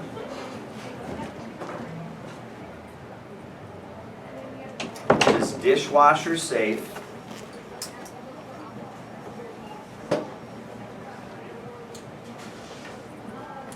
and it will resist temperatures up to 350 degrees Fahrenheit. So thermoresin, it's super tough, it's super durable, it's heat resistant, it's the best material we can find for handles, okay? The next feature that makes Cutco the best is the handle. Cutco has a full tank construction. Show them what you're talking about, point with your pen. So when you say full tank construction, you're showing them the full tank construction, right? Most companies use a partial tank to save money. Using the extra steel is more expensive, but it's worth it because it provides, and then you want to fill in, strength and balance. Strength and balance. Now when you say balance, you can show them. If you put your finger out, right in this notch, right there, right, the knife will balance for you. Cool? All right. Our knives have 3 nickel silver rivets. So you point, okay, to the nickel silver rivets. By the way, what are most rivets made of? Cheap brass, right? What do you think costs more, brass or nickel silver? Nickel silver costs bucks, right? We're using nickel silver. So, our knives have 3 nickel silver rivets which are flush with the handle. What does flush mean? It means perfectly smooth, right? Is that a sign of craftsmanship? Absolutely. So watch how I got the customer to feel that, okay? Say that, Nemo, you're my customer. Our knives have 3 nickel silver rivets. These are actually flush with the handle. See how I just had to feel that? Okay? So when I say flush, I'm going like this, right? They're flush with the handle, and when you move it closer, the customer's like, let me feel it, let me feel it. Okay? You got it? And they feel, they're like, oh, they're like glass. It's like you can't even feel. That is pure craftsmanship. Every knife goes through rigorous hand craftsmanship. They don't leave the factory until they're like perfect, and we know we can guarantee it forever. Okay? So, flush with the handle. This eliminates gaps and spaces, which keeps it more sanitary. Again, scratch out, point to feature, hand to customer.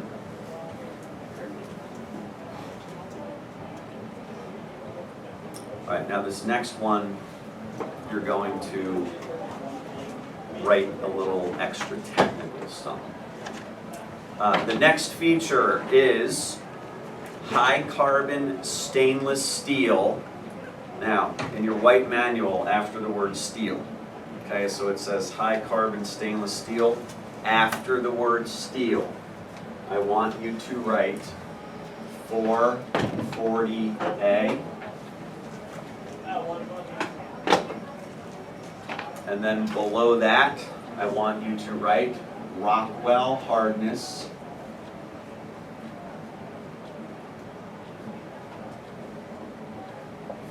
(55-57C).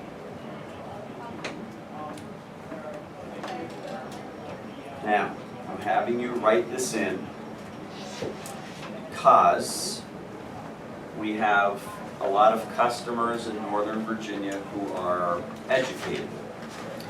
If they are a doctor or a dentist, they know what this is. Sold. If they are an engineer, they know what this means. Sold. Okay? Let me explain to you what all this means. Remember a few minutes ago we explained carbon steel. We call it the Will knife. The good thing about carbon is it will stay what? Yes, it will stay sharp because it's very hard. The problem with carbon is it will what? Rust, pit, and corrode. Right? It spreads germs and diseases. Stainless steel, we call it the won't knife. The good thing is it won't what? Won't rust, pit, or corrode. The problem is it won't stay sharp. It's a soft steel. So here's what we do. We take high carbon steel and we take surgical stainless steel. There are different grades of steel that money can buy. We buy the most expensive grade. It is called 440A. It's like gold. You can buy cheap gold. It's 10 karat. It'll turn your skin green, right? Better is 12 karat.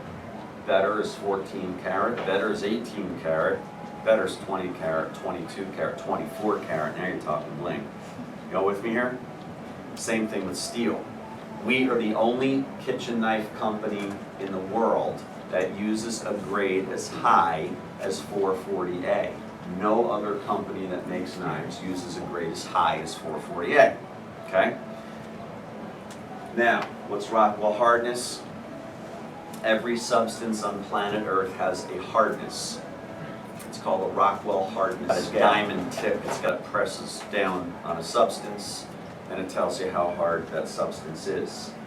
You're going to see tomorrow a video, and the video takes you on a factory tour of Cutco, and you're going to see how Cutco, we turn it from raw materials into the finished knives that are then being boxed up and shipped to your customers right on the trucks, okay?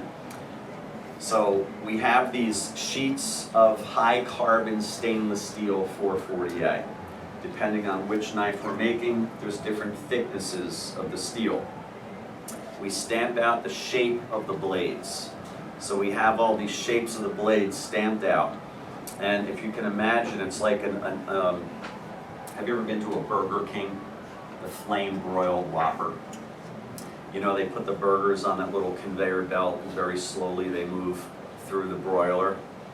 You know what I'm talking about? Well, imagine one of those. It's like an oven furnace, but it's the length of this room. And inside of it, it is a scorching 2,000 degrees Fahrenheit. Okay? So we put our blades on this little conveyor, a chain link conveyor that goes through it very slowly. And these blades are glowing cherry red. They are 2,000 degrees Fahrenheit. When they come out of the other side, we allow them to cool down so we can handle them. And then we have cryogenic tempering right next to it. So we now put those blades into a cryogenic tempering. It's negative 120 degrees below 0 Fahrenheit. So our steel blades go from a positive 2,000 to a negative 120 below 0 Fahrenheit. That extreme temperature change causes a metallurgical transformation of the grain structure of the steel. So the steel's grain structure is actually becoming tighter and harder. We take the steel blades out of the deep freeze. We allow them to get to room temperature. What do we now have? A very hard but a brittle piece of steel. If we took the blades at this current state, and if we just tried to flex them a little bit, they would shatter like glass. Okay? So what we do is a whole extra process. It's called draw tempering. We bring the temp back up, and then we let it drop. And what we now have through this process is we have high carbon stainless steel, 440A, that's the grade, and it has a Rockwell hardness ranging from 55 to 57C. What this basically means in English is that these blades are so hard they cannot wear down and dull easily like the knives you buy in stores. It also means that there's a little bit, not a lot, there's a little bit of flex.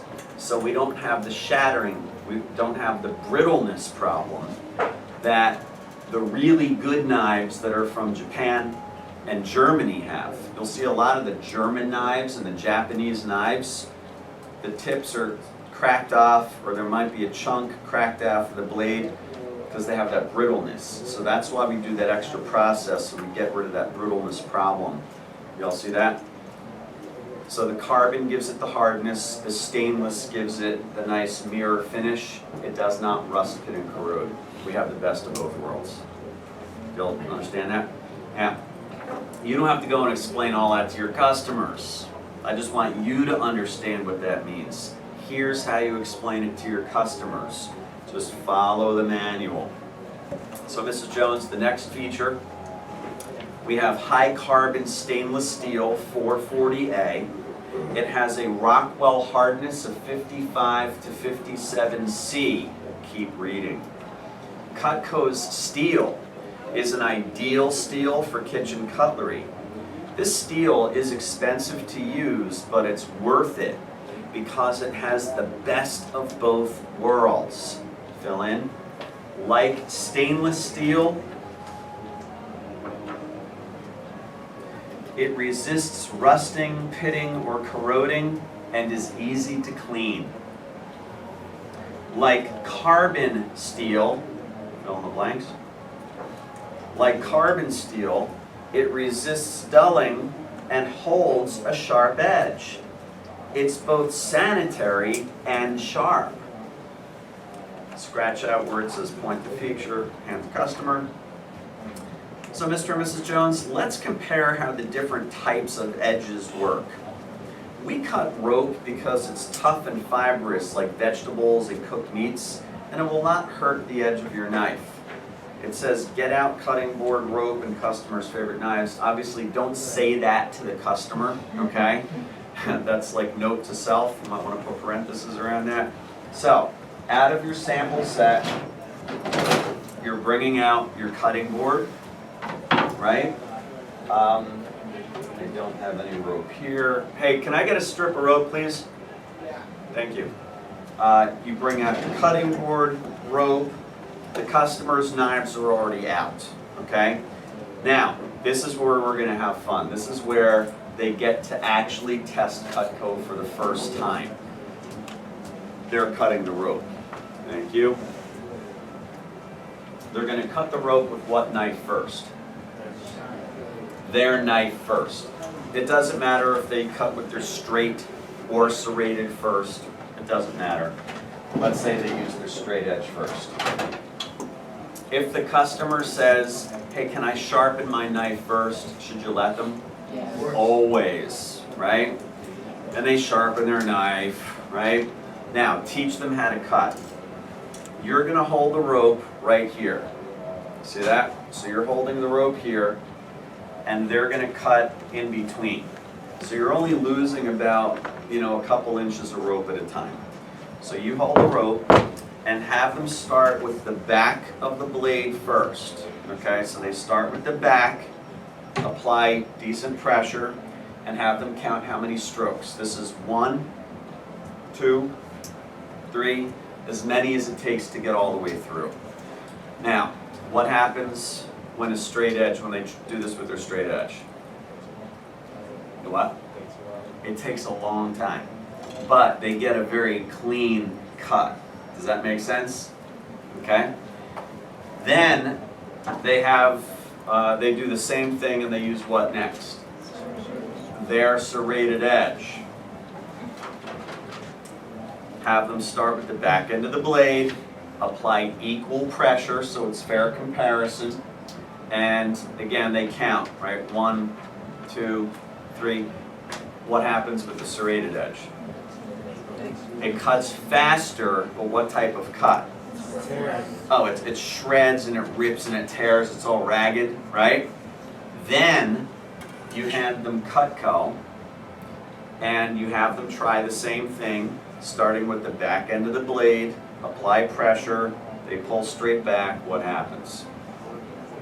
It's like 1, maybe 2 if they're not pushing hard. What type of cut do they get?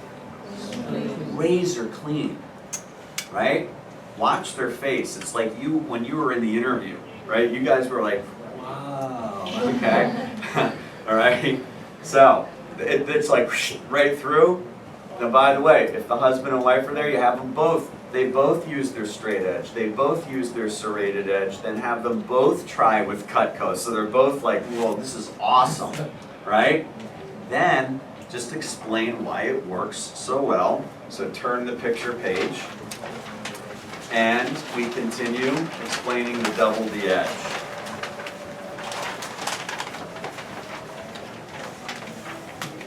Mrs. Jones, and there's a diagram that you're going to point at, okay? See the diagram here? All right. All right, this edge, or the reason this edge works so well is because it's not serrated. This edge has 3 straight edges that are protected by the points. It cuts forward, backward, and straight down. It doesn't rip and tear like a serrated edge. It cuts like a straight edge. The points protect the recessed edges from dulling on cutting boards and hard surfaces. If used properly, the double D edge will remain sharp for up to, please fill in, 10 years. For up to 10 years. And it says show customer double D edge on cutting board. What that means is I show them, so when a double D edge hits a cutting board, the only thing that's touching the cutting board are those protective points. The sharp edges are up in between. So that doesn't dull a double D edge. But if you did that with a serrated or a straight edge, you would be dulling the knife immediately. Mrs. Jones, not all Cutco knives have the double D edge. The double D edge is used for cutting back and forth, while straight edges are only used for slicing, dicing, and precision cutting.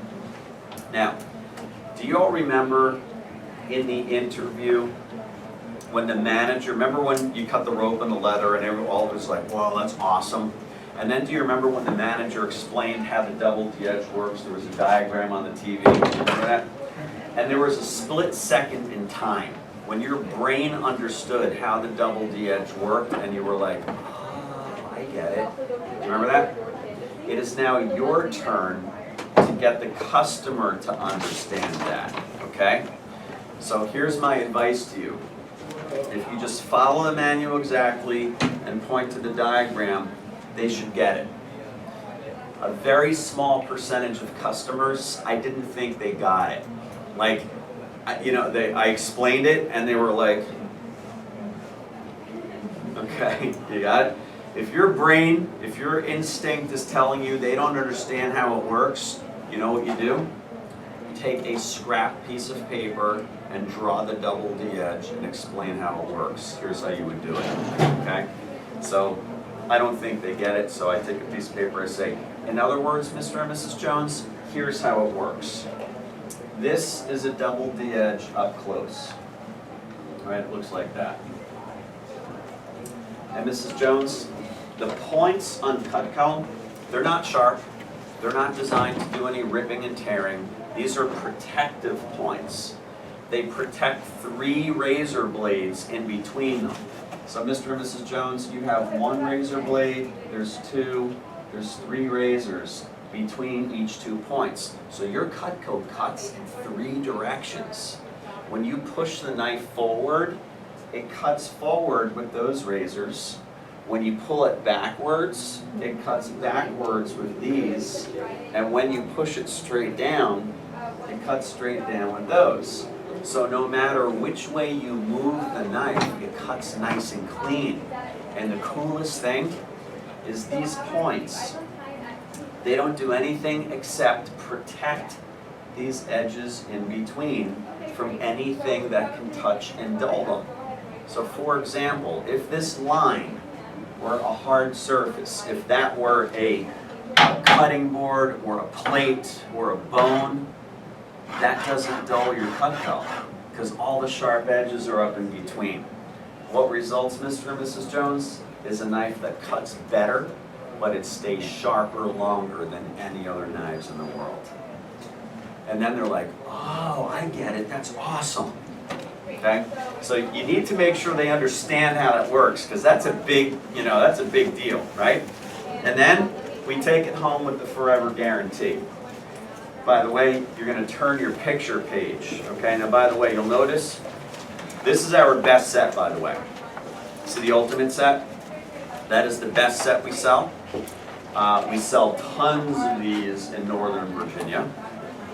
People who love to cook, people who love to entertain, people who like nice things for their kitchen, they get the ultimate set. The next best set we have, if you flip it, see where it says signature set?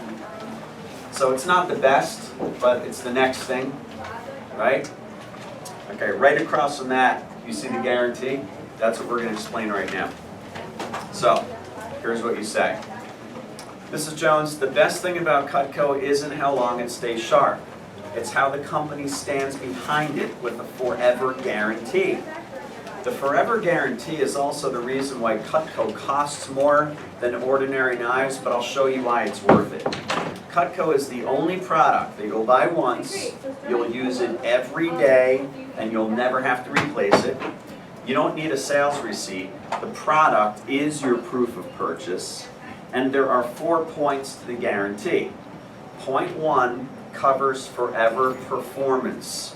That means if anything ever goes wrong with your Cutco, just send it back, and at the factory we will fix or replace it for free, forever.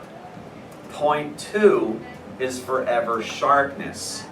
If at any time your Cutco needs sharpening, just send it back. We will resharpen and repolish it for free, forever.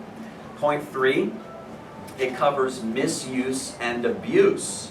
If you ever happen to destroy your Cutco through abuse, you can send it back to the company and we will replace it for only half the retail price. And finally, point 4, this is your unconditional money-back guarantee. We have a 15-day risk-free money-back guarantee. If you're not satisfied for any reason at all, you'll get a full refund. Wouldn't it be nice if you could buy a product like a car, try it out for 2 weeks and return it if you didn't love it? That's the Cutco guarantee. Hey, Mrs. Jones, can you grab your cell phone or your address book and put my name and number in there under C for Cutco? This is something I do for every person I meet with, so if you ever need service or a gift, you know how to get in touch with me. And the customer brings out their cell phone or their address book, they write Cutco, they write your name and your cell number, right? So now they not only have the Cutco 800 number, but they also have your contact information as well, right? And then finally, Mrs. Jones, the reason Cutco is such a great investment is because you will never have to spend another dime on knives again. Boom. We're now 65, almost 70% finished the demonstration. Cool? What I'm going to have you do here, I want you to make believe like you just finished up the disadvantages of common knives. That's where we left off. And we used that transition. We said, so let me show you how Cutco has solved all of these common problems. Turn to the picture page.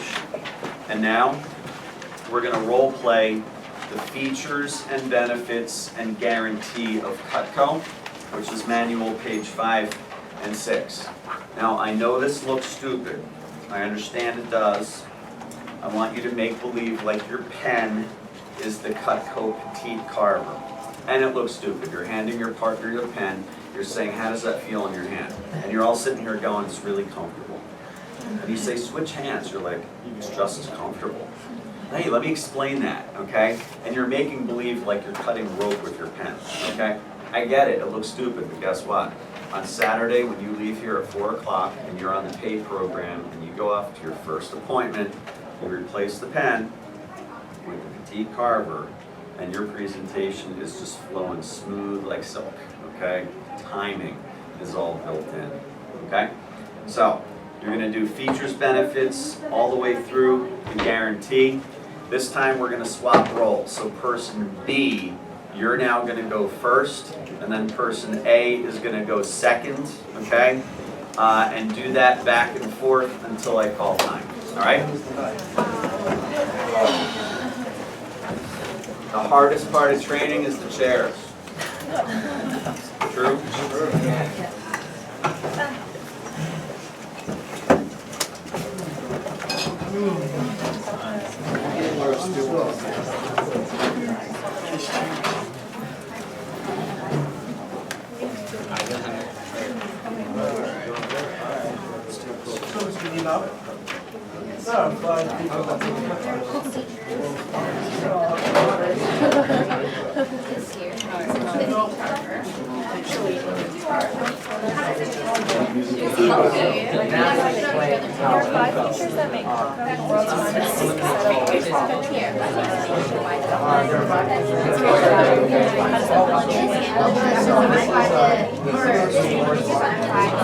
First feature is universal. There are 5 designers on this list. Studied over 6 weeks of writing that makes it performance by taking everything because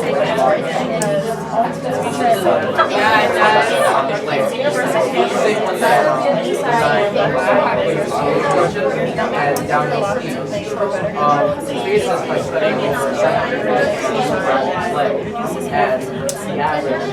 the second feature is this makes it more expensive.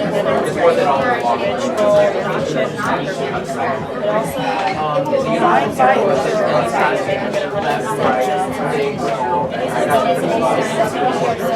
but it's hard because the third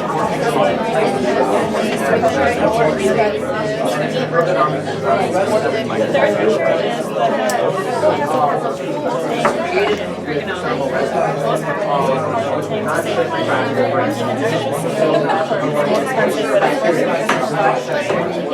it's universal handle.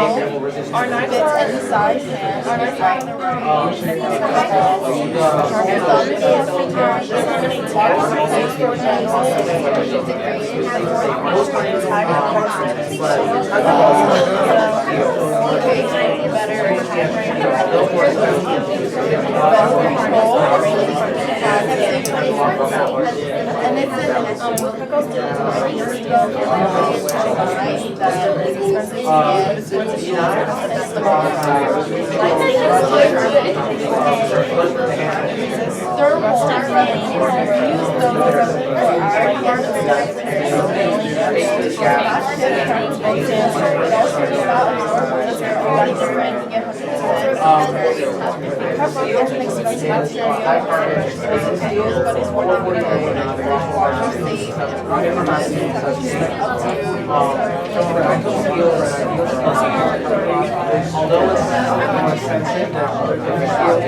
it's not all cutlery knives have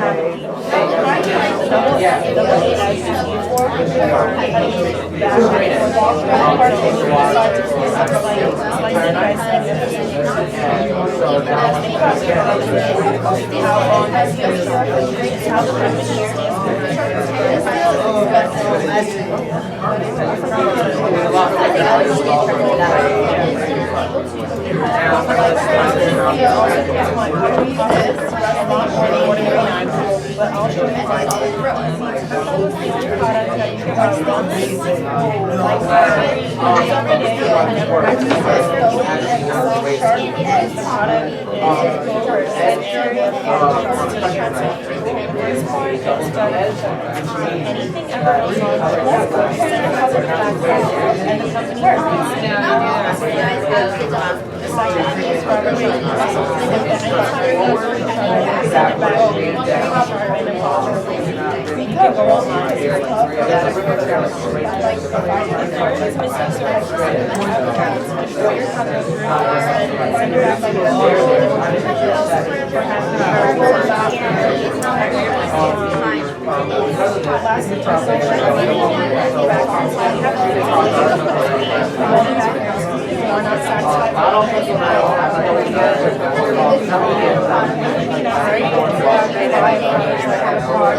So, oh, by the way, this is my name and number. Something I do.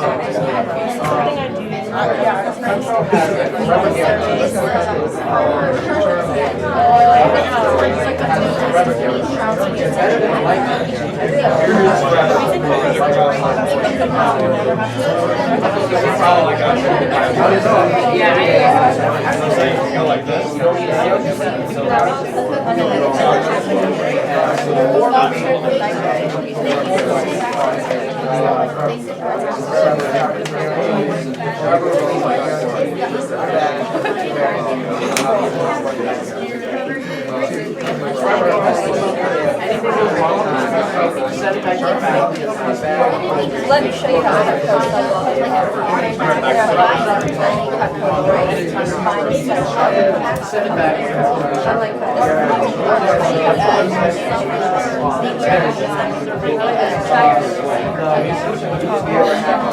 like It was designed by industrial designers, Thomas Lee, who studied over 700 companies. This makes Cutco more expensive, but sports because it makes it's universal handle, fits any size hand, left, right, bigger, smaller, and your thumb and forefinger lock into place, double brush and it's an ergonomic design that reduces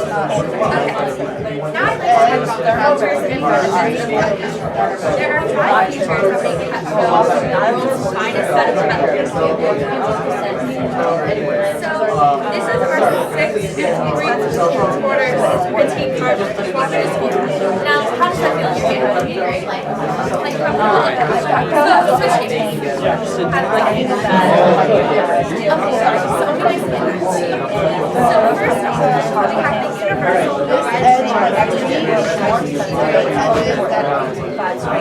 This was designed by an industrial designer who studied over 700 years of PhD, making up space gaps and this is designed to make this makes Cutco more expensive, but it's not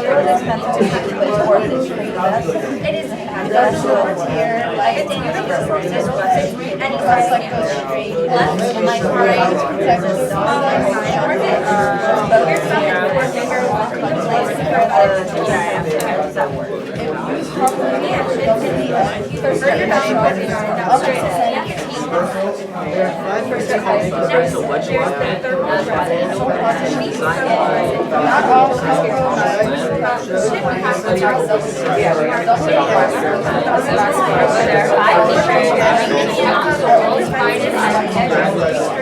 Here's the 6th quarter special carver. How does that feel in your hand? But it will feel the same. It won't actually make that so the first feature is the next feature is called lock hand. It was designed and designer Cutco sitting on this makes Cutco more expensive, but it's worth it if you save money. But I just really another side that is flat and right. Left or right, so every time your thumb and everybody should lock and place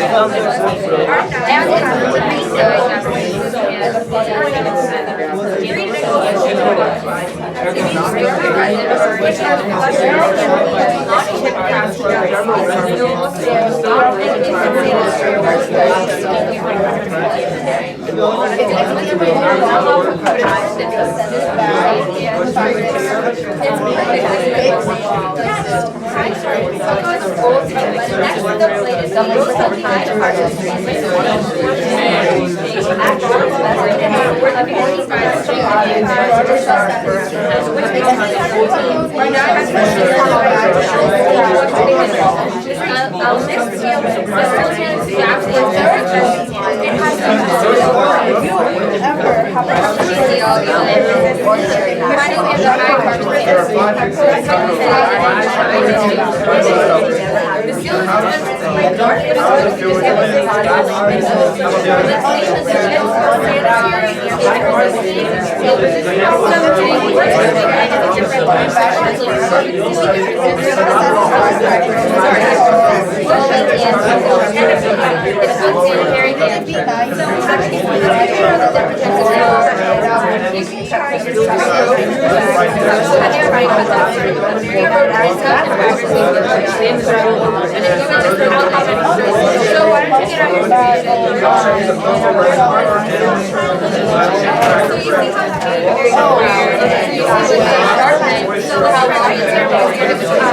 Okay, now for this three.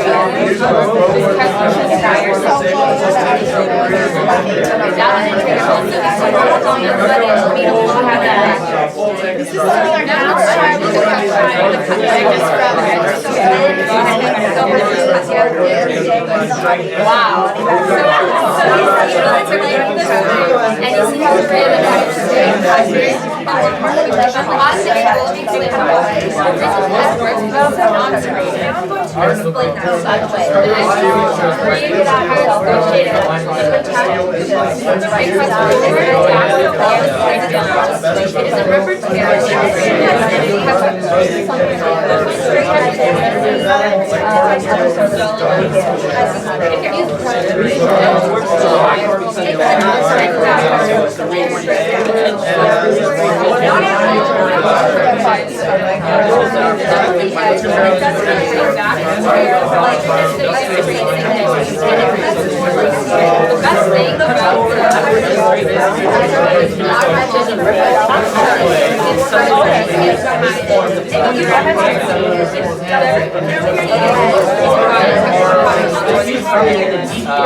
Now go ahead and take your cup of ice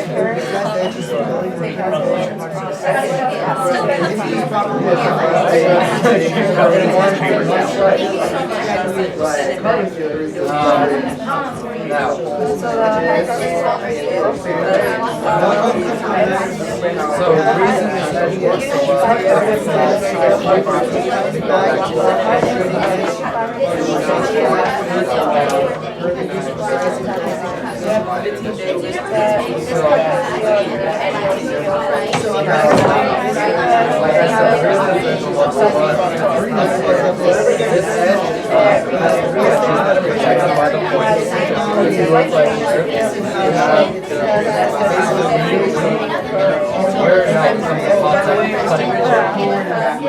these points here are not sharp. They're not nothing cutting. They're just real sharp points.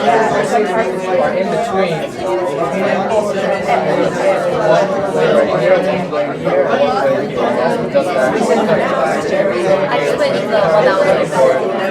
These points in this protection are placed in between, and that's why we have a lot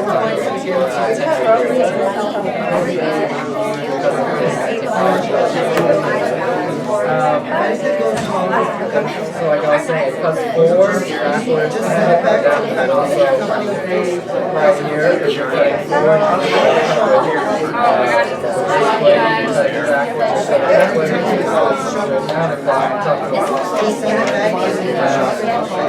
now if you follow like I said, double the edge, oh my gosh, not all Funko knives, double the edge, double the edge, cut a little back and now we have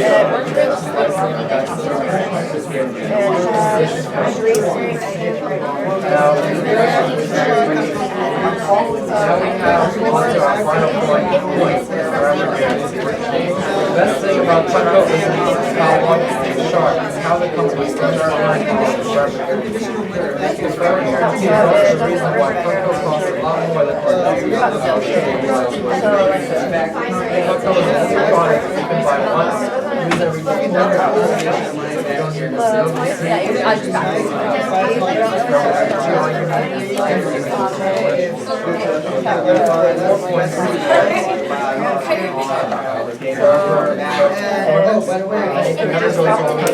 Okay, gang, I'm going to stop you right there. Turn your chairs and stand up. Everybody stand. Chairs are the hardest part of training. How do you feel with that second section? Easy? It doesn't get any more difficult than this, right? And by the way, you sound really good, all right? The managers have been listening in. I walked around. I've got a little grading system. You might have noticed earlier I was walking around and I listened to each pair of your role play. When I'm sitting here checking my emails, I'm also, I'm keeping an eye out, I'm listening in. You guys sound really good, all right? The first time you role play it, you're supposed to feel really shaky, right? And then every time after that, you keep improving more and more. So bottom line is, practice makes what? Perfect. That's the old saying in Vector. I say practice makes money. And it's true because the better you get at your demonstration, the better sales results you get, the more money you earn, right? So practice makes money. So you can never get too good at the presentation. It's impossible, right? All right. We've only got 30 minutes and we're out, okay? And then we are 1/3 finished with your initial training. 2 more days of training and you're making bling, cash money, okay? And that's pretty cool. All right, what we're gonna do here is this topic is gonna be totally different. I'm going to teach you how to form your foundation of your success in Vector, right? What is the foundation? It's calling a lot of people to set up a lot of appointments, right? That's your foundation. Now, we only are going to show Cutco to what types of customers? 3Ms. That's it, 3Ms. Someone said earlier, I don't remember who it was, okay? But I gave an example. You would never try to advertise or sell lawn care services to someone who lives in an apartment building, right? You would only try to sell carpet cleaning services to people who have carpets, right? Not all hardwood floors. So with quality cutlery, we stick to those 3Ms. Those 3Ms are our best, easiest customers that buy Cutco, right? So the concept is simple. You want to show as many Cutco appointments as fast as possible. In Vector, we have a saying that 5 a day is a champion's way. You know what 5 a day means? 5 appointments or more. Now you could show more than 5, right? But 5 a day is a champion's way. When I was a student, I said 5 a day keeps poverty away, okay? Which is true, because if you're showing 5 a day, 5 a day, 5 a day, 5 a day, you know, you're showing 20, 30, 35 appointments a week, right? You know what your paycheck's gonna be like. It's gonna be nice bling, right? So we only wanna show the 3M people. When you're new, you have a lot of 3Ms who you know and who you've met through your entire life. And it's really important that you show every single 3M who you know and who you've met. Because here's what's going to happen. The best possibility when you show a demonstration is what happens. They buy. When a customer buys, who benefits more? The customer or you? Who benefits more? More? You got to pick one. You can't say, yes, you do both benefit, but who benefits more, the sales rep or the customer? The customer. Think logically why. Let's say, okay, let's say you earn $100 commission from that sale. That's not uncommon, right? You make a sale, you earn $100 commission. Well, how long is $100 going to last you? A day? 3 tanks of gas, maybe 2 tanks of gas. If you have a big SUV or a truck, maybe it's a tank and a little bit, right? Maybe you already owe $100+ on a credit card or a phone bill, right? $100, that's not even one college textbook. A textbook is more than $100, right? So here's what I'm saying. $100, that doesn't last you long. But that set of Cutco that the customer gets, how long will that set last them? Forever. And literally, how often will they use that product? Every day. Multiple times a day. Not only every day, we know that people use their knives and utensils multiple times a day. They eat multiple times a day. So who's benefiting more? The customer. Feel good about that. Feel good that when you make a sale, the customer is benefiting more than you are. Okay? Now, the worst possible thing that can happen is you show a demonstration and they don't buy anything. Oh well, it happens sometimes. You get paid anyway. Y'all see that? So it's a win-win situation. You want to do an appointment for every single 3M customer who you know and who you've ever met in your life. Why? Because if you don't show them Cutco, it's only a matter of time. Guess what's going to happen? Another student will beat you there, and they will not only steal the sale that should have been yours, you know, it's even adding insult to injury. All those recommendations that should have been yours, they steal them for you as well. You got it? So the name of the game is how many Cutco appointments can you show as fast as possible, especially in your first 10-day fast start. Because you're not only getting your regular pay, you're also getting all this free, awesome prizes on top of that, okay? Let me teach you how to start coming up with a big list of names and phone numbers of 3M people. So you can grab a seat and turn to training manual, page number 23.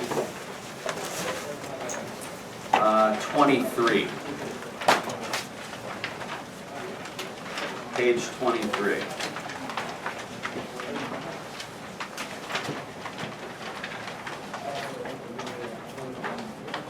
Okay, it says getting more appointments, okay?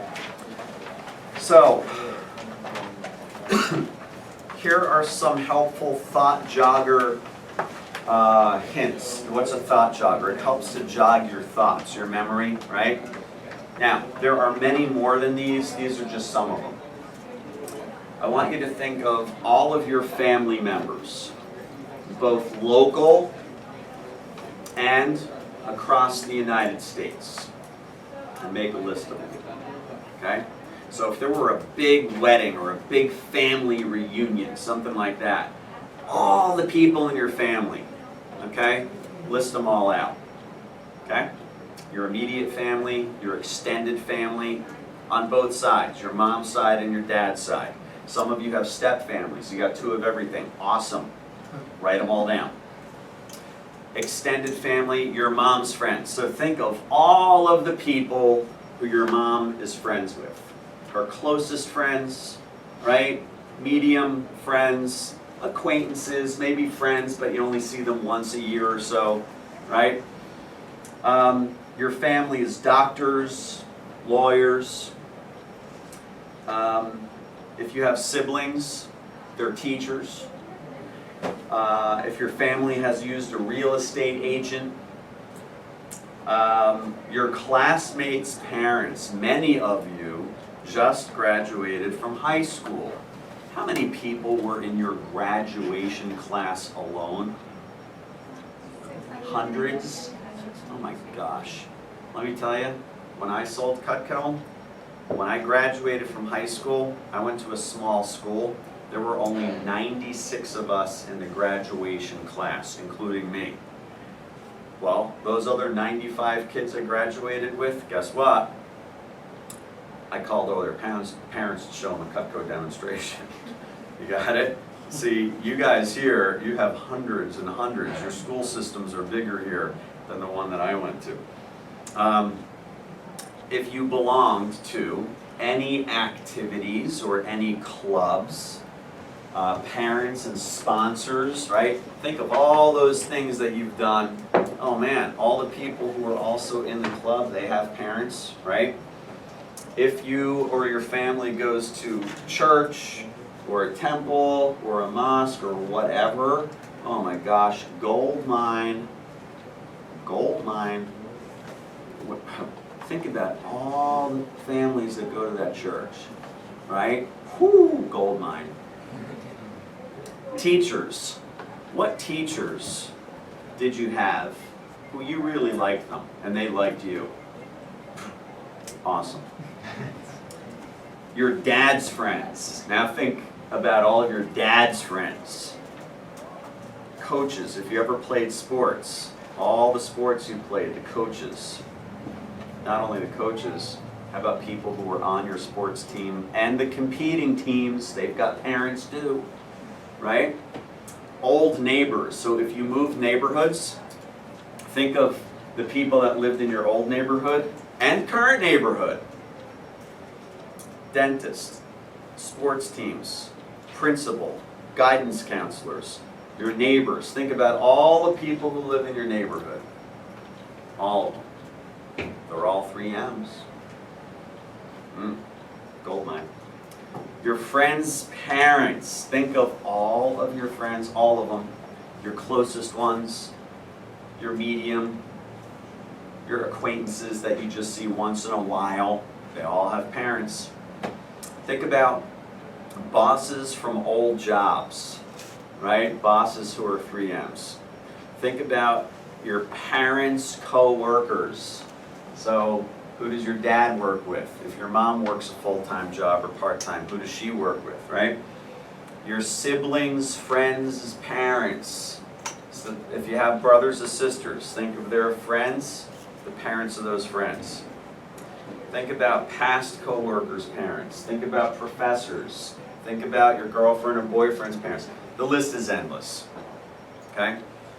Here are some other useful resources for gathering names and phone numbers, okay? Your cell phone. Your cell phone has a lot of contacts in it. Some of those contacts are 3Ms, so there's a resource. Your mom and your dad's cell phone is a gold mine. Your mom and dad's address book, or if they still have one of those old Rolodexes, or maybe they've gone electronic and now they have an electronic address book, right? Gold mine. If your parents send Christmas or holiday cards every year, gold mine. That list. Facebook, oh my. How many Facebook friends do you have?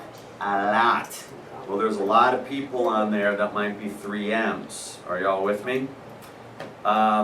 If you have a high school yearbook or directory, how many of you got a high school directory?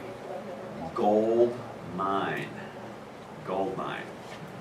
Lower school directories, if you can get your hands on the church directory or neighborhood directory. So if you live in a neighborhood that is an HOA, what's that stand for? Homeowners Association. Well, there's a directory and it lists every homeowner in that neighborhood. Gold mine. A sports roster. So if you've played sports, there's sports rosters. Gold mine. If you use White Pages, Anywho, or DexKnows.com, those are other good tools for finding people's phone numbers. Now, here's how to get permission. You're not going to just swipe your mom's cell phone or your dad's cell phone. I don't think they're going to be very happy if you do that, okay? Here's how to get permission. Hey, Mom, Dad, I need to brainstorm for married homeowners I can do practice presentations with for my new job. Could I borrow your cell phone to help me with that? You may want to walk through their phone with them so you know who the best 3Ms are. Does that make sense? If your parents have a question about brainstorming, so if they're like, what's this for? Here's all you do. Make sure that they know that you get paid every time you show Cutco. There's no pressure at all. The more practice appointments you do, the more money you're guaranteed to make, the more confidence you're going to gain, and the more referrals you're going to get. And that will help you have more appointments in the future. And it gives you great communication and presentation experience. Cool?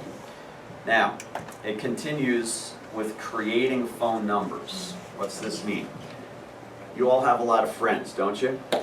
You probably do not have your friend's mom's house phone number. Does that make sense? Right? So how do you get the phone numbers to your friends' parents? Here's what you do. You shoot your friend this simple text message. Now, by the way, there's a typo. We need to fix it. You send a text, or you can a private instant message if you're on Facebook, and it should say, hey, I need a favor. Take the question mark out. That makes no sense. Okay? It should just say, hey, I need a favor. They respond. What do they say? So, right? Your response. I just started a new job that can help me with a scholarship, and I want to see if your parents can help. What's their number? And they respond with their parents' phone number. It literally is that simple. Now, if they have a question, if they're like, what's this for? Here is the response. It works perfect. I'm just doing appointments to help me save money for college. I just need their opinion on what and how I'm doing. I just need 5 more appointments with adults to hit my goal. I want to call them to see if they can help me out. Smile face. What's the number? And they respond their number. It literally is that simple, right? So you would do this on a text or a what? Phone call? If you're on, text is probably a little quicker, okay? Text, or if you're on Facebook, all your friends that are on Facebook, right? You know where you can see who's on the messenger, right? You could, now, don't post this on the wall. You got it? It's a private message, okay? It's a private message. Okay. Whitepages.com for neighbors. So in your neighborhood, there's a lot of good 3Ms that live there. If you don't have their phone numbers, you're going to use whitepages.com. You would click reverse address, type in the street name and address without the house number, click see contact information. If their phone number is listed in the white pages, it'll show right there for you. So that's a good way to get your neighbor's phone numbers if you don't know what it is. Okay? Here are more thoughts for getting parents and relatives involved with helping you with this. Okay? Make sure that you stress to them that you get paid every time you show Cutco. Stress that since you're new, you want to get training with people you know of and people who know of you. It makes it more comfortable. Stress that you're just looking for people who might set up an appointment with you to take a look at the products and help you with your presentation. And every appointment you do helps you gain more confidence. Okay? Now, turn the page. And now there's a whole bunch of blank lines. You see where it says name and phone number? You see that? And it goes all the way to page 26. Now, how many total spaces are there? There's 150, right? Now, seriously, you probably, if you put enough hours into this exercise, you could probably come up with 200 or more. I mean, think of, my gosh, if you went through family photo albums, your Facebook, your family's address book, your Facebook, sports rosters, church directories, neighborhood directory. I mean, you get the idea of how many people are in there, right? Your parents' cell phones. You could probably come up with 200, 300, 400, right? But there's only 150 spaces here, all right? And you need name and phone number, okay? Let me show you what this is worth to you, all right? And by the way, let's be realistic about this. How long do you think it would take you to gather all of your props, right? And then to organize names and phone numbers of 150 people. How long do you think fairly it would take you? About 3 days. Oh, wait, yeah, no, 3 days. Days. I would say, and I'm gonna highball this number. I'm gonna highball it 2.5 to 3 hours. Okay? That's how long it would probably take you to do 150. All right? Let's highball it at 3 hours. Okay? So let's say your first hour is just gathering, okay, all these places I'm going to get it from. The second one, you know, is jotting down names. And then the third one is getting numbers of people who you need to get numbers, right? Who you don't have numbers of. Let's make believe it took 3 hours to do that. If you didn't luck out and find Vector, you'd probably still be unemployed. And you'd probably be unemployed until the end of the summer. And you'd be more broke when you go off to school than you are right now, right? But you lucked out and found Vector. But let's say if you didn't find Vector and you did find another job, how much does a typical job pay kids like you? $7.25. Oh, no, they raised it. They raised it like My God, that's terrible. My friend paid $7.25. Yeah, Virginia's $7.25, I think. Okay, listen up. Listen up. Listen. Let's say it's $10 an hour. Okay? Well, if you spend 3 hours at one of those jobby jobs, at $10 an hour, how much did you just earn? $30, and then they take taxes out, so now you're down to like $22, right? That's for 3 hours of your time. If it takes you 3 hours to do this exercise, and this exercise gets you 150 names and numbers, do you want to know what you're going to earn from that? Watch. By the way, people who you know and know of, they will watch your demonstration because they know you. They will not buy a Cutco because they know you. Cutco is out of the price range for what's called a sympathy sale. Do you know what a sympathy sale is? Like when kids sell chocolate candy bars, they go door to door. All right, I'll buy one. Because, you know, it's a little kid, right, trying to raise money for baseball or whatever, right? Girl Scout cookies. That's a beautiful example of a sympathy sale, right? My niece is a Girl Scout. For years, I bought Girl Scout cookies from her. I don't eat them real. I try to eat healthier, right? But I buy Girl Scout cookies. Why? She's my niece. I would be a crappy uncle if I didn't buy Girl Scout cookies from my own niece. And a box is $4. It's not gonna break my budget. You with me? I'm like, yeah, give me a few boxes, whatever.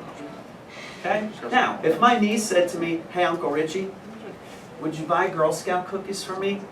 A box is only $333. I would say, get lost. Okay? Get out of here. Right? That's too much for a sympathy sale. Does this make sense? People you know and know of, they will watch your presentation because they know you. The only reason they buy Cutco is because they what? They love the product. Yeah. They're going to buy it from the person who shows it to them. It doesn't matter if it's you or if it's another Vector representative. They're going to buy Cutco because the product sells itself. Let's do the math. So, you spend 3 hours putting together 150 names and numbers. Well, let's say that you're not even good at the job. If you're just average, you would get a 60% selling ratio. So 150 times 60%, that's 90. So you would get 90 sales. The average sale in this office is $333. 90 times 333 is $29,970. That would be how much you would sell if you're average. Do you want to know how much we're going to pay you commissions on these sales? I will show you to the exact dollar. Remember I showed you before, when your sales are at $10,000, you've profited how much? $2,000, right? Remember that? Well, when your sales reach 10,000, your commissions are 30%. Remember when you start at 10%. As soon as you hit 1,000, you're at 15%. When you hit $3,000, you're at 20%. At $6,000, you earn 25%.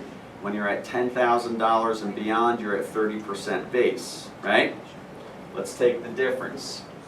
So $29,970 minus the $10,000 that we already accounted for is going to give you $19,970 remaining. And what percent commission do you get paid on that? 30% times 30%. That's an extra $5,991.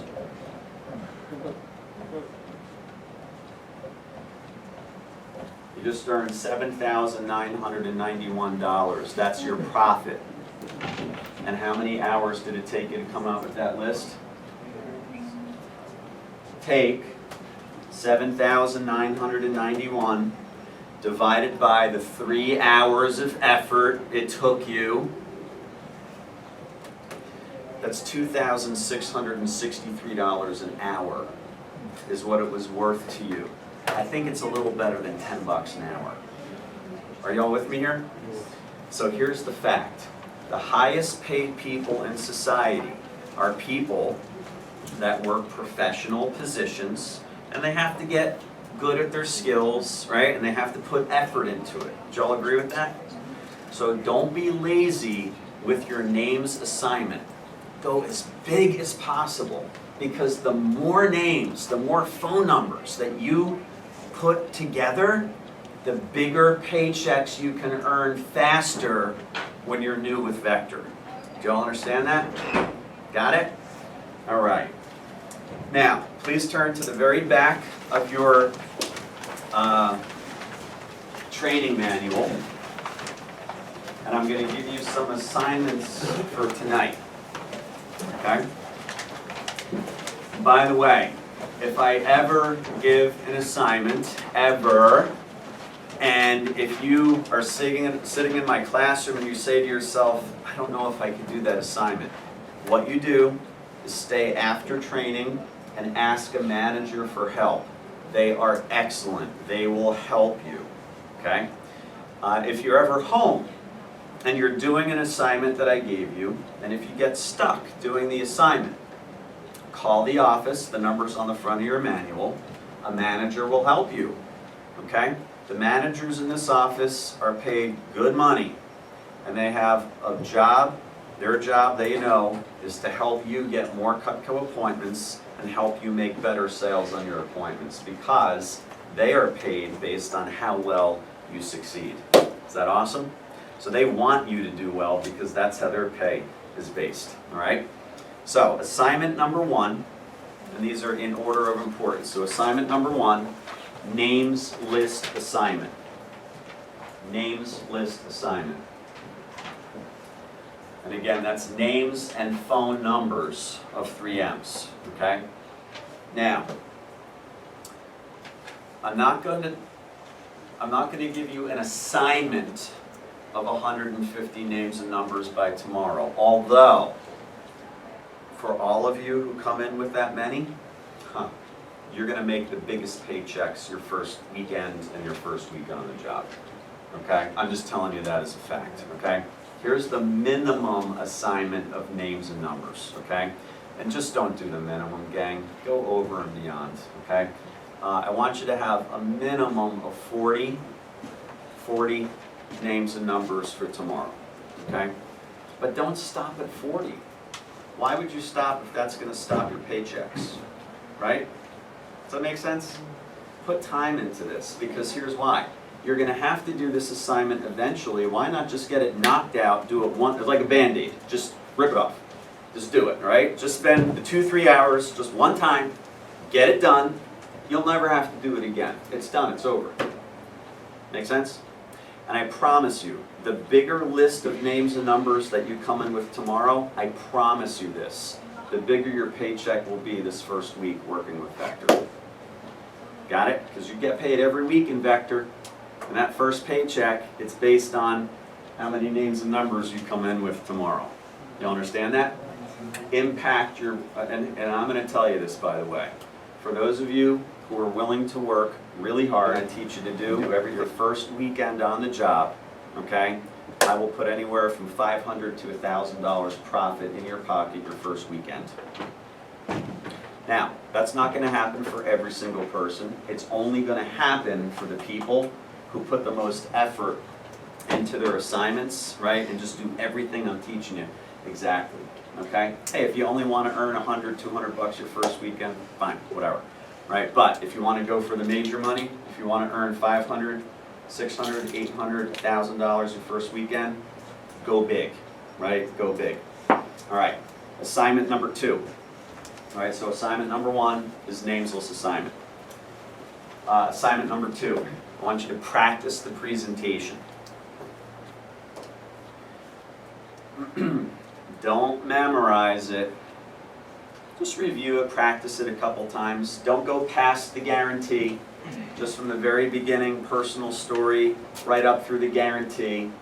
Don't practice it on anybody yet. It's not impressive until you have the real Cutco to show them, right? Just review it a couple times on your own so you become more comfortable with it. Assignment number 3. Are y'all on Facebook? I'm assuming? Okay. Have you connected your Facebook friends to your contact list in your cell phone yet? Yeah.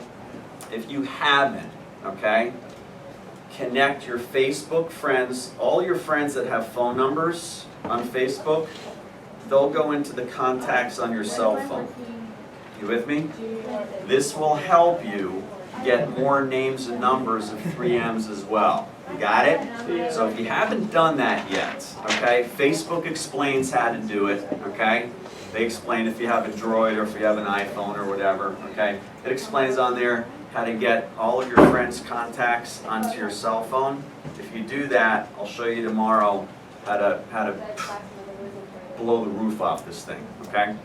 Next thing, training tomorrow starts at what time? Right, we start at 12 noon and it goes until what time? 7. Okay, so you're going to need food tomorrow during training, yes? Yes, some of you didn't bring food today and you looked miserable by the middle of the day, all right? I don't care if you eat while I teach. I'm down with that. I'm cool with that. So before training, please eat lunch before training, lunch, right? Bring a big bag of power bars, fruit, sandwiches, whatever, to last you from 12 to 7. Bring a big bottle of water, all right? I'm totally cool if you eat while I'm teaching. You're going to see some videos tomorrow. There's going to be a couple breaks, all right? You get to eat as well, but you need to bring your food. And then the final thing is,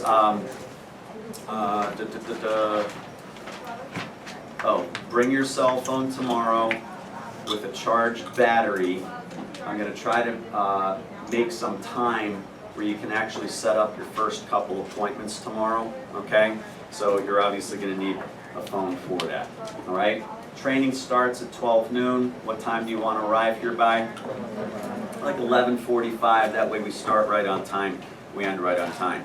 Hey gang, I got to tell you, I've trained every single student that works here, hundreds of them, from the second week of May right up through this week. I'm going to tell you that you guys sound and you look great, okay? You sound and look great. I walked in the office before Jake was in there, and Jake says to me, he was like, dude, this group is solid. I said, I know, okay? So, if I call your name, I need to see you just for 2 minutes. By the way, if you're 17, do not raise your hand again if you're 17.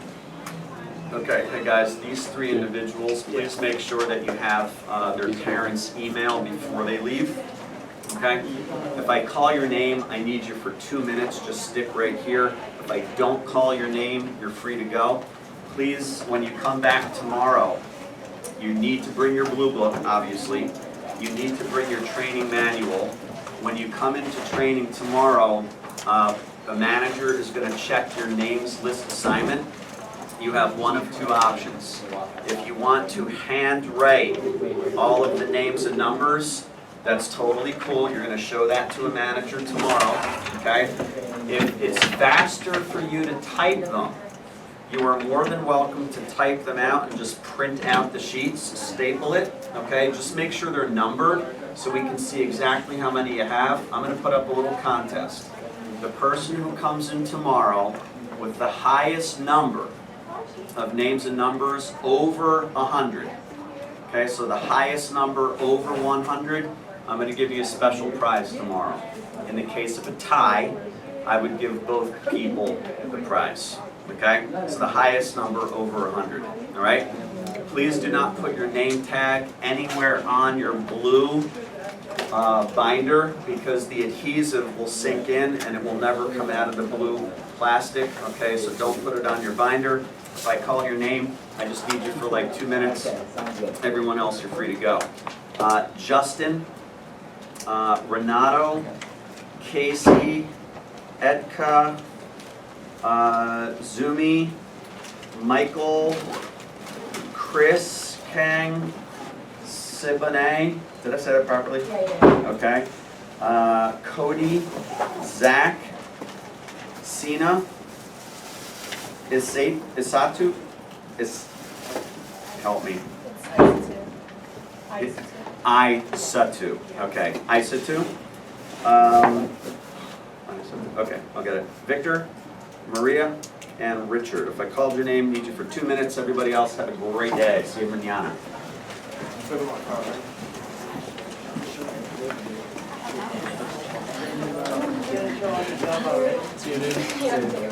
you tomorrow. I think I called you. See you tomorrow. Yeah, stay. If I called you, stay. Yeah. Yeah, if I called your name, just stay here real quick. No, I'm 18. Okay, great job today. See you tomorrow. All right. Michelle, great job. See you tomorrow, Nemo. See you tomorrow. Nemo. I like the name, man. Okay. See you tomorrow. Oh, yeah, I called your name. Okay. Good job. See you tomorrow. See ya. If I didn't call your name, you're free to go. Okay, is this here tomorrow? Nice job, Sarah. See you tomorrow. Good job. Sarah. Okay. See you tomorrow. Okay, is this here tomorrow? Good job. See you tomorrow. Tomorrow. See ya. Okay. You guys just pull up a little bit.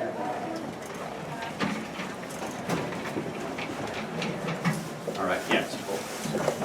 Real quick, when I call your name, just say here. Justin, Renato, Casey, Edka, Zuni, Michael, that's Michael Chambers, Chris Yang, Siboney, Cody, Zach, Sina, Isatu, say I got it right. Victor, Maria, Richard. Perfect. Okay. Do you know why I called you after? No. I have a little grading system. When you were role-playing, okay, did you notice I was like walking around with my clipboard? Then I had managers kind of walking around or whatever. Do you know what we were doing? We were grading each of you, okay? And in order for me to invite you, you had to score an 80% or higher. Okay, so in other words, on a 1 to 10 scale, 1 is like, oh my God, this person's terrible, right? 10 is like, it's the best I've ever heard in my life, okay? Which nobody gets a 10, all right? Not the first day. I called you after because you're 80 or higher, okay? So nice job, really nice job. By the way, everybody in the room is rock solid, okay? No one got a bad grade, but you guys got like 80s or higher. I want to share with you just a little bit of advice because I am never wrong on this, ever. I've been doing this now for 25 years. I have trained 10,000 plus students how to do this and make really nice money and build a resume that's more impressive. Okay? My advice to you is you've got a gift, okay? And your gift is that you have a natural talent to sound good at your demonstration before you even practiced it. Does that make sense? If you have a gift, capitalize on it. Capitalize on it. The best sports players, they had a gift. They had a natural ability to swing a golf club. And then you know what they did? They practiced harder than their competition. That's how they became a pro, right? There are people that have the natural ability to run faster than others. If you practice harder than your competition, you'll become a pro. There are people that have the natural ability to shoot hoops. If you practice harder than your competition, you can go pro. Does that make sense to you? So what I'm telling you as your Cutco coach is that your ability to do the demonstration is really good. So work harder than your competition. Put more effort, more time into practicing, into your names list. I'm never wrong on this. You'll hit your pay raises, promotions the fastest. You'll win the highest levels on your fast start contest. You'll get qualified to get into student manager training programs if that's something that you desire to get into. Scholarships, all sorts of good stuff, right? So awesome job, awesome job. You guys sound great. So I just wanted to tell you that, okay? excellent job today. I will see you tomorrow. And top person over 100 names and numbers gets a prize. All right? Thank you, sir. Cody, nice job, man. Okay? Hey, great job. See you tomorrow. Nice job today. Excellent job. Everybody. You sound great. Mom's outside? Okay? How's that? She's waiting, yeah. Okay, really good. All right, nice to meet everybody. See you later. Okay. Hey, man, you sound awesome. All right? Beautiful job. Nice. Excellent job. Anything? All right, What cool. is your Yes, I'm telling you. Nice job. Okay, you sound really good. Okay? Sure. Hold one second. Hey, really nice job. Thanks so much. Okay? Yeah. You're gonna do awesome. 17 as well? 17. Okay. Hey, nice job. Zoom me. Okay, see you Yeah, tomorrow. I want to find one of your parents' email. Yeah, unfortunately, it's just the way it goes with when it comes down to people under 18. Unfortunately, like start the contract, whatever the parents have to sign one to. Okay. Let's use this. When do you turn 18? November 21st. Oh my gosh, you're young. Jeez. Like I thought I was young for my grade, and I turned 18 like late in April. I remember my senior year, but damn, jeez. So did you like skip a grade? No, I started early. Gotcha. Cool. Alright, see you tomorrow. Bye. See ya. You're 17 too, right? Yeah, she started young. I started my senior year at 16. When do you turn 18? September. I don't know what I was Richard. Boy, Jones would have never seen Okay, what did you remember the email? Because I was looking at Zoomy and then I wrote the R, so I was like, actually, Okay. All right, nice job. I can't read the Blake, Sergio. Sergio actually, when he started Interview, it's already up. Did he ask for it already? He did, but you know what, just for simplicity's sake, it's M Curly. M, as in like McDonald's? Oh no, N, okay. N Furley? Yeah. F-U-R-L-E-Y? F-E-H-R-L-E. F-E-H-R-L-E, that's not how I thought Furley would be spelled. It's German, it's really complicated. I didn't go to college. I graduated high school and became a trucker. Yahoo. Because my dream was to become a trucker. She's on vacation though, so you gotta go talk to Sal. Okay. If that's the same. That's fine, it'll be emailed to 14 her, months. and so that way on Saturday if she has to sign. Then I went to college. Okay, fantastic. Or you want to have you call her or something during it. So. Okay. It doesn't need to be signed before Saturday. I can't think of any more